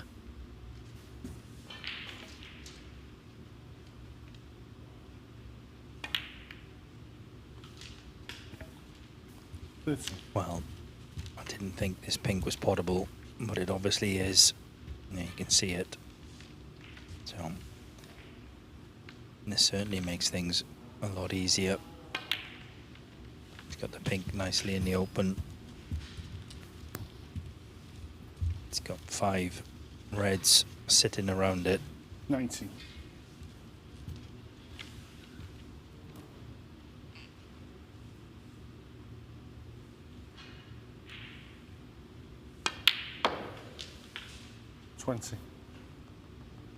Needs the white to slow up. Slightly overhit, but he's still pretty good on this blue. Yeah, going out on a limb here, should know better, but this is the kind of shot he normally has for breakfast. There you see, I went out on a limb, did your man a favour. 20. Didn't do myself any favours, made myself look a fool, but did your man a favour, Lee. Yeah, you certainly don't see him missing many of those long, straight shots. Usually bread and butter. He has missed it. Now, can Farrak make something of this chance?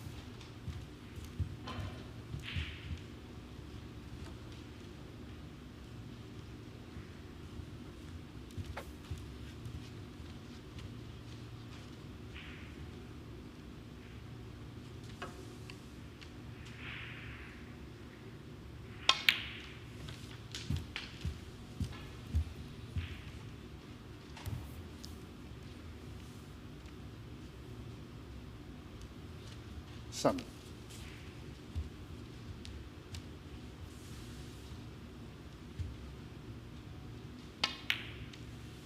8.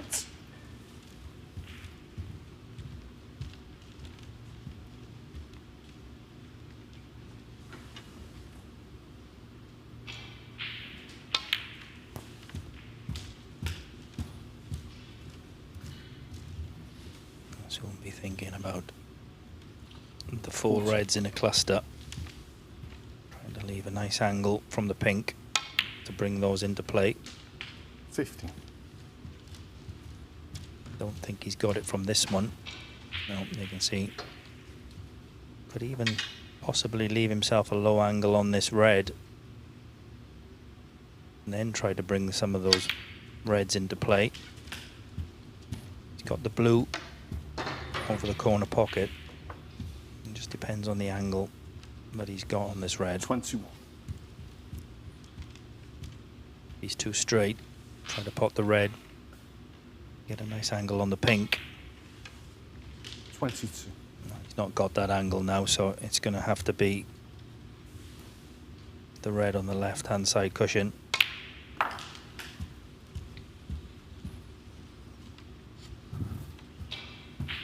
Now things getting a little bit more awkward. 28.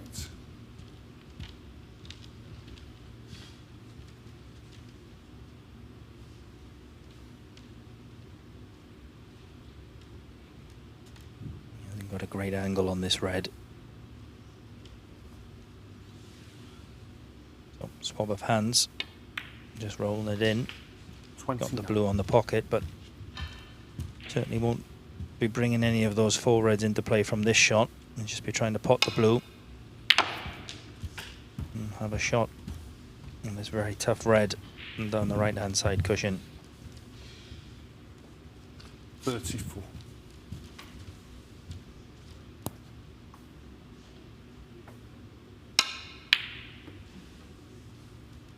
Thank you, Jay. 34. Fortunately, wasn't very close to that one. He has left a possibility putting this red into the yellow pocket.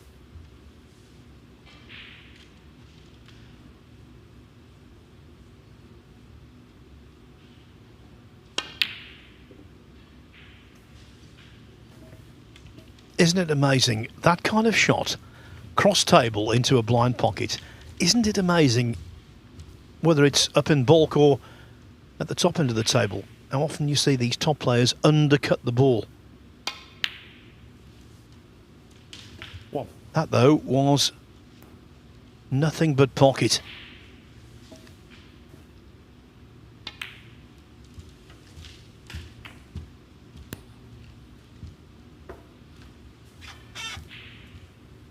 Six.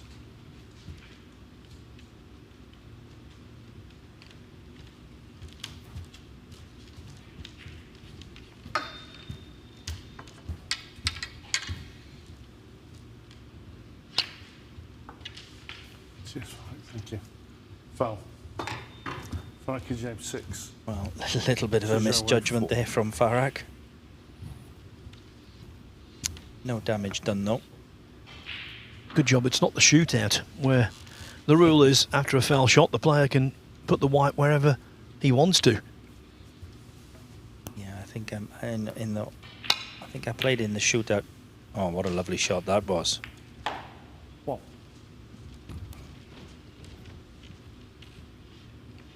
Now he's got an angle on this brown. I think the bottom red of those two reds will pot into the left-hand black pocket as he got the angle to screw down.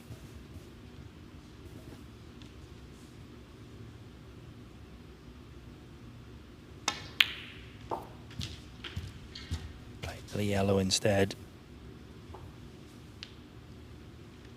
It's not bad. 3.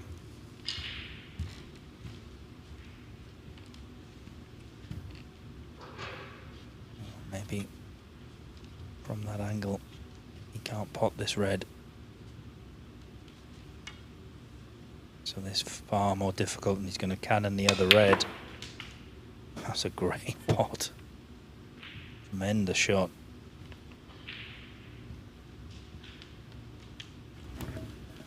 Yeah, what an absolutely brilliant pot, and getting the other red out into mid-table and where the cue ball is stopped, suddenly it's a frame-winning chance.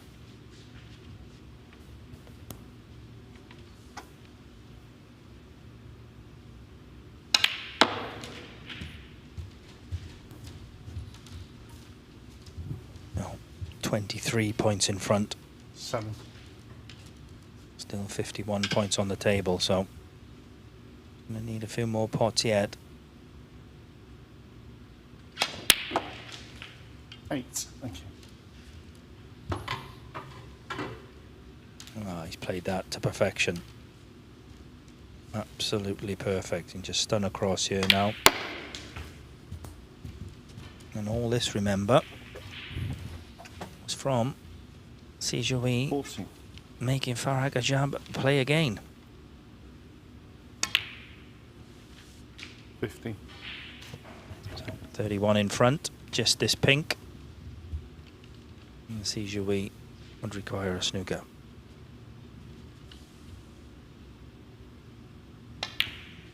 Yes, the decision to put Ajab back in has spectacularly backfired. And you can rewind the frame even more. Sergio Way was in command, it seemed. And he missed the blue to the yellow pocket. 22.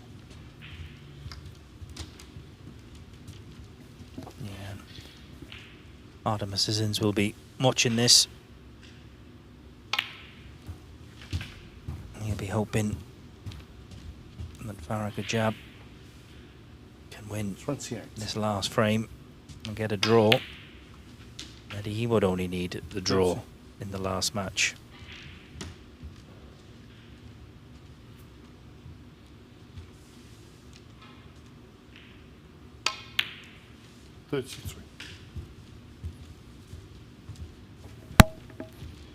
Needs to clear the colours here to make his highest break of the day, superseding his 52 against Zizins. 37.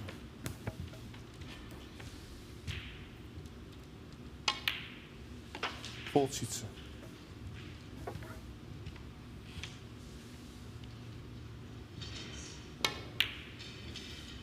48.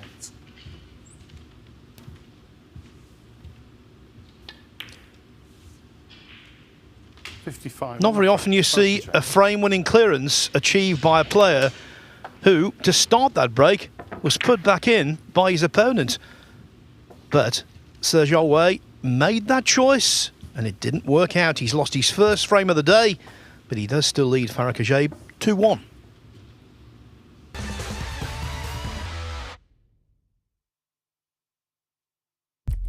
What do you need to become a champion? Vision, drive, discipline, finesse. But what about a world champion? Victor, conqueror, peerless. The history. Reyes is the champion of the world. It's the king of the 9-ball ring. The biggest prize. The crown jewel of 9-ball.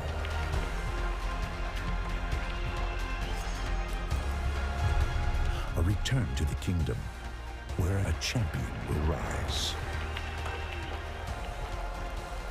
The World Pool Championship.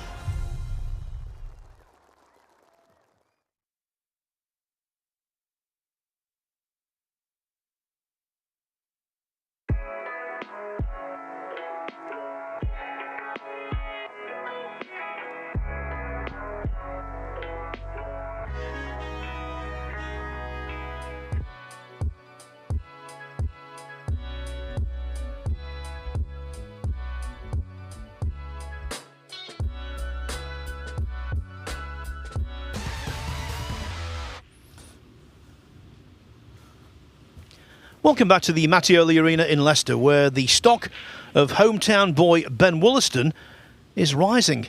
He's just taken a 2-0 lead over Florian Nursler in his second match of the day. That's on table 2 after beating Julian Boyko 3-1 earlier.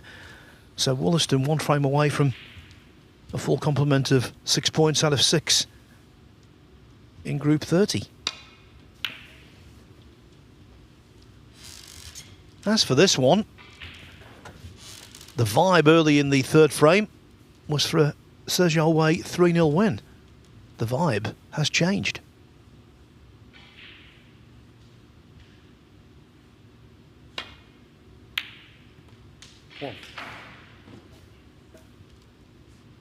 Would love a full ball kiss on the green. Granted. Well, not full ball, but as near as he required.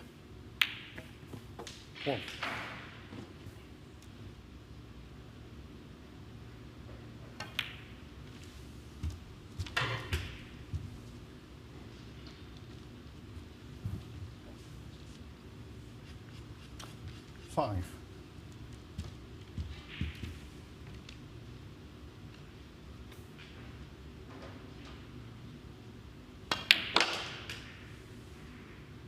Six.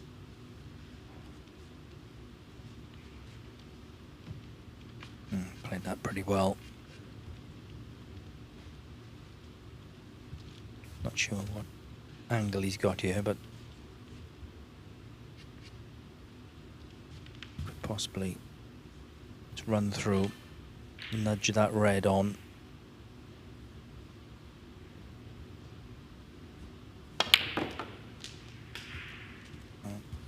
He's played stun up the red into the opposite black pocket, and he's controlled that really well. Yeah, his cue ball manoeuvrability is top notch. 30.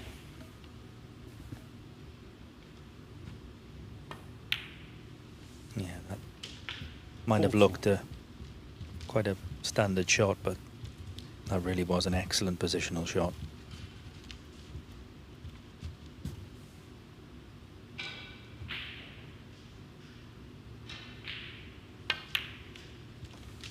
Now he did have this time, he had the angle to pot the black, little screw shot.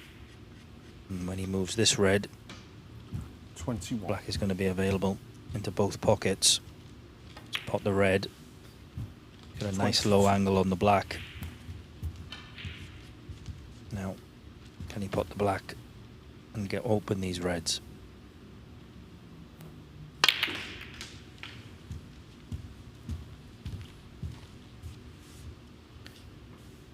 Well, 29. He has put a few reds on, but see it again.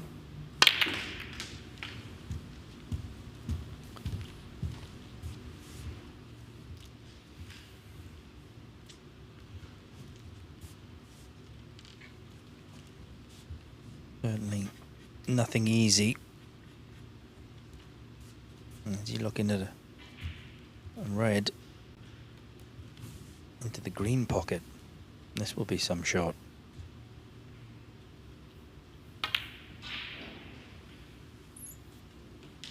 Oh, that's a beautiful shot from Sijui.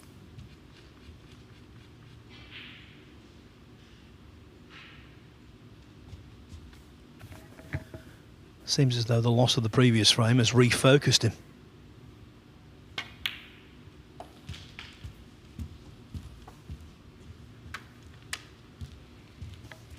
I think during the course of this season, Lee, he will cause a lot of problems for 37.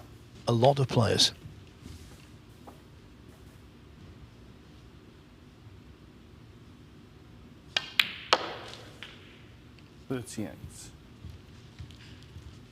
Yeah, he's causing plenty of problems for players now. I think in the next few years he's going to cause a lot more.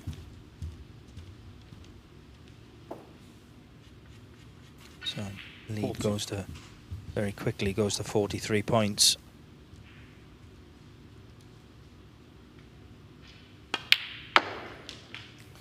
Doesn't want to be straight on this blue though. That looks pretty straight. You can tell by his reaction. If he was low on the blue, he could have played for the red in the bulk end. But he's obviously this pink pot, so that's a bonus, and he'll have the angle to pot this pink and go into the reds.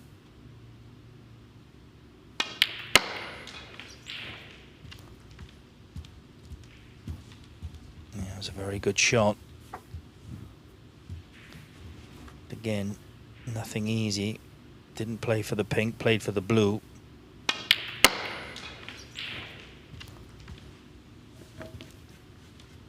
Yeah, the red closest to the cue ball, you see so many of these shots misjudged.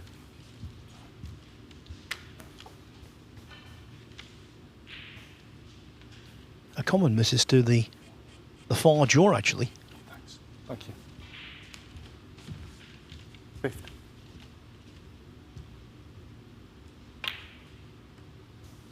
Just like that. Sijui. 50. Yeah, he did seem to play that rather quickly. has covered the red that he's gone for with the blue, but he has left a possibility for Farrak. But he's not interested in that. He's going to play cushion first. Trying to leave the cue ball where the red is.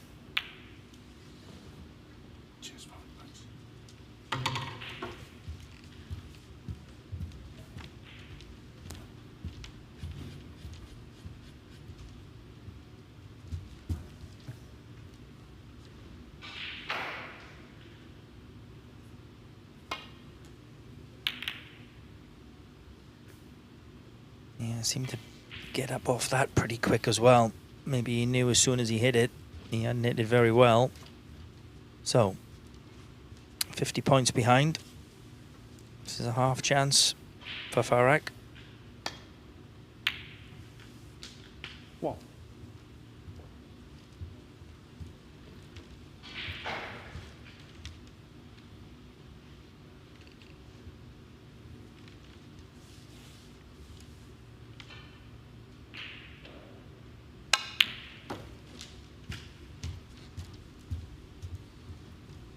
Struck that very well. Again, very little effort. 3. A lot of reaction out of the cue ball.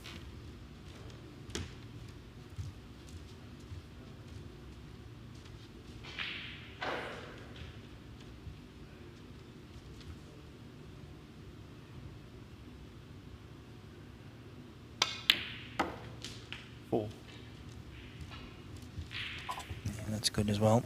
Top side of the blue. He displayed the superior endgame in frame 3. He would love to do the same in frame 4.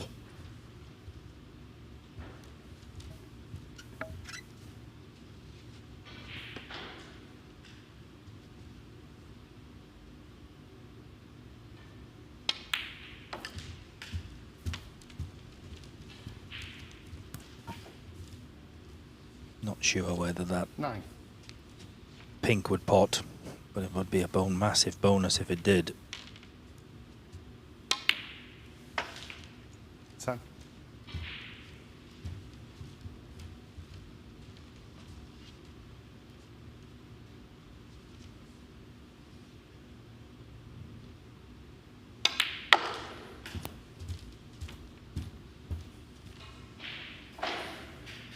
Now, if you walked into the players' room here and you saw Artemis Zizins wearing a Farrak Ajaib silk scarf, you could understand why.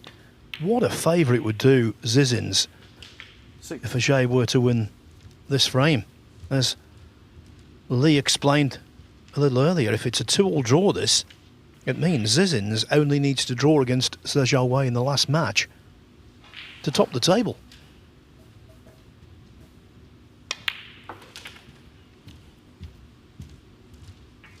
Yeah, Artemis is without a doubt cheering Farrak on here.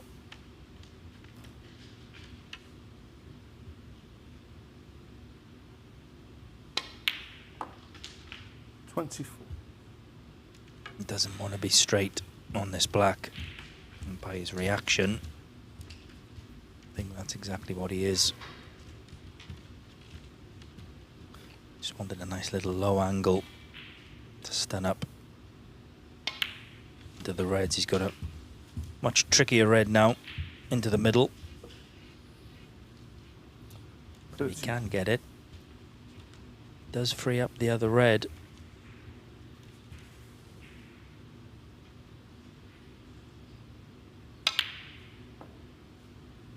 That's a shame. Farrak Ajaib. 31. It's undoubtedly true that the pockets on the Rassons for this tournament are a little more generous down the rails. The corners a little more generous than normal, but the middles I think are still uncompromising, as they've both discovered in back-to-back shots.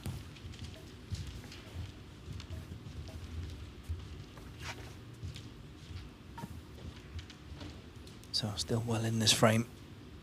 Only 19 points the difference. Oh. What? I think you might need to check the pocket, Phil. That was a thunderbolt.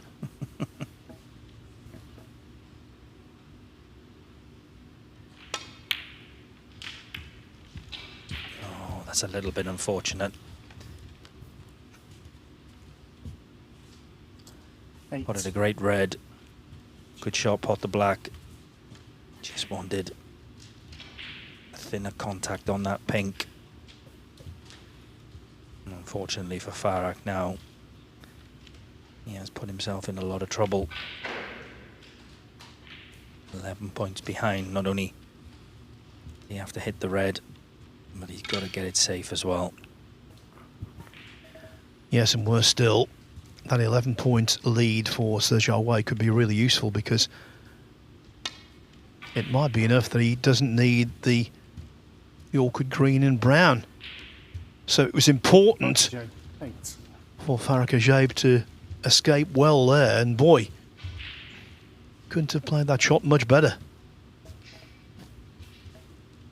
Yeah, that was an excellent shot.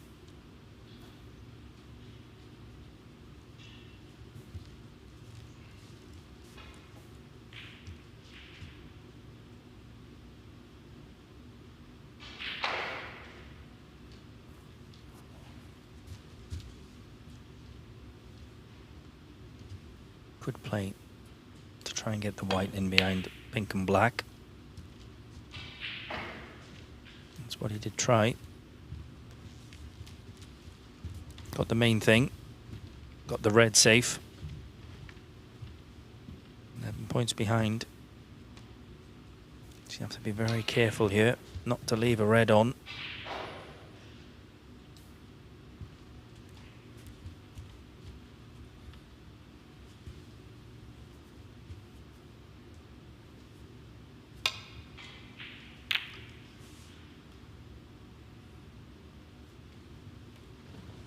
Played this pretty well.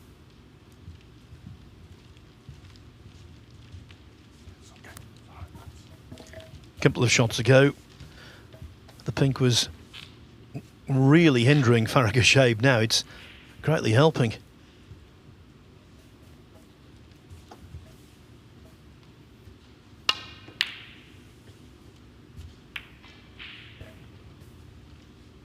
So, one thing Sijui certainly didn't want there was to bring the green and brown into play.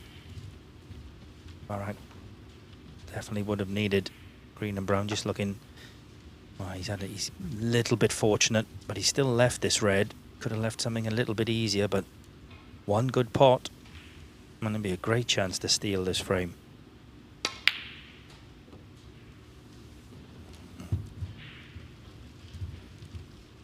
It's a little bit fortunate not to leave something easier, but I still fancied chance to steal this frame. Farag to pot that.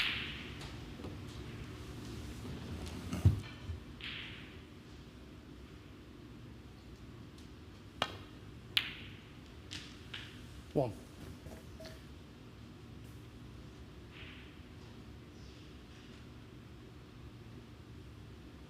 You have to believe it's snooker time next.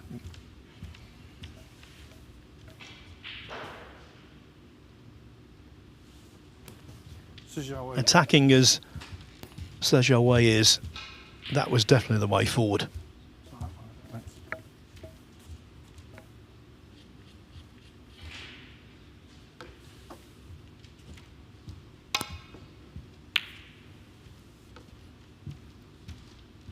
There's another good hit from Farag, and they'd be delighted with that.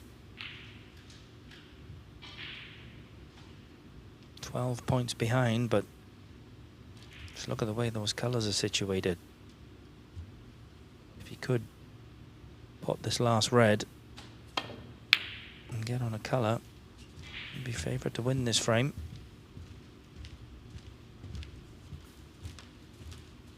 It's a pretty good shot. I think he's got the snooker.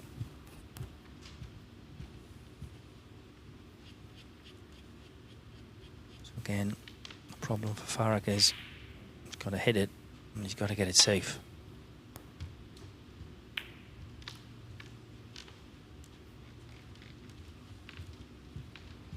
He'd be delighted with that.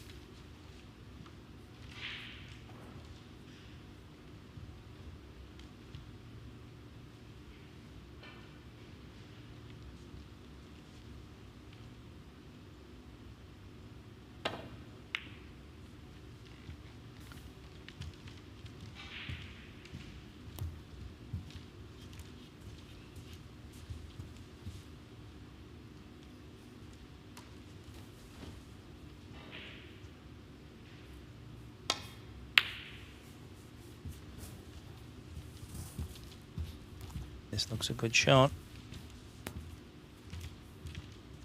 Got the snooker. Again, same problem now, but this time it's for Sijoui. Got to hit it, got to get it safe.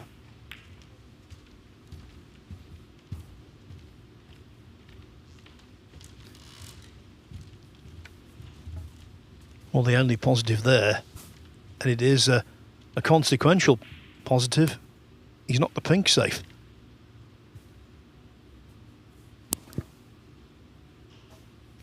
Because regardless of the colour that Farakash pots off this last red, if he gets it, he will need the pink.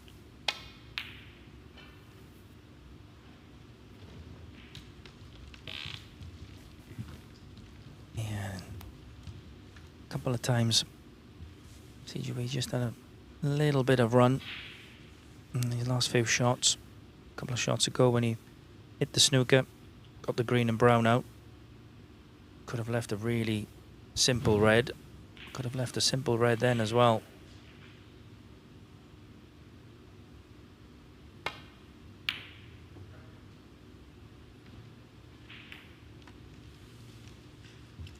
Didn't want the cannon on the brown, but got the red safe, which is the main thing.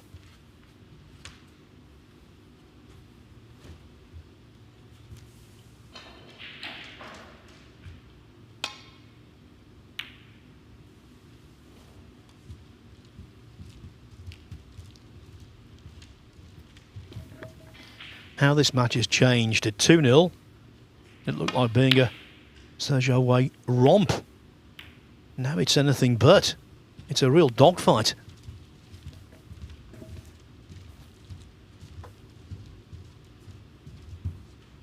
So I'm not sure. Don't think this red pots. If it doesn't, you can certainly put the white in behind the yellow. Yeah. And that was a poor shot. I think he had eyes to try and knock the pink off the side cushion with the red as well. And all he's done is put the red over the corner pocket.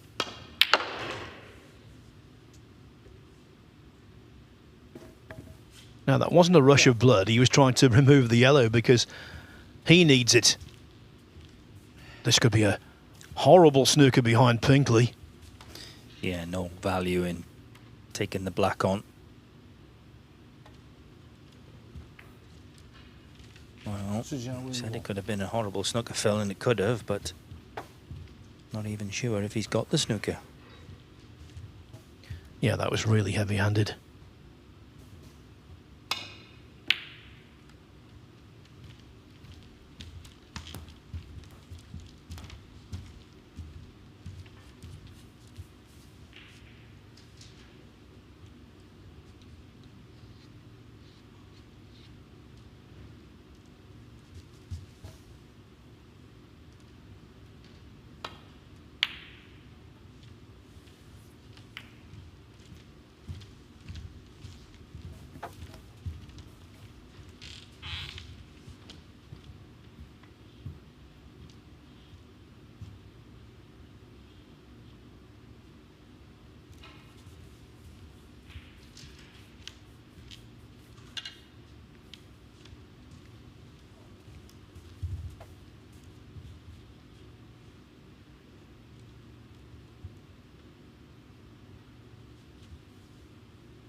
I think he's lining up to have a go at this one.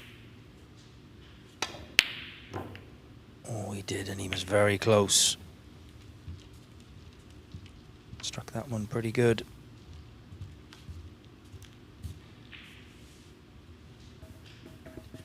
So 13 points Sijoui leads by. That means he needs yellow, green and brown. Farakash needs all of the colours.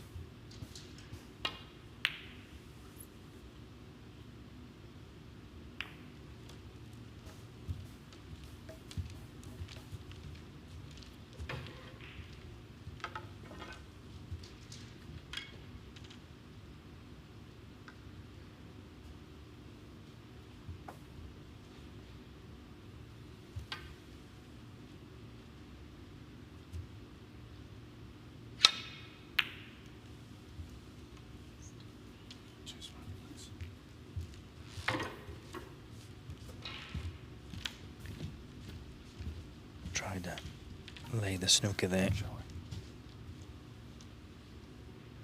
Just let the yellow run what he did to get the snooker. Now, it's not easy, but it's a half chance.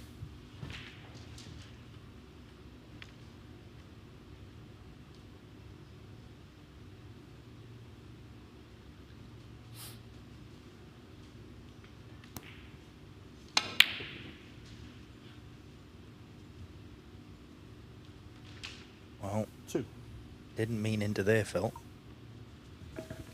Neither did he.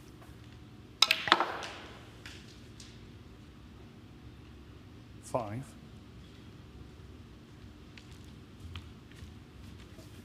Can't quite believe this match has taken such a turn.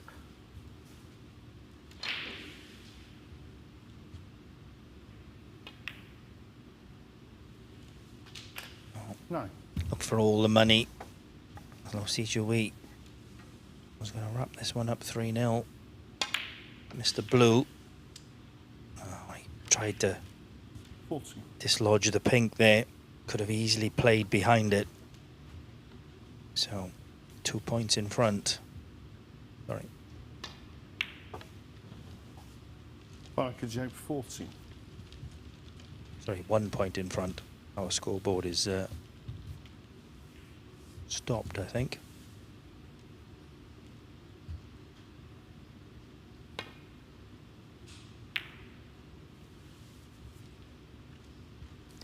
Yeah, that's right. 1 point the difference. So if Ajay pots the pink, the best that Sejaway can do is force a respotted black.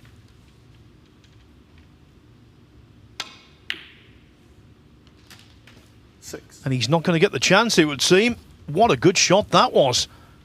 The double and a perfectly weighted white. 7 and the frame.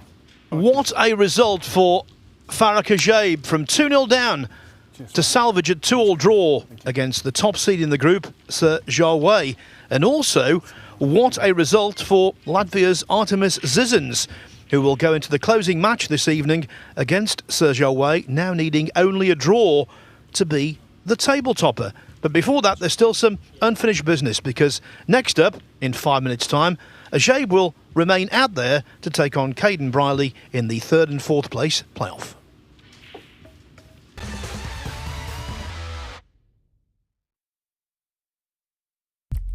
What do you need to become a champion? Vision, drive, discipline, finesse. But what about a world champion? Victor, conqueror, peerless. The history. Reyes is the champion of the world. It's the king of the 9-ball ring. The biggest prize. The crown jewel of 9-ball.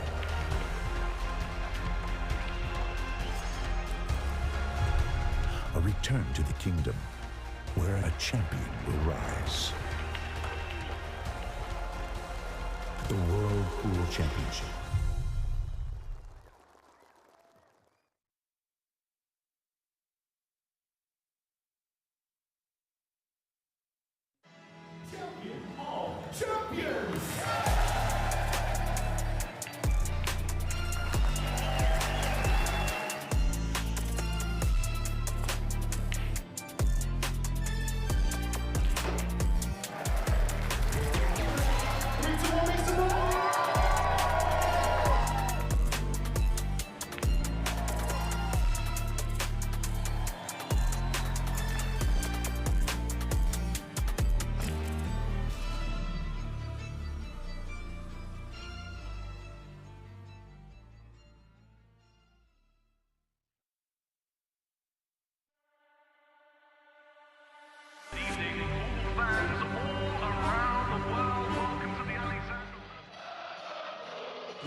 Arena looks just spectacular, and I cannot wait for you all to see it.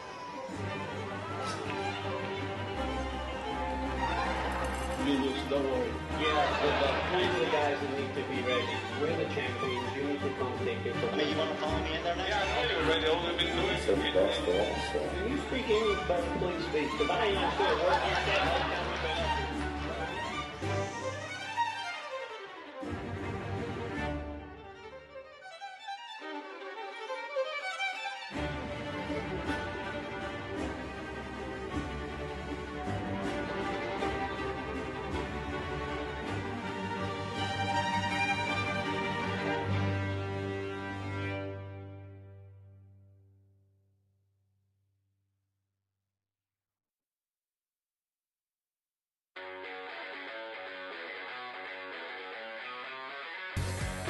We are guaranteed 4 phenomenal days of action right here in Florida.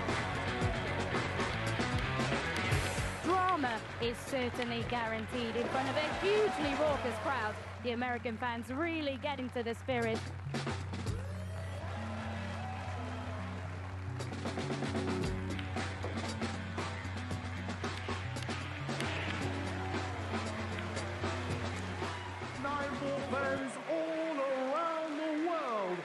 So much history, so much prestige, and it all comes down to this.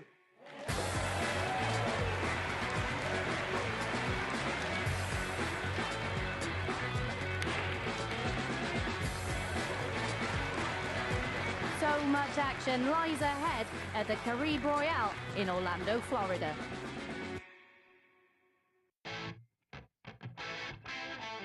We're back at the Harrah's Resort in Atlantic City for the US Open.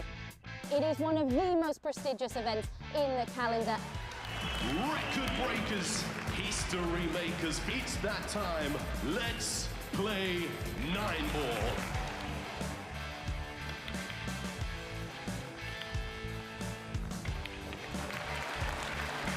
Nine-ball pulls on the growth. And the governor gets on the board. Next year's prize money in the US Open is going to be $500,000.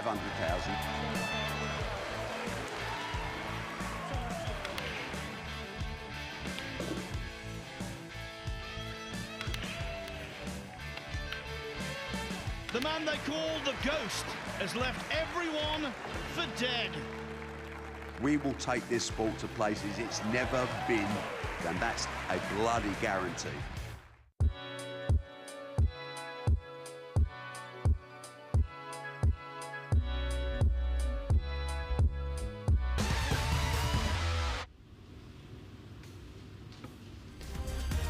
Well, this BetVictor Championship League has got a history of producing some incredible flukes, and we've just seen one in that previous match between Si Jiahui and Farah Kajib. 2-0 down, Farah managed to salvage a 2-2 draw with the top seed Si Jiahui, and this is currently how the table stands. A big result that, I suppose, for Artemis Zizins, because what that means now, with 2 matches played, 2 matches won, he will only need the draw in the final match of today's play against Si Jiahui to book his place into Phase 2 and a place in the last 32 of a ranking event for the very first time. So our penultimate match, Farah Kajib stays out there in the arena to take on Q School top-up, Caden Braley. Over on table 2, which is available on the Matchroom Multisport YouTube channel, Leicester's very own Ben Wollaston taking on Florian Nussler. But Farah breaking off here, and boy, must he be feeling a lot better about things after how the end of that match unfolded. 2-0 down, as I say. It looked for all the world he was going to suffer a 3-0 defeat, and that really would have set the tone for the final match this evening. But Lee, it's amazing how quickly these groups can turn, sometimes on a single ball, and all of a sudden it's wide open. Yeah, it certainly looked for all money as though Si Jiahui was going to go on and win that match 3-0 on a relatively straightforward blue. As Phil Yates alluded to, he never misses them. Unfortunately for him, on this occasion he did miss it, and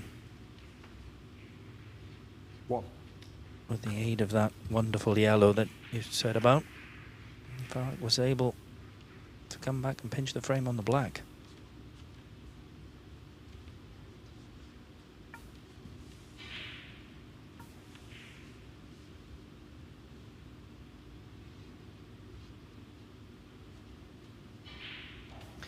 As for Caden, it's been a big struggle to date.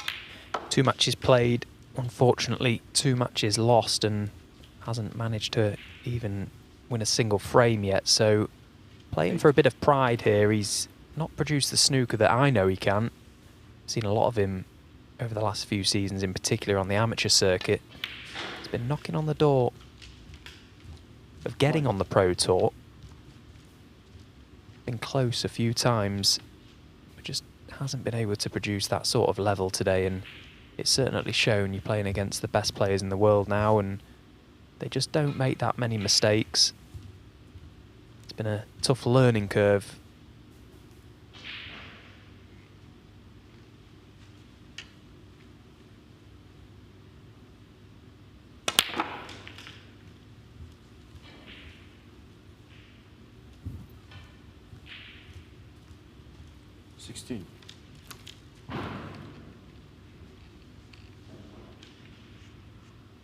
Didn't have the best of angles on the black there. Because of that, he's not perfect on this red. He's going to need a good shot here.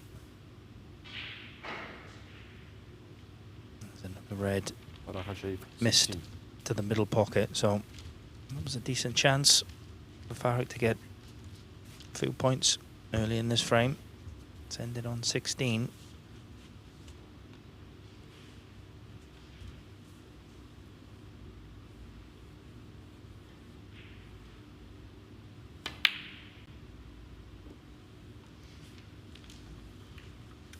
Yeah, I think Caden's had one of those days today, Stephen, where just things haven't really gone for him.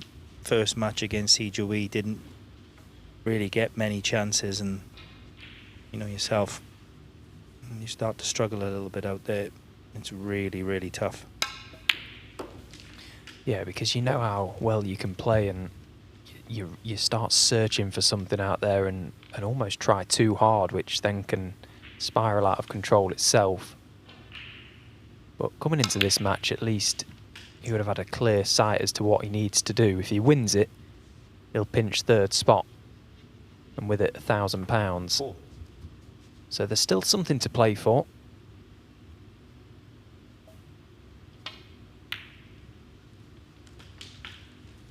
Yeah, I've been in that position myself before, a few years back. Coming into that last match, get only won 1 frame up to this stage. Managed to win this game, and at least you do feel a little bit better going home in the car knowing you got £1,000 in your pocket rather than having nothing. 12.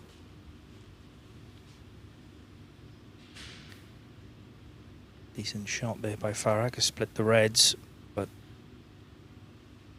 nothing easy. It's like he's taking this one on by the blue. Very close. Very close to the other pocket, and just what I said with like he's taking this one on by the blue. And the way things are going with Caden, he's thinking there might get a chance. And it's going to drop in the other corner pocket. Yeah, you talk about things not going right. Of course, you can control things yourself when you're at the table, and if you're missing pots, that's on you, but ultimately, when things like that are going against you as well, it's very much out of your control. And I think when you're struggling out there as well, as which Caden is, you start to feel really hard done by, and it's not a very nice place to be.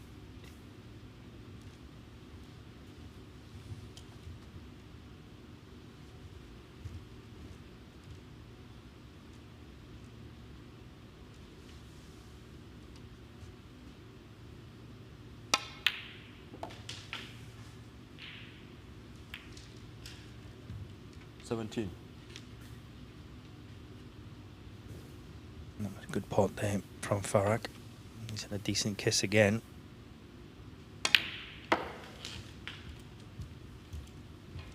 So this will be the last of the easy reds. 23. Be looking to get an angle on the black from this red. 24. He's got the angle, so Can he pot the black, open the reds, and get a chance to win this first frame? Well, he certainly can. He's played that very, very well. Yeah, he struck that delightfully, didn't he? Caught the pack exactly how he wanted, was able to control the cue ball, and he's got this thin cut back to the left corner pocket. Chance to keep this break going and win this frame.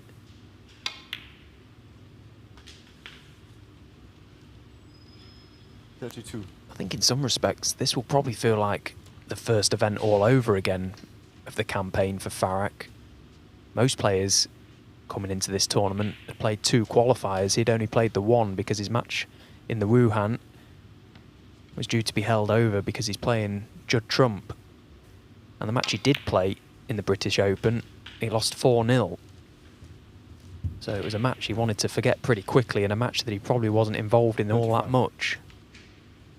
So this probably felt like a chance for Farrak today, having the 3 games. Hasn't quite gone to plan, but at least he's digging deep. Showed some good battling qualities in that previous game to salvage the draw. And no doubt sees this as an opportunity to inflict more pain to Caden Brearley's day.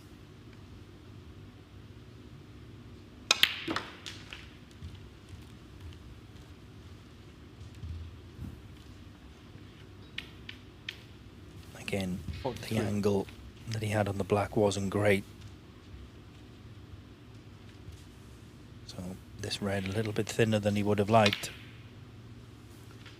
He's got it. He's going to be on the blue. 44. So 60 points in front. Looks like he's going to take full advantage of that. Very nice little fluke he had earlier. 49. So much skill in snooker, but can't beat a little bit of luck, Steve, can you? I wouldn't know. I never get any. 50. Yeah, it's incredible how much of a part that plays, particularly at the professional level. The players are so good anyway, and if you pair that with a little trace of luck at the best of times, but 66 points in front. I think Caden, he's going to come back to the table purely for table time.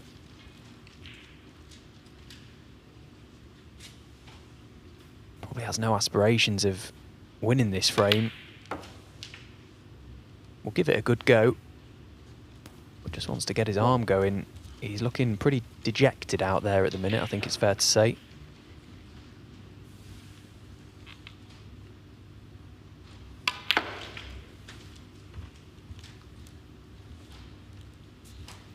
Yes, it's crazy how Caden has probably been looking forward to playing this since the draw came out.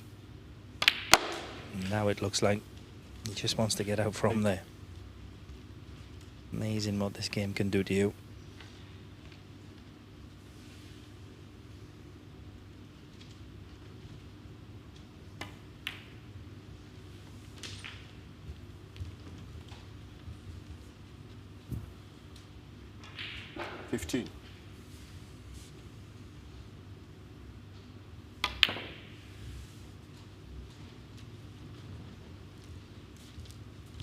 Brearley, 15.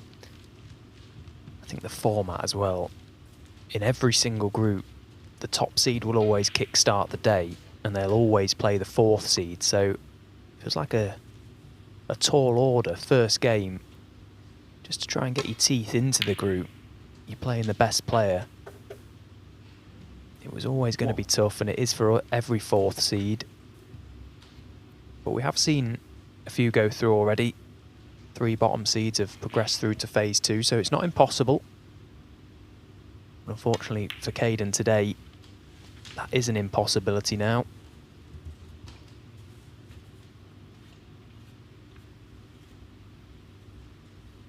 Eight.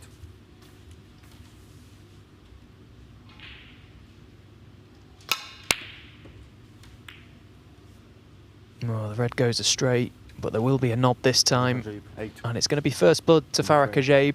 in a match playing purely for placings, it's 1-0.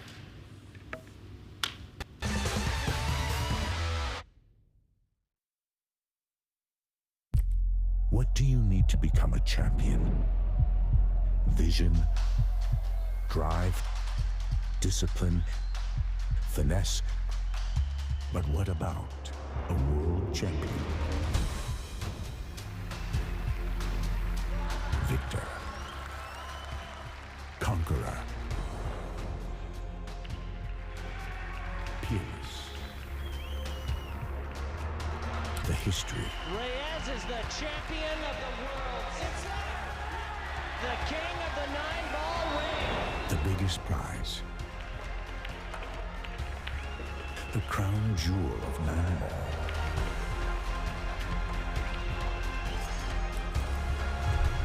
A return to the kingdom where a champion will rise.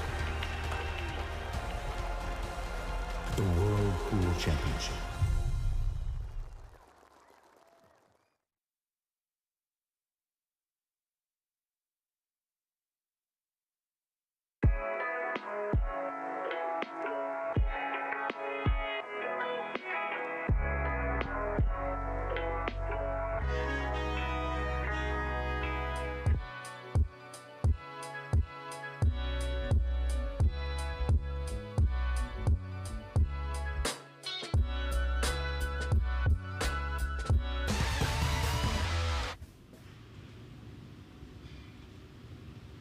Final day of the penultimate week of Phase 1 at the BetVictor Championship League, creeping towards its conclusion here on Table 1.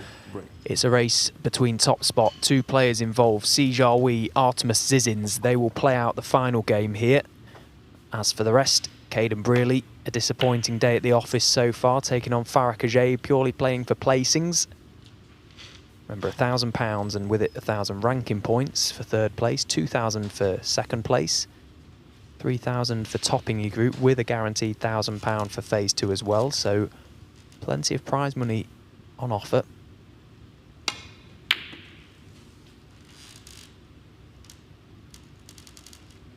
This Phase 1 all about whittling the field down to 32 players, which will then be split up into groups again to contest Phase 2, and then the group winners from that to play out a final day, resulting in a best-of-5 final.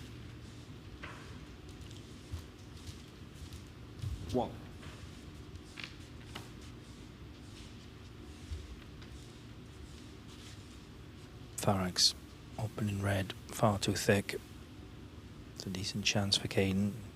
He's not on this black, so it's going to be a long blue. And that will not do anything to improve his mood at the moment.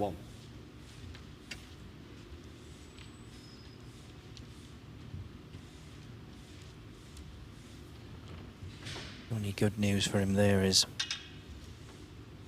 he has blocked the red into the right-hand black pocket. But Farag has picked one out of the middle of the pack. Good pot, no position.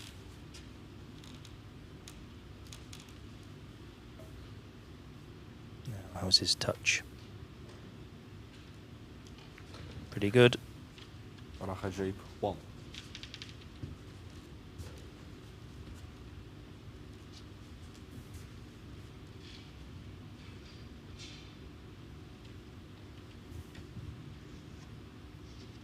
Just needs to be mindful here, Caden.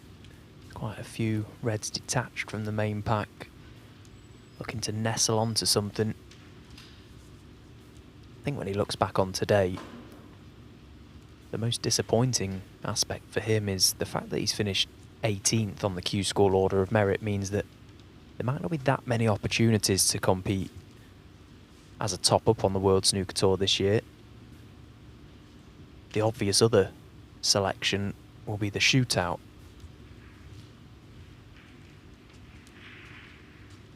No doubt he's putting a lot of hours on the practice table in preparation for this event, but ultimately it's what happens on the day that counts, and it hasn't been a good day for him.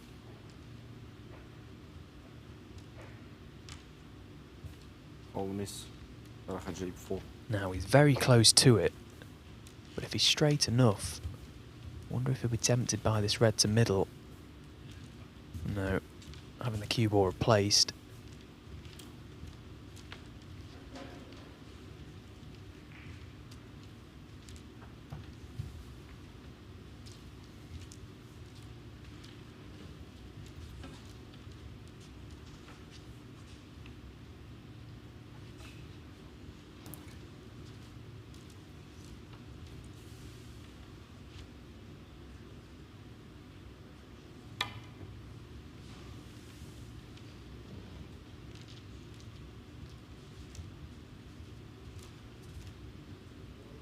All miss. راح أجيب 4. And the perfect line there, just slightly under hit.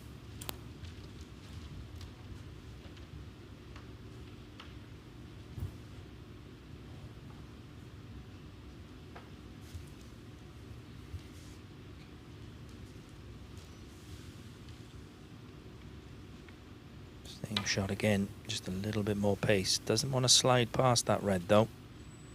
On the right hand side. All miss.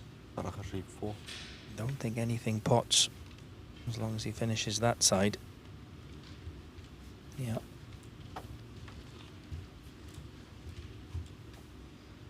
Yeah, he's just got to be super careful he doesn't overcompensate and over-adjust. It's a very marginal change he's got to make here.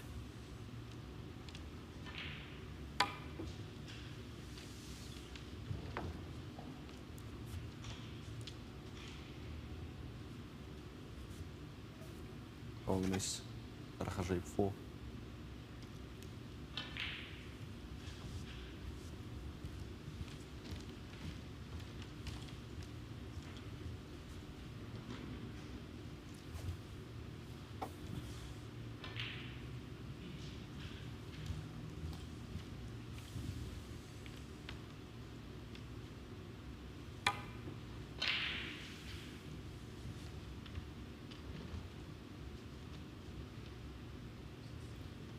All miss. راح أجيب 4.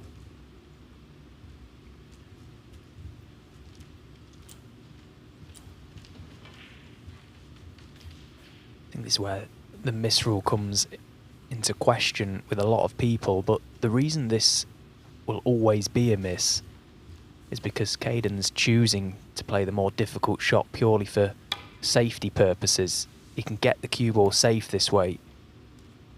Does have a one cushion escape into the side of the reds, but it's of no value to him.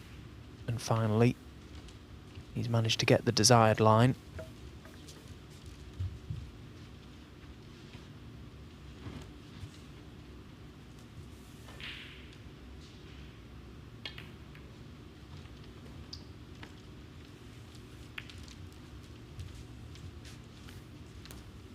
A little bit careless there from Farrak.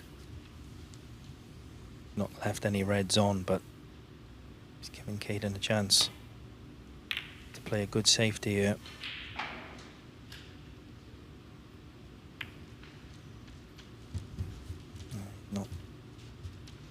Not played it.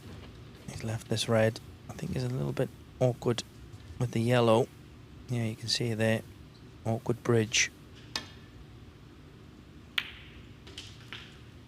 But he still managed to play a good pot. And he's got an angle. He can pot the black. Low. He will be going into these reds. Awkward bridge. But he's still...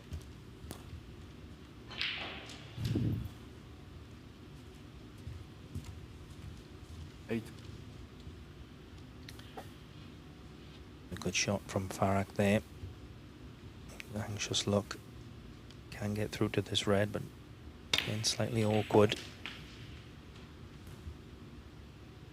Needs the white to miss the green. 9.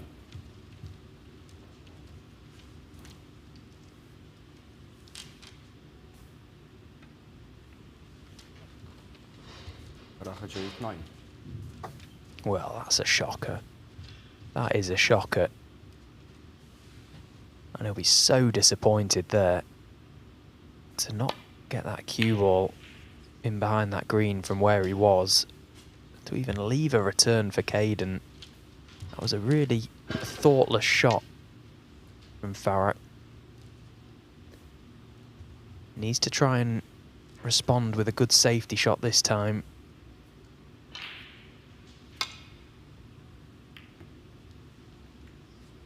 Caught the red a little bit thin, but the little bump on the knuckle may help. Just took a little bit of pace out of the cue ball.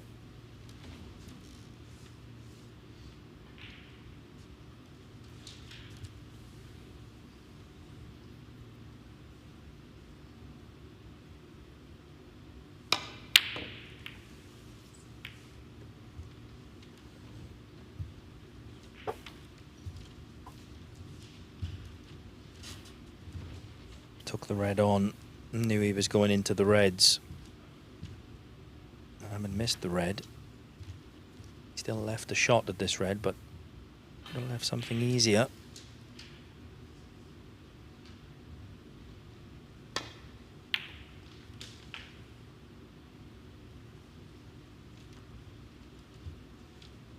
One. Good pot, but certainly not ideal.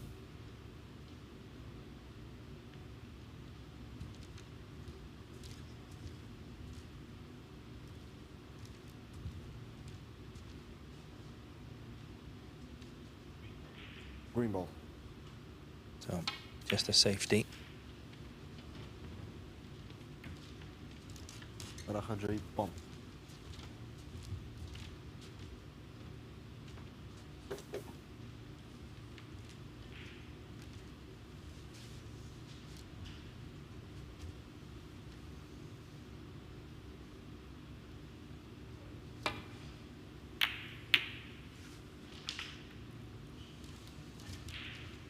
One. Well, holds his hand up. Found a plant, or at least the plant went in. But the double kiss on the red on the top cushion has left him pretty much in no man's land, so not going to make many from it. Just the one, in fact. One. Again, another day, you get the plant, you double kiss the red, and you go back up the table, perfect on the pink or blue. It's just been one of those days for Caden.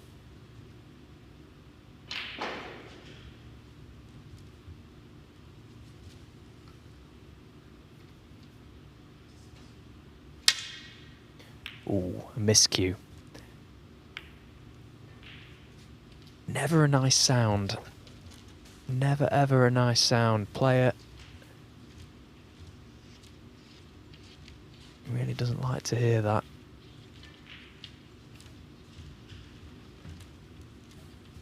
Yeah, could have definitely left something easier than this. And another example there. And just want something, Caden just wants something easy. It's awkward queuing, not an easy pot. No, but he's played that very well. Excellent shot.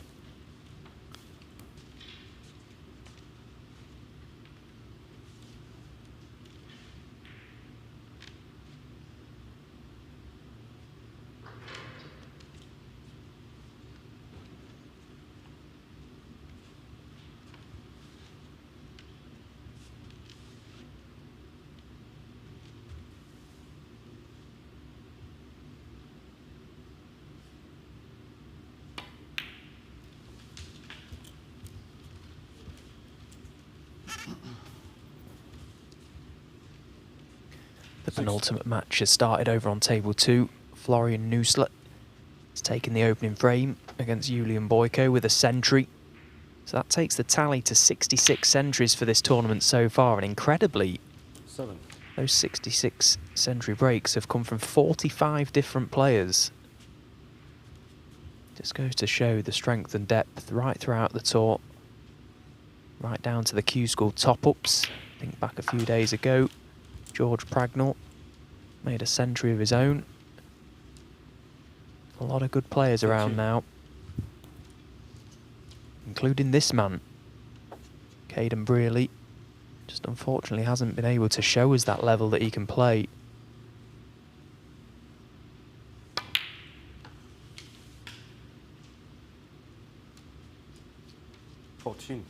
Maybe this could be the start of something.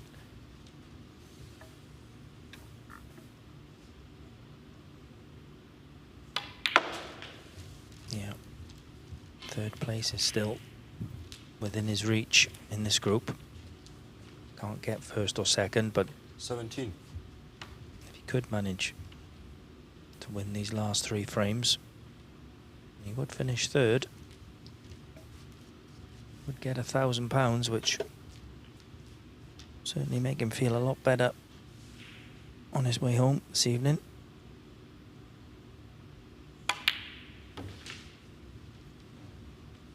$18.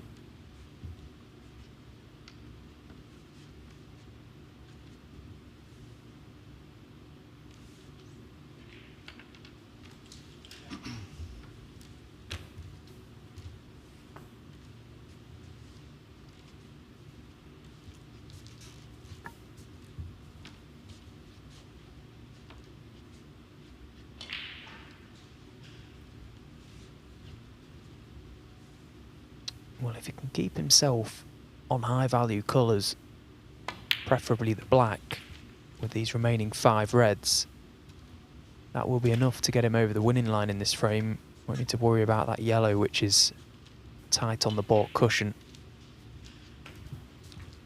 24.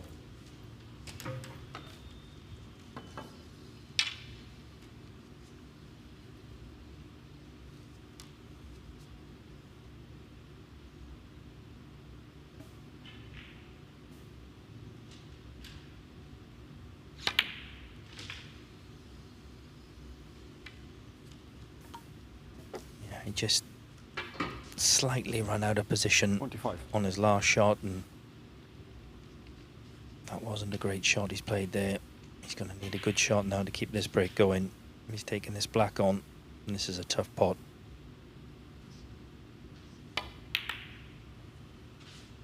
Yeah, that was a very tough shot. It wasn't that one. That was the problem. It was a couple of shots before. Having missed that black, knew he was going to be cannon into the reds. Could have easily left an easy starter. As it is, not left a pot on for Farrak.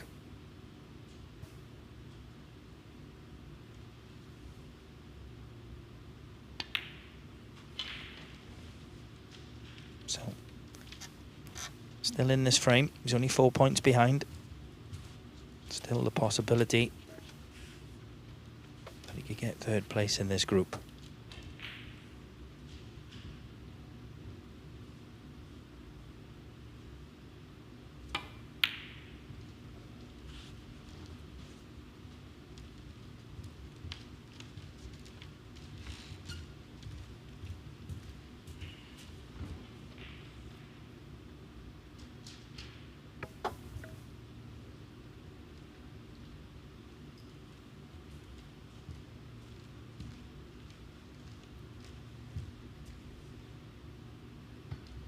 Just coming around to check that red closest to the right middle. It's a little bit of a problem ball for both players, actually.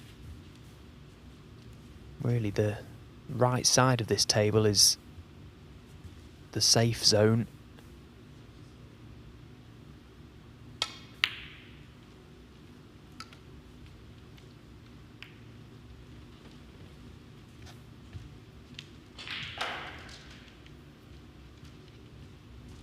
Yeah, I'll be pretty pleased with that. Gives the problem to Caden now.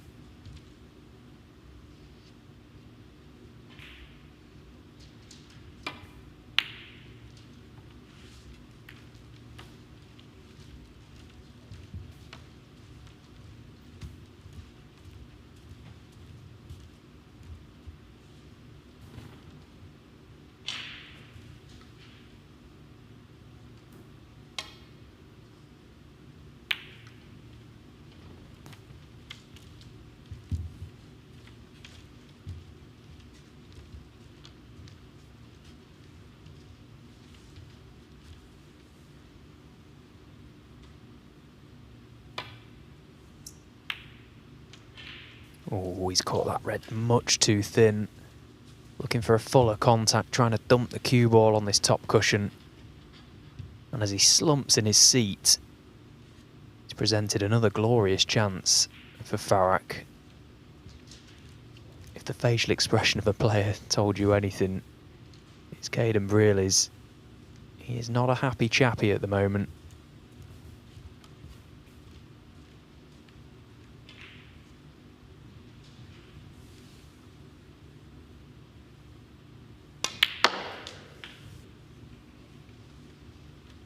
One.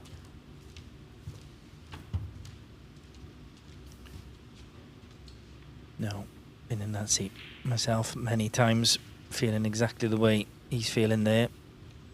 Not a great feeling.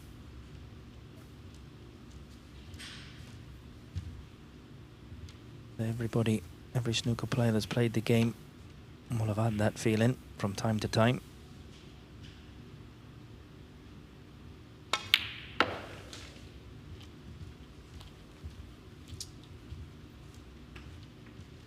Needed that cue ball to run a little bit more. He can still pot this red, but that cue ball runs a bit further. Should have been a pretty comfortable red.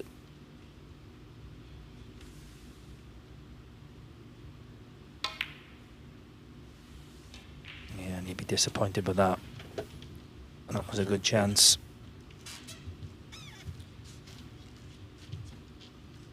Remember, Farrak only needs a draw in this game to guarantee him third place, so that was a chance there to get it. Oh, that's an excellent pot. Great pot. One. Well, I think he'll be taking this black on. The way things have gone today, looking to try and make something happen.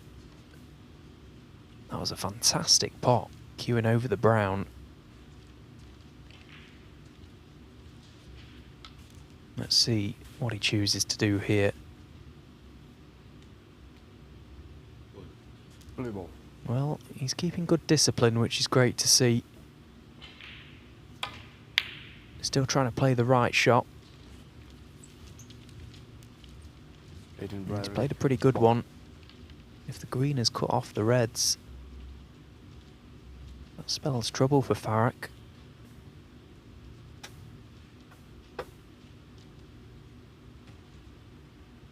Fair play to Caden, because it could be quite easy to forgive him to just throw his arm at a few. But he's still staying disciplined, which is good to see. Oh, that's a great return from Farrak. Fantastic shot. Cleverly played. Yeah, that's exactly what he played. Very good shot. You've seen Caden knock in a very good red. He's eyeing up another one here.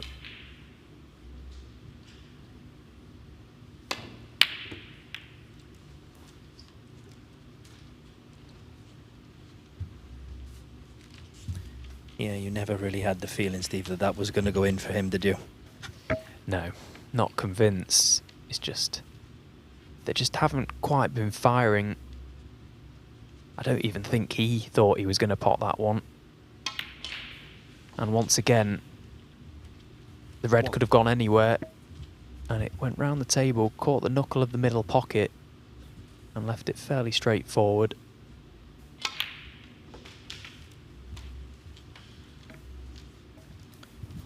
So, 19 points in front. 8. Red and black would put him 27 in front, 27 on.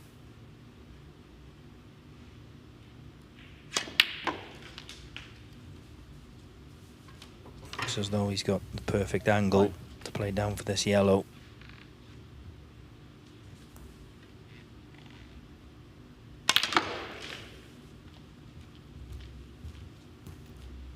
That's a very good shot. Excellent shot. 16. So, 27 points in front. Yellow.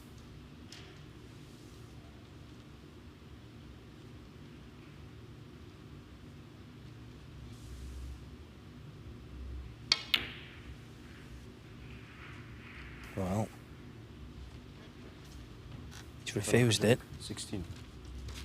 And in refusing it, could have played a slightly better shot than that. Does that surprise you, that shot selection, Lee? I think I'd have been going for that yellow. It was a chance to win the frame. Yeah, I thought he would have taken it on.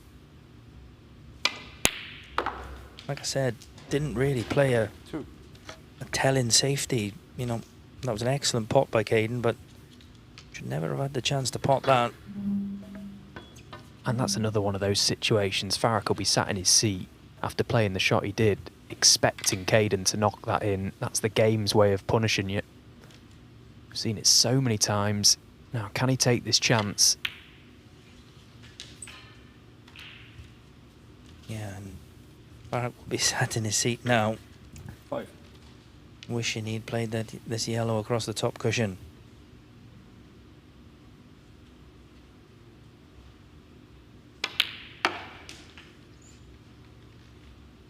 Nine. So, 3 more pots for a respotted black.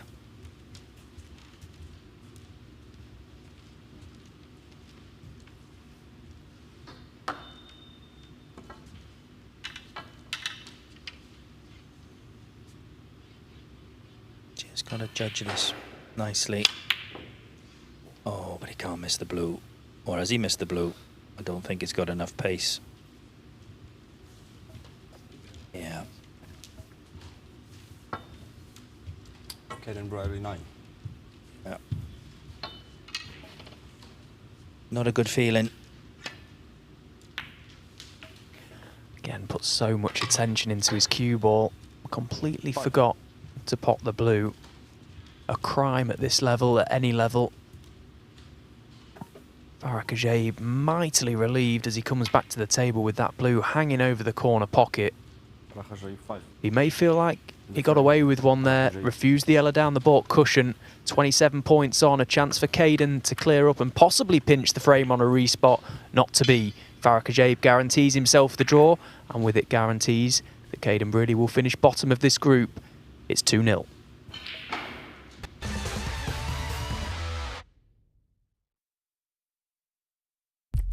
What do you need to become a champion? Vision, drive, discipline, finesse. But what about a world champion?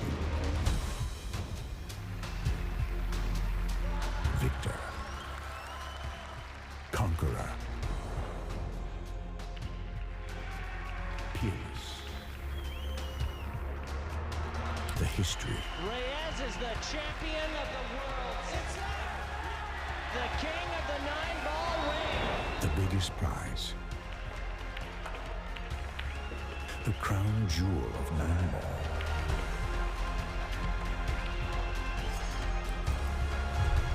A return to the kingdom where a champion will rise. The World Pool Championship.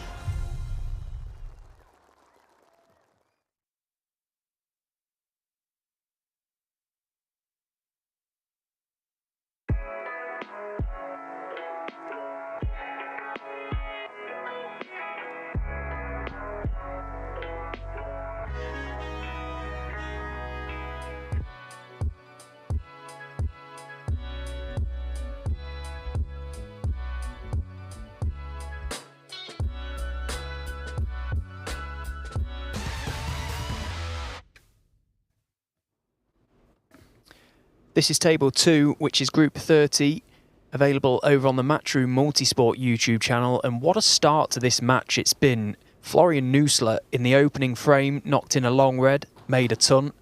Julian Boyko, the second frame, did exactly the same, returned the compliment with a break of 103 of his own. So back-to-back centuries in this match to start it off. Fantastic standard, and here we see again Austria's Florian Nusler in with a chance. Been a very, very attacking match this. Both players looking to really take it by the scruff of the neck, and every time we've glanced over, the balls have been very, very nice. And the players have stepped up and taken the opportunities. Ben Wollaston in control over on table 2. 2 matches played, 2 matches won. And again, similar to our feature group, it's going to come down to the final match here between Ben Wollaston and Robbie Williams as to who books their place into phase 2. Of course, we've got Sijar Wee and Artemis Zizins to come up to decide who wins our group. Florian Nusler came through the Q Tour playoffs, as I did back in March out in Turkey. Julian Boyko actually booked his return to the professional tour in Turkey as well, winning the European Under-21 title. It's amazing to think he's still eligible to play in the Under-21 tournament. Julian Boyko's been around for a long, long time, it feels. Still very, very young. 2 very talented young players. 36. So our players have returned on table 1. Florian Nusler, oh, as he misses the red down the rail, was going well, looking to try and turn that into a heavy contribution, not to be. The break ends at 36, so we'll leave that one there and refocus back on our match here on our feature table. And as we do, Caden Brearley bumps in a great long red, the sort of shot he'd have been wishing has been going in earlier on.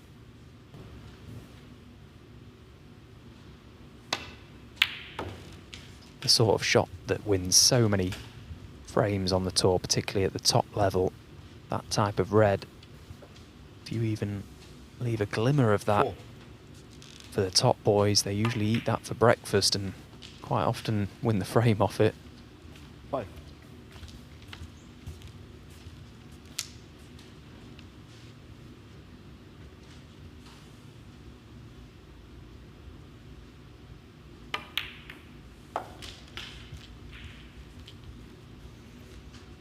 That was a nice little shot. I think he's still on this red. Had a little glance, but made that little cannon very nicely. 13. He's going to be full-blooded into the reds, yeah.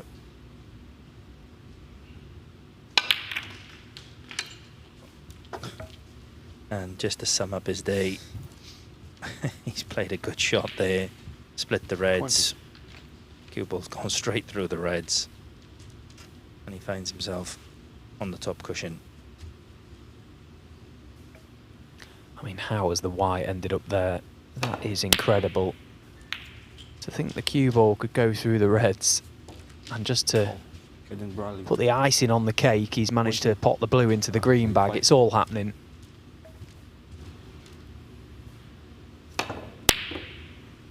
Why is it at this game when you seem to be struggling a little bit, everything goes wrong? Yeah, it's testing at the best of times, isn't it? It really is. It's amazing why we keep playing, we keep coming back for more. Yeah, I think we're all crazy, I think. I think that's one of the most unique things about the game. You can have days where you feel like you can't miss and you get down and you just feel like it's in, and other days it's like what Caden's experiencing, and I think just those extreme highs and extreme lows of the game, it's what keeps us all, you know, enthralled in actually playing. Oh, goodness me. Goodness me. What on earth is going on? Yeah, he's been very unlucky there not to get on the yellow or brown. Cursed.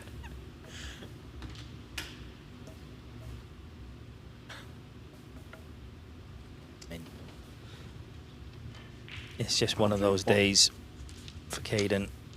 Like I said, didn't really do. I watched the first match he played against Sijar, and he didn't really, to be fair, he didn't really do hardly anything wrong. But since then, everything seems to have gone wrong. Thank you. Ball. Vraag aan 7-4.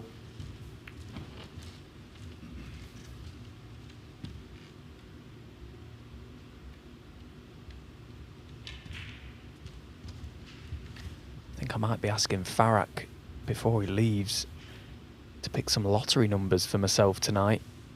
Be wanting to rub shoulders with him on the way out, that's for sure. He's had some absolute crackers today.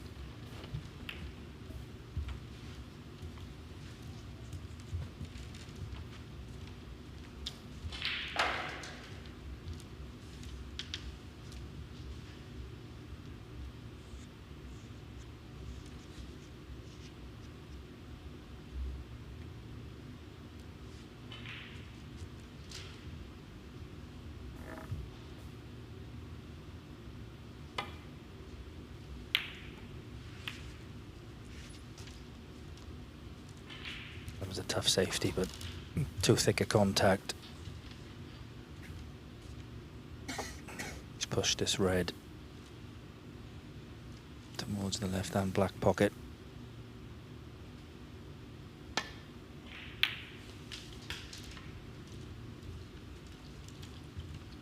One.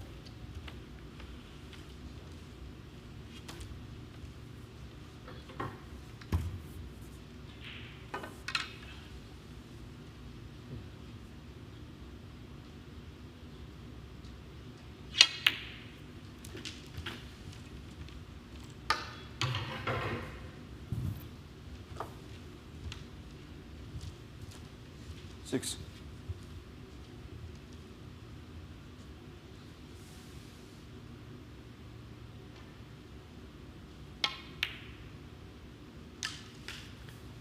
Just about snuck in the middle pocket. I've said earlier how tight these middle pockets are. For a minute he'd missed that one, but it's gone in.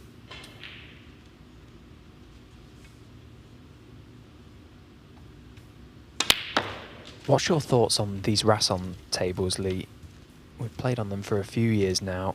I wasn't all that convinced with them to begin with, but the more I've played on them, the more I start to like them. But I definitely think the pockets are on the generous side when you compare them with a start. Yeah, I definitely think, you know, when you watch the groups in the Championship League, you don't tend to see many balls missed along the black cushion or anywhere near the black cushion, and I do think on that they are a little bit more generous than the star tables.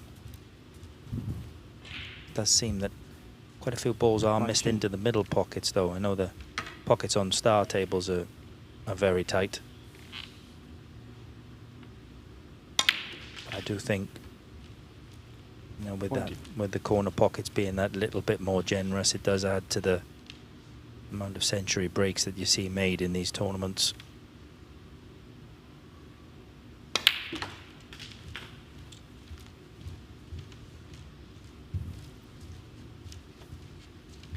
Made sure to get up high on this red, right in the middle of all them. Potting this opens a few more up. 28.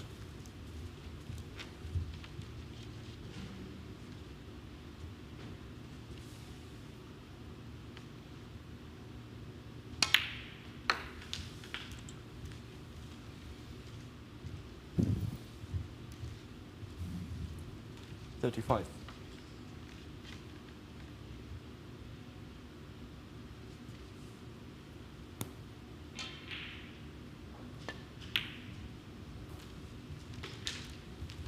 $36. Just coming around to see if any of those reds pot to the middle past the pink. And they obviously do, but badly overhit that.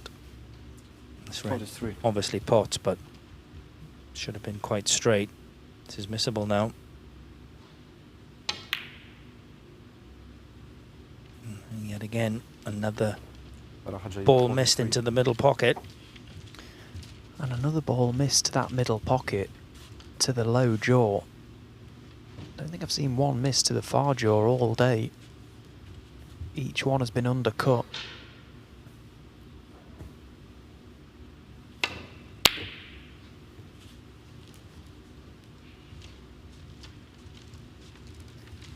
That clearly shot of someone that has resigned themselves. Caden Brearley knows that his day is over.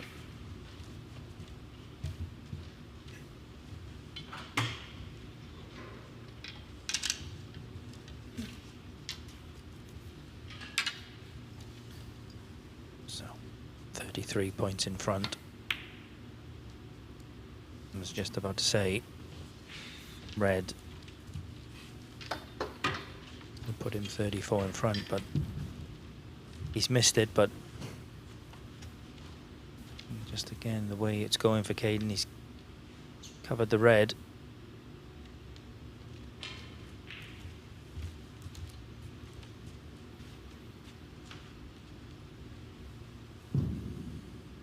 Coming off the side cushion, try to pot the red.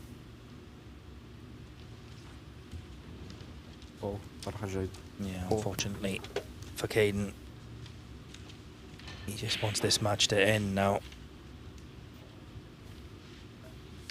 And it might be ending very soon. Another chance for Farag to put this one to bed. 1.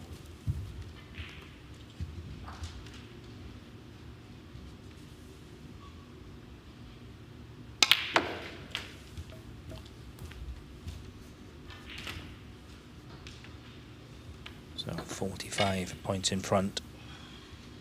Red 8 and black. And another one missed with the rest.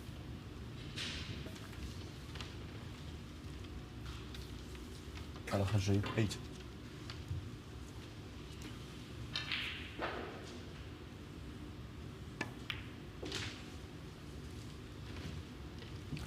One.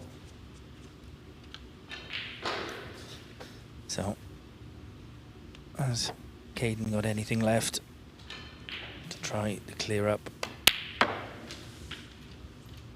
There's not a lot riding on this frame for him now.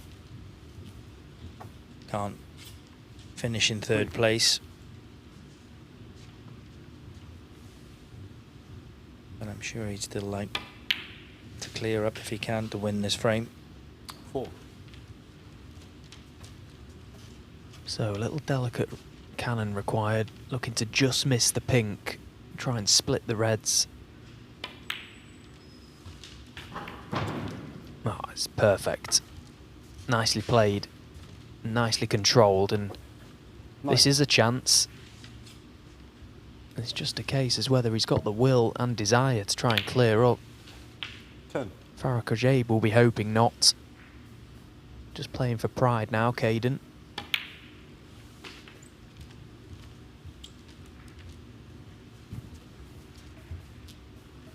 With a chance to extend this match, and it will frustrate Farag. Should have been shaking hands by now. 18. Yeah, 2 golden chances, 2 relatively easy reds missed with the rest.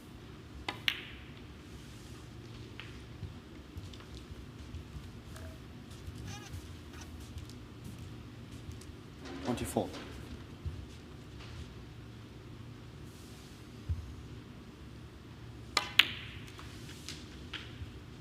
26.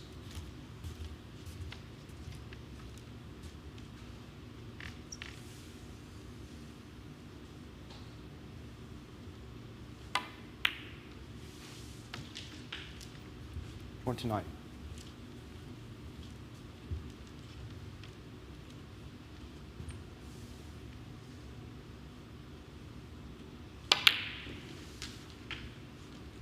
33. Perfect angle on the blue. 38.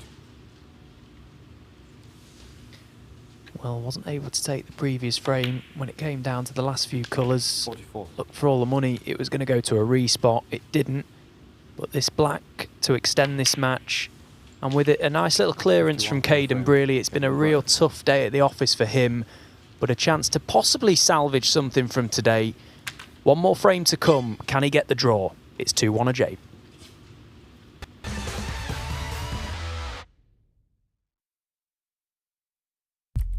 What do you need to to become a champion. Vision, drive, discipline, finesse. But what about a world champion? Victor. Conqueror.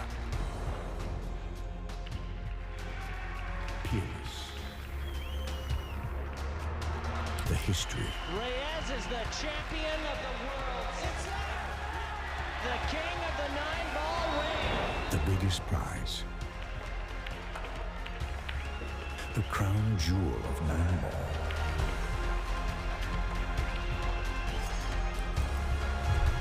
A return to the kingdom where a champion will rise.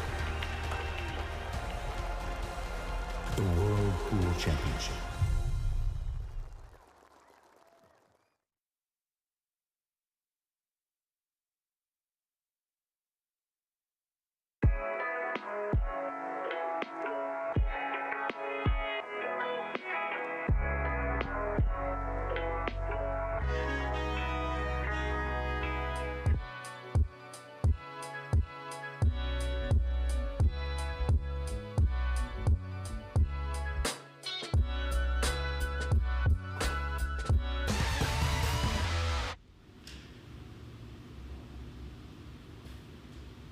So this match is 2-1 to Farrak Ajaib, and it's pretty much null and void, unfortunately, for Caden Brearley. His fate has been decided. He will be the player to finish bottom of Group 4. Farrak Ajaib is guaranteed 3rd place. Still got the group decider to come following the conclusion of this final frame of this match. Sijarwi will be taking on Latvia's Artemis Zizins.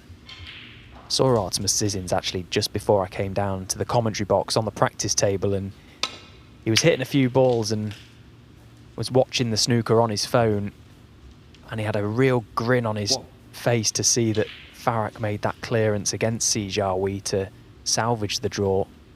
That result meant that Zizins just needs the draw against Sijarwi in the final match to top the group, so a big opportunity for him to land a big scalp as well. Sijarwi, a player very much on everyone's radar as a possible first-time ranking event winner in the coming seasons.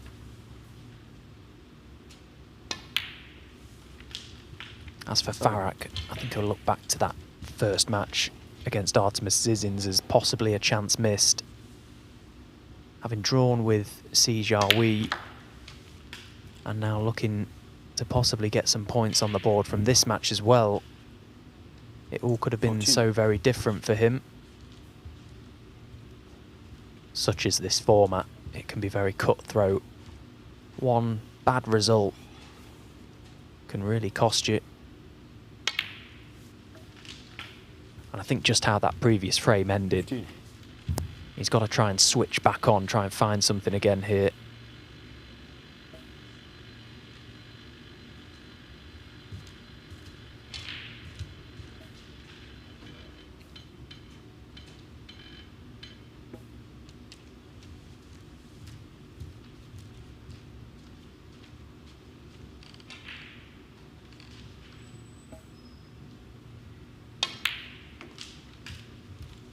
So this is the last of the loose reds. Looking for an angle now to try and disturb that main pack. 20. 21. Pink is just slightly detached from the top. If he's going into them full-blooded, he needs to catch that pink pretty full in the face. Oh, he's caught it to perfection. Absolute perfection.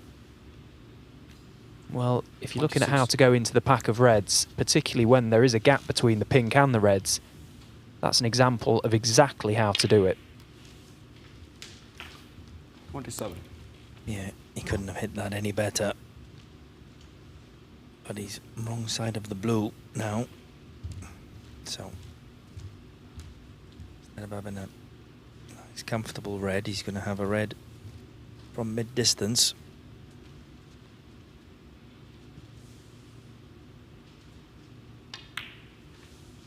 Still fancy him to pot it, but could have been pretty straightforward. Now this is missable.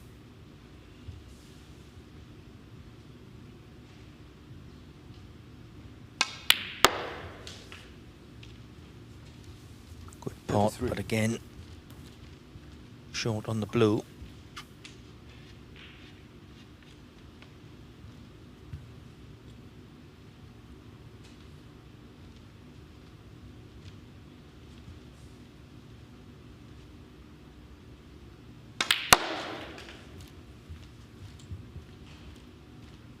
This is an excellent positional shot.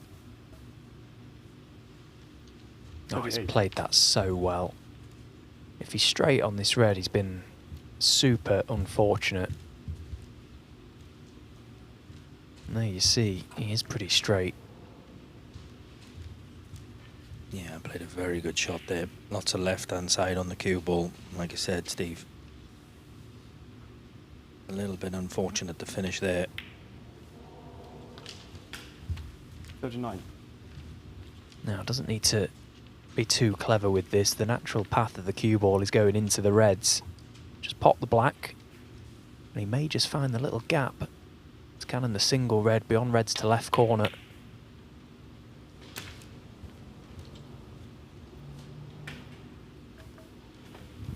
It's a good pot. 46. He's got a red, but it's a tricky one.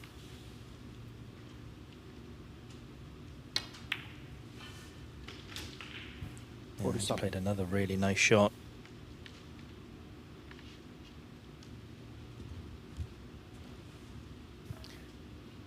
He's not out of the woods just yet. He missed a similar black to this earlier on. A little bit of work to be done with the cue ball. He's one good shot away here from probably winning this match at this visit. If he can just get perfect on his next red here.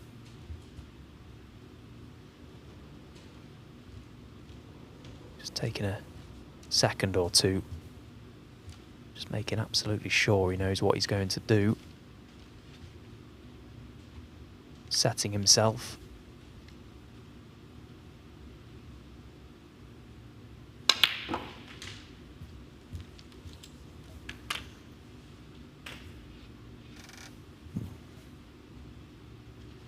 Yeah, he played a decent shot there. Didn't have a great angle on that black. You have to say, after the couple of reds that he missed 55 in the last frame, this is a really good effort from Farag.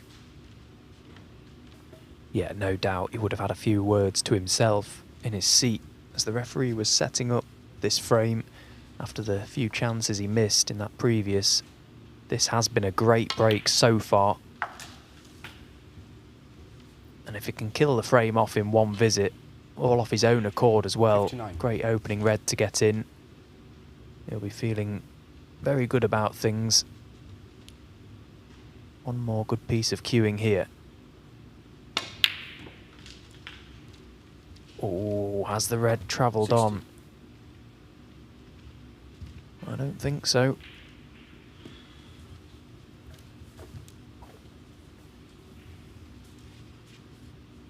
So 60 points in front. I think he's looking at the long blue.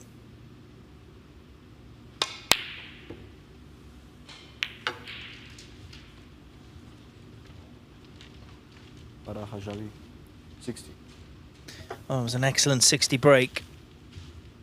A bit disappointed not to win the frame, but he has put himself in a strong position.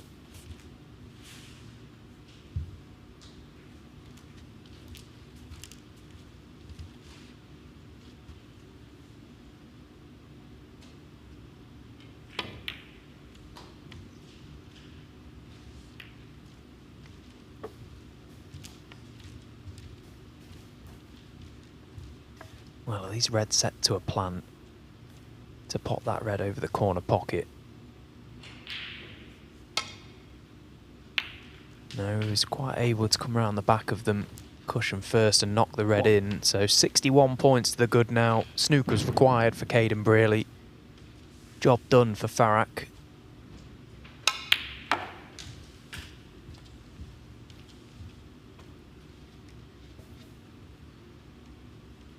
Four.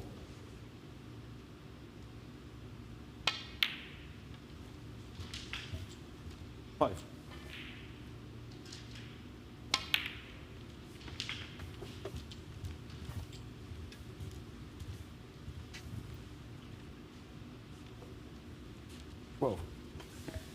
Of course, every player, when you come into this BetVictor Championship League, 13. your aim is to win your group and progress through the tournament. You quickly realise the group situation after at least your first round match. Look at this for a shot. Oh, look at this. Great attempt. Yeah, and as I say, sometimes the day can almost end too soon, but it's important to keep sight on what is at stake. Prize money, ranking points. And for Farrak Ajaib this season, ranking points are going to be everything. Work to do in terms of 21. securing his professional status come the end of the season. As for Caden Brearley, not a member of the World Snooker Tour as of yet. Today was about experience and match practice, of which I'm sure he'll take some from. A day to forget, 28. though. Hasn't produced the snooker that he can, and that will disappoint him. But plenty of snooker for him to play over the coming months and seasons. But there's the handshake, so it's going to be Farrak Ajaib who guarantees himself £1,000 and with it 1,000 ranking points. Caden Brearley, a day to forget, unfortunately for him. A real struggle. It's tough, this sport, at the best of times, but Farrak Ajaib was there to do a job, and he's done it. Our final match coming up is the group decider here on table 1.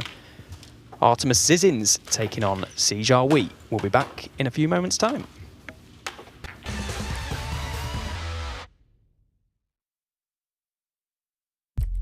What do you need to become a champion? Vision, drive, discipline, finesse. But what about a world champion?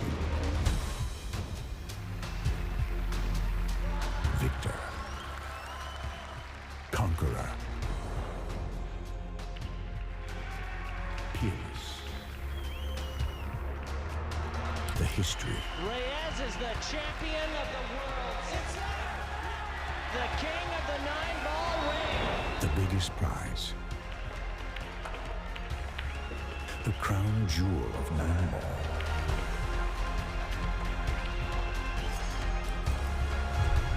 A return to the kingdom where a champion will rise. The World Pool Championship.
Arena looks just spectacular, and I cannot wait for you all to see it.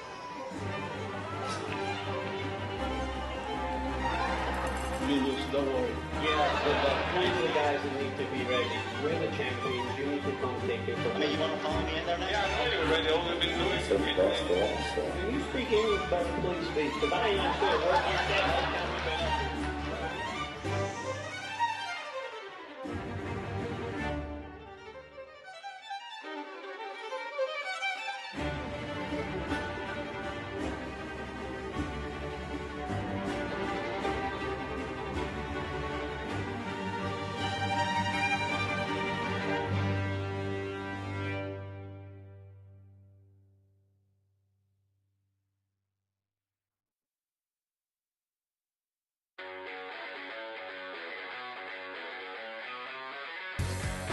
We are guaranteed 4 phenomenal days of action right here in Florida. Drama is certainly guaranteed in front of a hugely raucous crowd. The American fans really get into the spirit.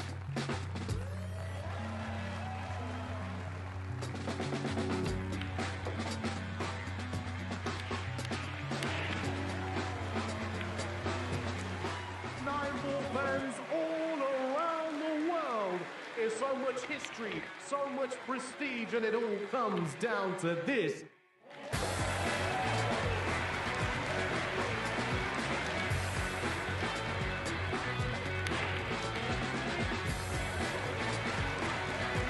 So much action lies ahead at the Caribe Royale in Orlando, Florida.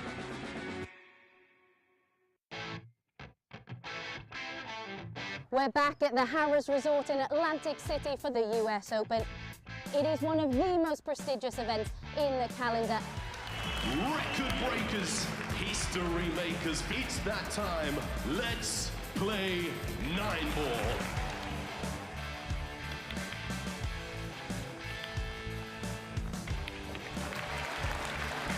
Nine-ball pulls on the growth. And the governor gets on the board.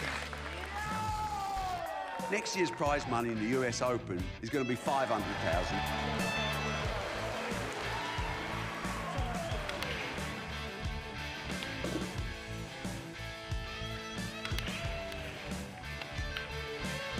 The man they call the Ghost has left everyone for dead. We will take this sport to places it's never been, and that's a bloody guarantee.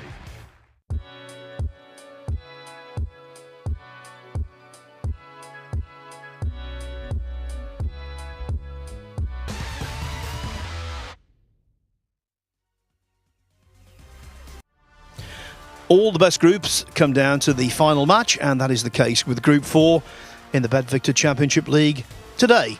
Caden Briley. He has played all 3 matches, actually, and lost all of them. Farah Kajaib, he just won the last match, so he moves from 1 point there to 4 points, and possibly has the chance of sneaking into second place, depending on the result of our last match, which is the group decider, involving Artemis Zizins and Sir Zhao Wei. Sir needs to win. Zizins needs only a draw.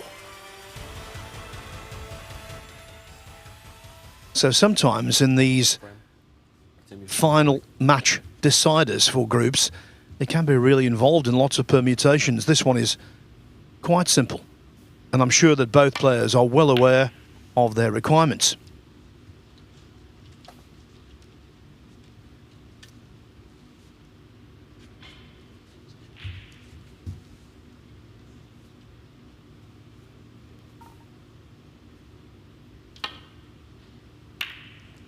Yeah, so just to put you in the picture, Farah Kajaib has finished his fixtures, won 6 frames, lost 6 frames, 4 points. At the moment, Sir Zhao Wei has won 5 frames, lost 2. So if he were to be beaten 3-0 here, Farah Kajaib would actually move into second place.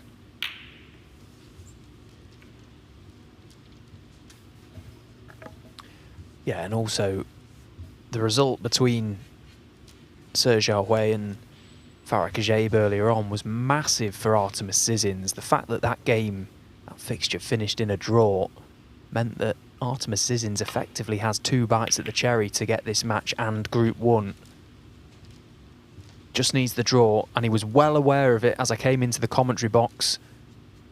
He was in the practice room with his headphones on, he was watching the match intently. He knew exactly what was at stake and what was required of him. He tried to play it down, saying that he wasn't thinking about it. He'll be thinking about it. He knows exactly what he has to do. Yeah, if Sir Zhao Wei loses 3-1, he and Farah Kajaib would have exactly the same record.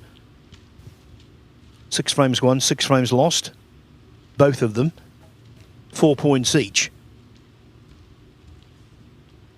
Their head-to-head was 2-2. So it would go down to high breaks, and Sergio Wei would get the verdict there. So it has to be a 3-0 defeat for Sir to deny him second place.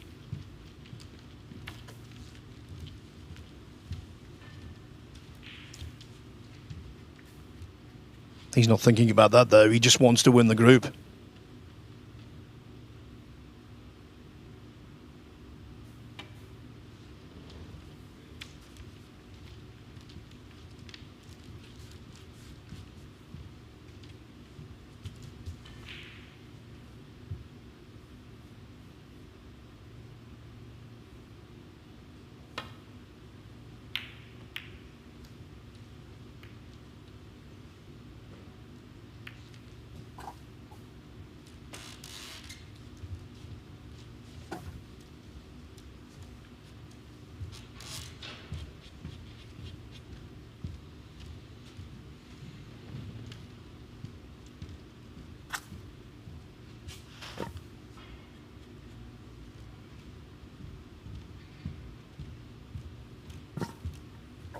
Never met before, but they do have one thing in common. Both of them secured their first World Snooker Tour status via the Q School when they were 17 years old.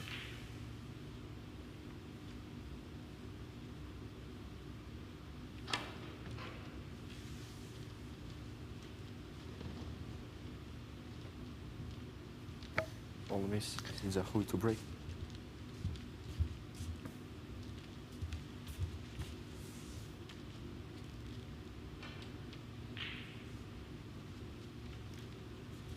I think the referee just said Xiaohui to break there rather than foul 4. It's been a long day here at Championship League. I think we're all starting to feel it. You will not hear criticism from me in this commentary box last night. It was so hot. It was very difficult to concentrate. And at one point I described Patrick Whelan as Patrick Wallace. Yeah, it's an easy mistake to make. Uncanny resemblance.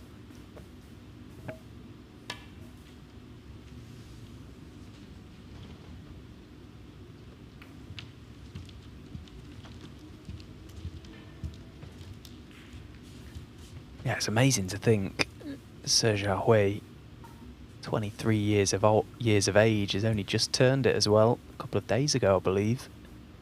Feels like he's been around for a long time. He's really established himself at the top of the game. Last season, banked just shy of £400,000 from tournaments on the World Snooker Tour. £400,000. Did very well in the big events, of course, got to the quarterfinals of Sheffield and the semi-finals out in Saudi Arabia, of which will be the next big event on the calendar for the whole tour.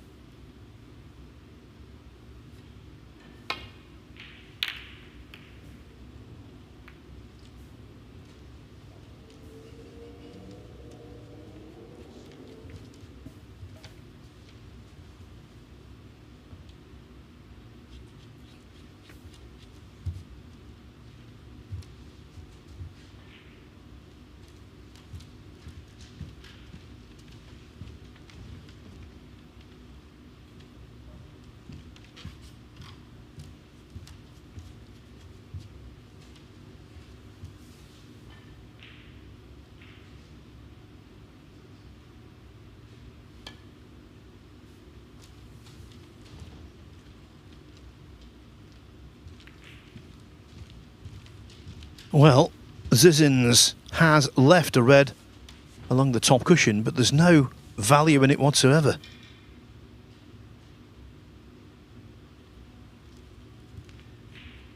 Sergio Wei 15th in the world rankings right now.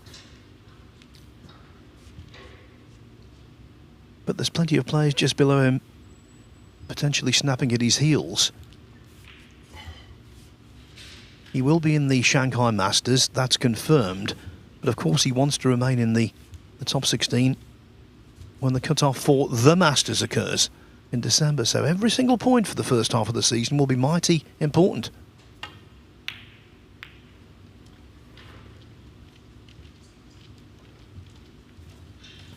Yeah, two players with completely opposite agendas this season. Artemis Zizins needing to do a lot better than he did last season, which was his first year on the World Snooker Tour. He's on his final year of his tour card. He's got to make inroads. He's got to go deep in a few events. Ideally wants a top 64 spot, but at the very least needs to perform well this year to try and secure his card through the one-year route. And as you say, Sijia Wee is looking to secure his place in some of the game's biggest events. A member of the top 16. It's amazing just how lucrative it is at the top end as well. How much money the players are guaranteed just for being there, being involved in those big tournaments. It's massive. Never been a better time to be a snooker player.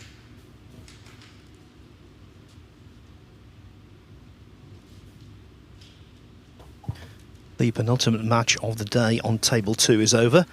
Florian Nursler beat Julian Boyko 3-1, so Boyko will be bottom of the table regardless of what happens in the group decider between Ben Wollaston and Robbie Williams.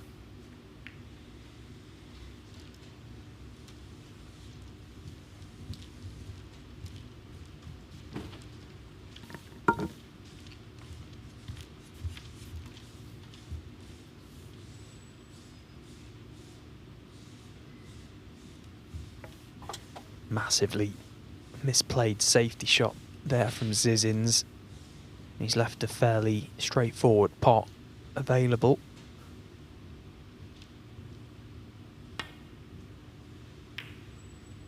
Well, straightforward it looked, but he hasn't potted it. And that's the sort of thing that Artemis Zizins will really enjoy seeing. Looking for any sort of chance to put some early pressure on. This first frame is massive for me. If Zizins can win it, he's got 3 chances to win this frame. Or sorry, this match effectively. And do at the very least what's required, and that's get the draw.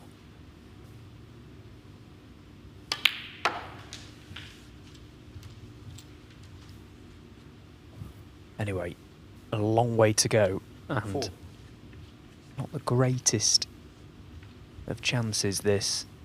Black completely out for the time being. Blue a little awkward being up the table. Pink to play off, which may be tied up a fraction further.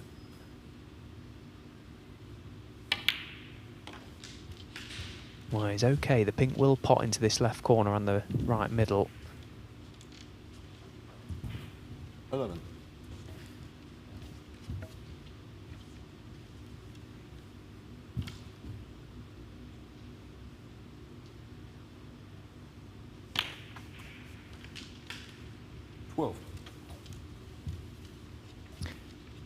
Pink is a good ball to be able to play on when the reds are like this. Quite spread, but at the same time, got to keep a close control of that cue ball.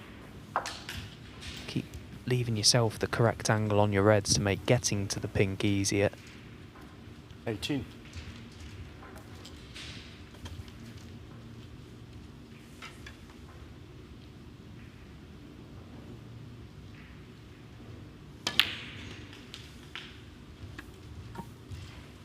One thing about Zizins, if he does fall short, it won't be because of a lack of nerve. He seems to me as though he relishes the battle.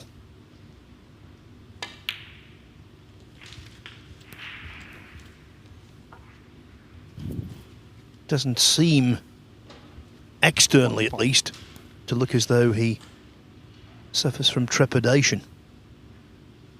Obviously, everyone feels pressure. That's part and parcel of the job. 26.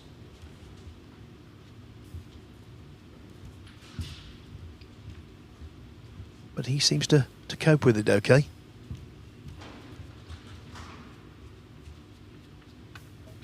Yeah, of course, the real test is in bigger matches, in bigger venues, with crowds, TV, bigger prize money on the line. Ooh, as he's missed a pink to middle as he was going nicely. Semi-position 26. He'd got himself into a good position there, Artemis Zizins. He was just chipping away at those reds and tidying up this frame. And once again, a miss to that middle pocket, to the near jaw. I've not seen one missed to the far jaw all day. Yeah, he played with a touch of side there to square up the cue ball, and that side was enough to cause the misjudgment. And there's another. Sergio Way, superb in his first match. Decent in taking a 2-0 lead over Farah Kajaib. Since then, off the boil.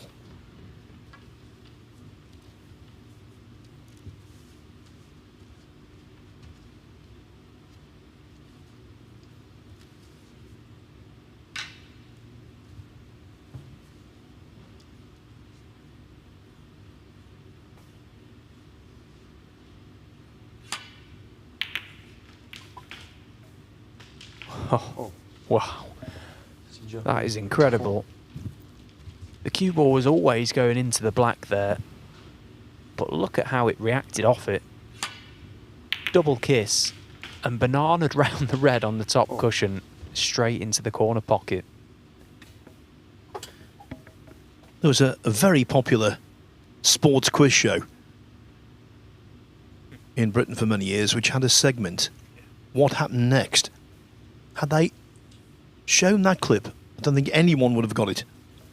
I was just about to say the exact same thing. You would never ever have predicted what would happen next there.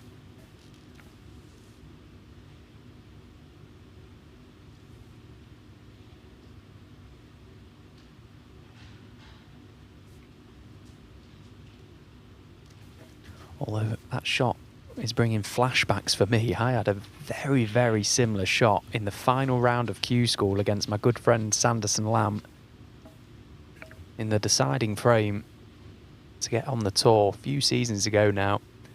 Potted a great red, was going into a red on the top cushion, couldn't avoid it. Double kissed it and it did exactly the same thing. Bananaed round another one on the top cushion straight into the corner pocket. If you're listening, Sandy, cheers for that.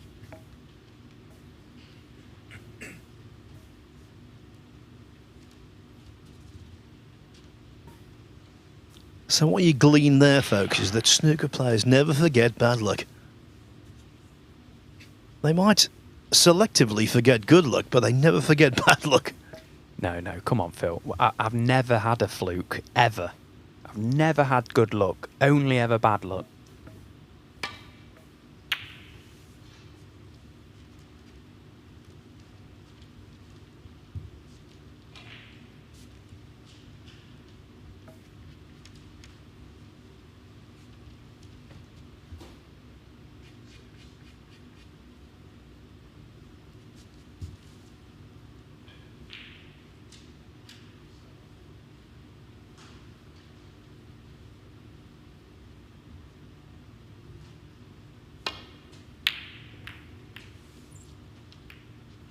Yeah, I'll use the phrase again, off the boil. He missed that by the proverbial country mile. It all started, he was 2-0 up, had a really good chance in the third frame against Farah Kajaib. He missed a recovery blue off its spot to the yellow pocket. And ever since, he's not been the same player. And Artemis Zizins, the sort of player that will really feed off these mistakes from Si Jiahui. You can just tell he's got a little spring in his step. No doubt coming into this game, Si Jiahui started a heavy favourite to win it. The more experienced player, more pedigree in the game, higher ranked. But these short formats, they can throw up a few surprises, and of the two, Zizins has played some good stuff today, arguably better.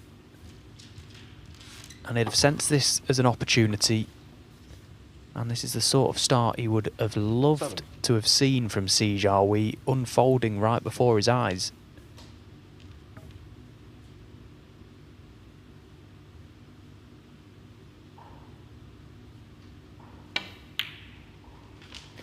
still, it doesn't matter what your opponent does. You've got to be good enough and strong enough to stand up and take the chance. And he's had a couple in this frame now, Artemis Sissons.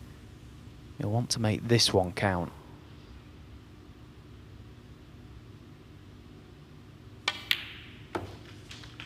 He's got 3 reds in open play that really he has to take. There's no reason for him to not take those 3 reds out of play. Lead goes to 32. 15. He'll need one of the remaining 4 reds after these next 2 by the black spot disappear. And presumably it'd be the one down the top cushion. 22.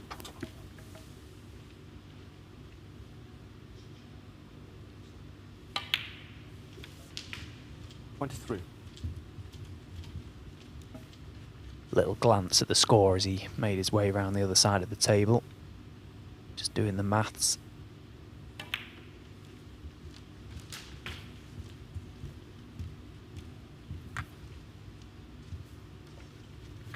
$30.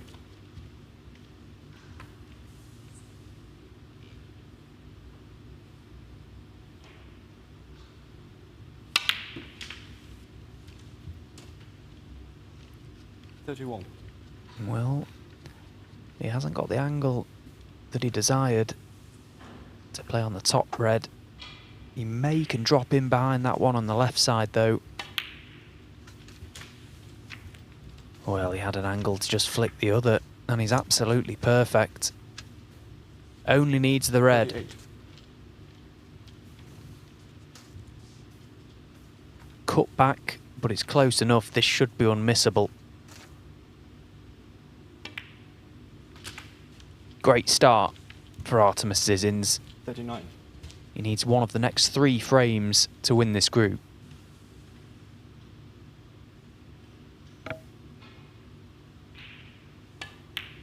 Yes, and suddenly, Sejarway, after winning his first 5 frames of the day, is plunged 46. into deep trouble. No more margin for error.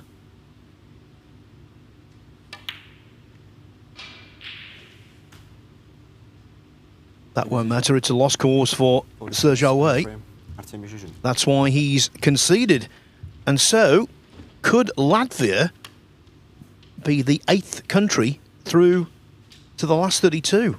We'll find out shortly.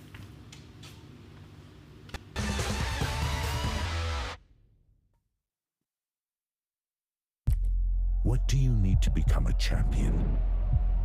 Vision, drive, discipline, finesse. But what about a world champion? Victor, conqueror, peerless. The history. Reyes is the champion of the world. It's the king of the 9-ball ring. The biggest prize. The crown jewel of 9-ball.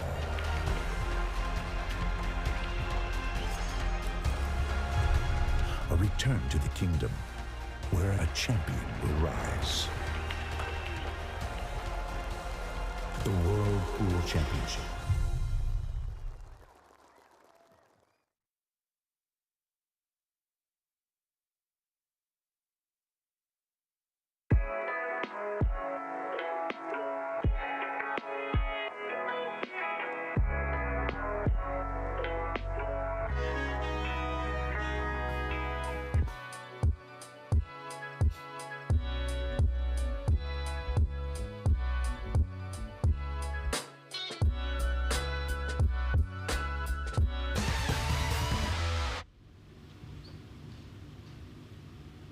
We've got not just 1 but 2 group deciders simultaneously going on here at the Mattioli Arena.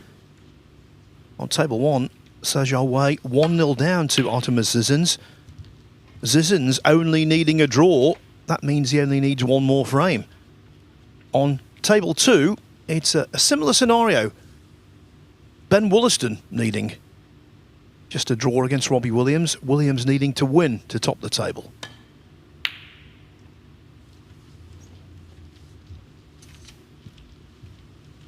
Whoever comes through this group we're watching will join Jack Lazowski in Group D.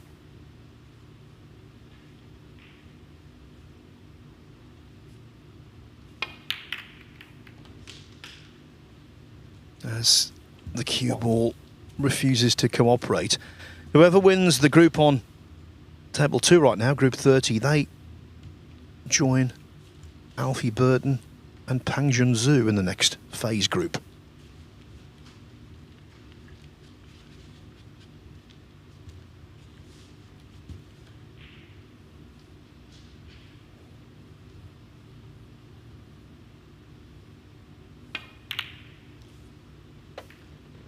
Yes, he's struggling now, isn't he? Yeah, and that was a big shot to take on, but it was a shot that he was almost forced into. Didn't have many other options. He couldn't see anything down the other end of the table.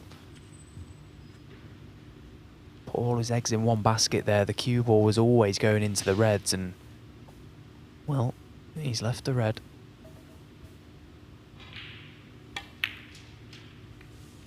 Oh, but is he on the black? Just. I'm not convinced he caught the red intended there, Zizins. I think he may have just flicked another, but the red's gone in anyway. Yeah, I'd like to see a replay of that. I had the same initial reaction to the shot because the white seemed to react rather strangely. Well, he won't mind that one bit. However it got there, the red's gone in. Goodness me, look at this for a chance. And that is such a bad positional shot. Such a bad shot. Caught the red so fat. Maybe, just maybe, the first sign of a little bit of tension in the arm of Artemis Zizins. But that's a good recovery pot. And he's one more good pot away from regaining prime position.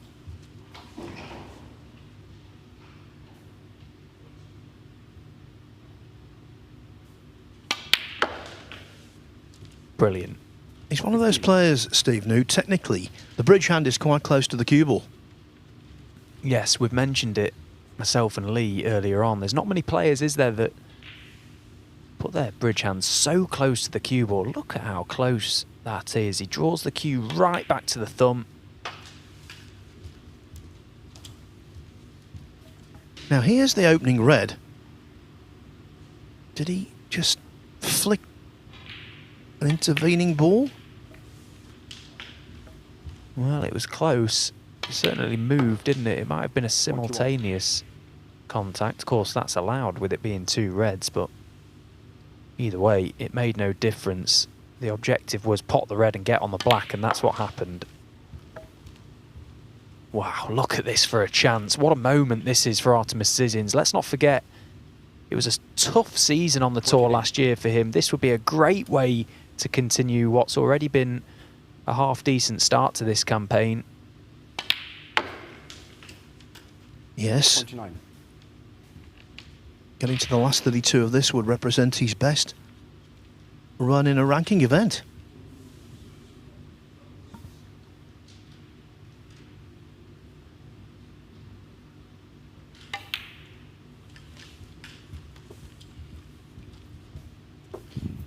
Just needs to steady himself now. Just take 35. Every bit of care over his positional shots. Try and keep things as straightforward as possible.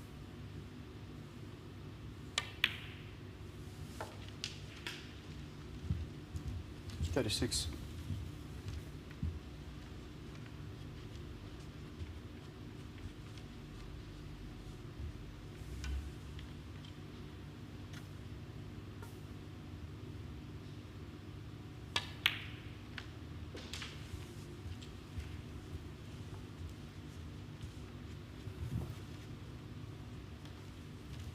43.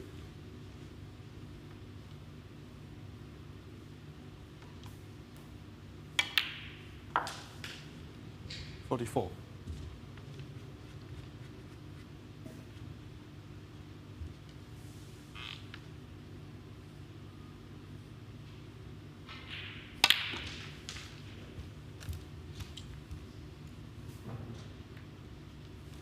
Has the pink been nudged out of the way enough? 51. Well, if he's on this red, maybe, just maybe, the stars have aligned today for Artemis Zizins.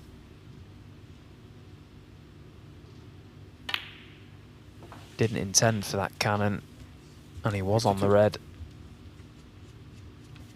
He's going to need another pressure pot right behind it. Shouldn't miss this. And he hasn't. Another great strike. Yeah, two really good recovery blues in this break from Zizins to the ball pockets. And as I mentioned earlier, it was missing one of those. It was the beginning of Zhao Wei's apparent downfall. 58. Just wonder if we'll see a little reaction from Zizins if he gets the job done here. You couldn't blame him for it. Zhao was a big favourite to top this group today. And he's battled really hard, Zizins, and he knew exactly what he needed to do coming into this match, and he's really taken it by the scruff of the neck. Little smile in the previous frame when he got on frame ball. Just a little glint in his eye that suggested he might fancy 64. the job. Stephen, I think it's the curse of the tournament poster. 5 players on there. All 5 players featuring on the poster have now failed to negotiate the first stage of the tournament. Yeah, you're not the first person to mention that, actually. Phil Haig, who writes for the Metro, see him post it on social media yesterday. Another curse for us to all lose some sleep over, Phil. 68. Yeah, the Crucible curse will be looming in 9 months' time.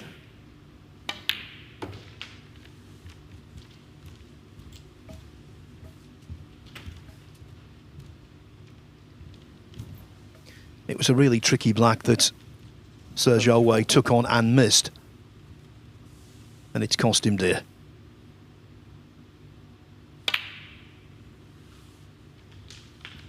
Everything going the way of Artemis Zizins.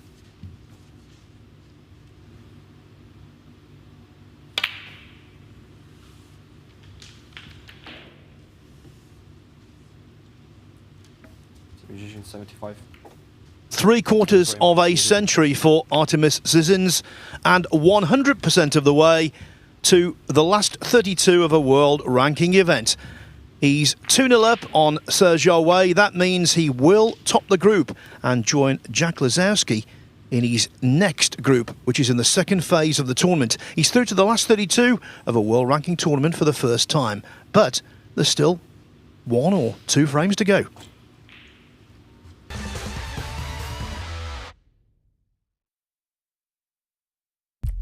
What do you need to become a champion? Vision, drive, discipline, finesse. But what about a world champion? Victor, conqueror, peerless. The history. Reyes is the champion of the world. It's the king of the 9-ball ring. The biggest prize. The crown jewel of 9-ball.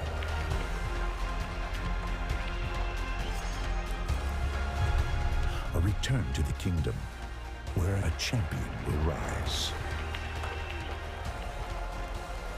The World Pool Championship.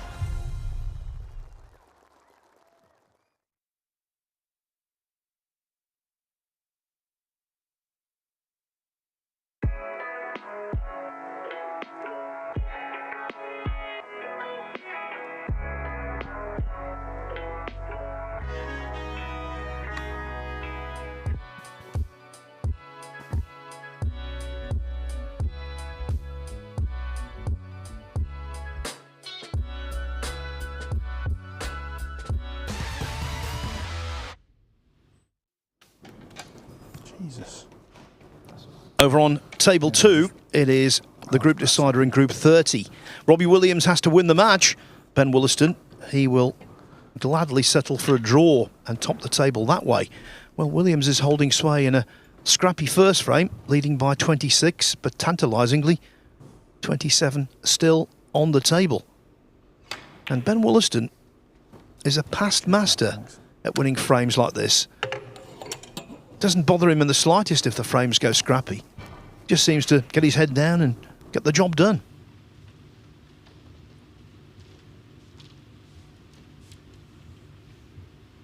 So Faraka Jaib now with hopes of finishing second in the group.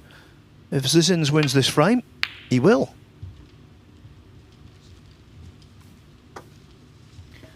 And Sijawi can't get near a long ball. Goodness me, I live nearer than that one that he's just attempted. And what a chance straight away for Artemis Zizins in this frame. Faraka Jaib must be very, very nervous as he's watching on the live scores, no doubt. That's where these group formats can be so interesting. So many players relying on results, and days can really be made or broken at the hands of another. And you were mentioning, Stephen, the gargantuan amount of prize money that Sergio Wade won last season. So for him, an extra £1,000 isn't life or death. For Faraka Jaib, much lower down the rankings, an extra grand, very useful indeed. As Zizins plays that one really nicely, not only the pot, but look at the angle on the black. Yeah, great shot. Sign of a very confident player, the sign of a player who knows that the job is done.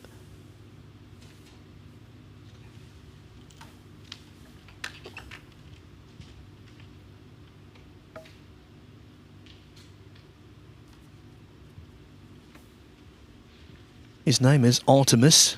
It might well be Art because there hasn't been much missed today.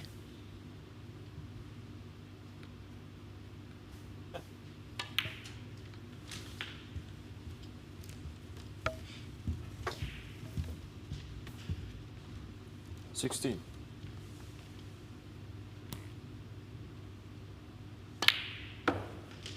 $17.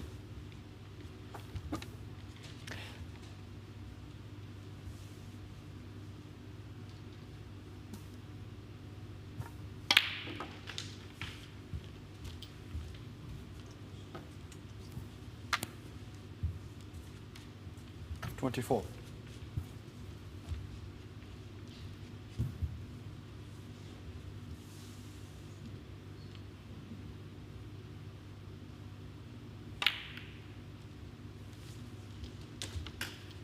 $25. Look at that. Okay, the pressure's off, but still a cracking pot. Second teenager to make it into the second phase of the tournament after Liam Davis. Oh, he's misjudged that. Looking for a thicker contact on the pack of reds to draw others out with the cue ball. Well, this is a tough pot to middle. Looks as if he's going for it. And why not? When you can pot like this, what a shot. 32. Isn't it amazing? When the pressure's off and there's nothing to play for, he knows that his job is done. He's knocking them in off the lampshades all of a sudden.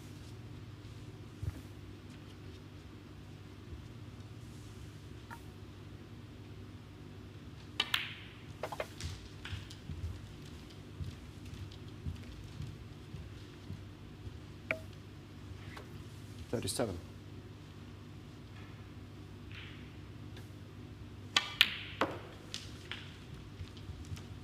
$38.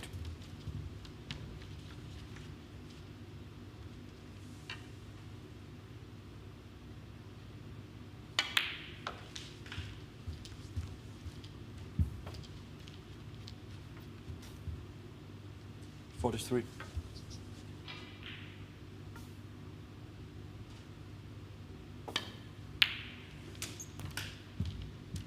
44.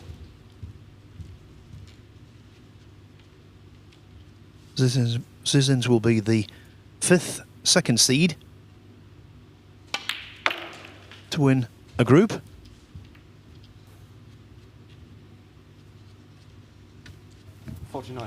And look at how well he struck that pack. Absolutely pured it into the reds. Held the cue ball in the middle of the table, and again showing us an example of just how well he can score. 50. Great break in the previous frame under pressure to win the group, and now this 50 and counting.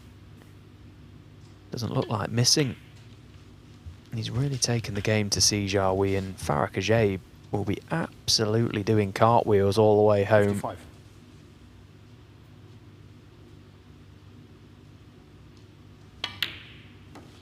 Yes, if someone had told me that Sergio Wei would finish 3rd in the group when he won his first 5 frames of the day, you would never have believed them. It's going to be one of those days where there's a big disparity in the finishing time between Table 1 and Table 2, but if you want to see whether Robbie Williams or Ben Wollaston win the group over on Table 2, just access the Matchroom Multisport YouTube channel and you can see how it finishes up. Still the first frame in that match. Here, it's all over bar the shouting.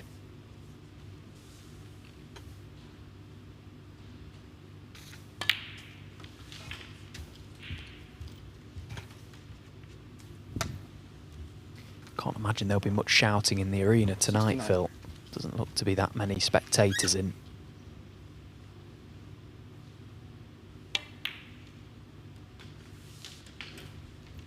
There's a pool player called Elliot Sanderson. He's known as the Shouter because when he wins a big match, you can hear him from here to the North Sea.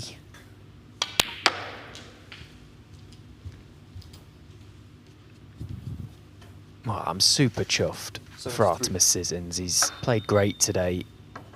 It's tough on the tour. It's tough out there when you're playing against the best players in the world, and it was a bit of a rude awakening for him last season, but hopefully this year is the year that he's going to kick on. He seems like a really nice lad, hard worker. He'll be feeling immense inside. He really will.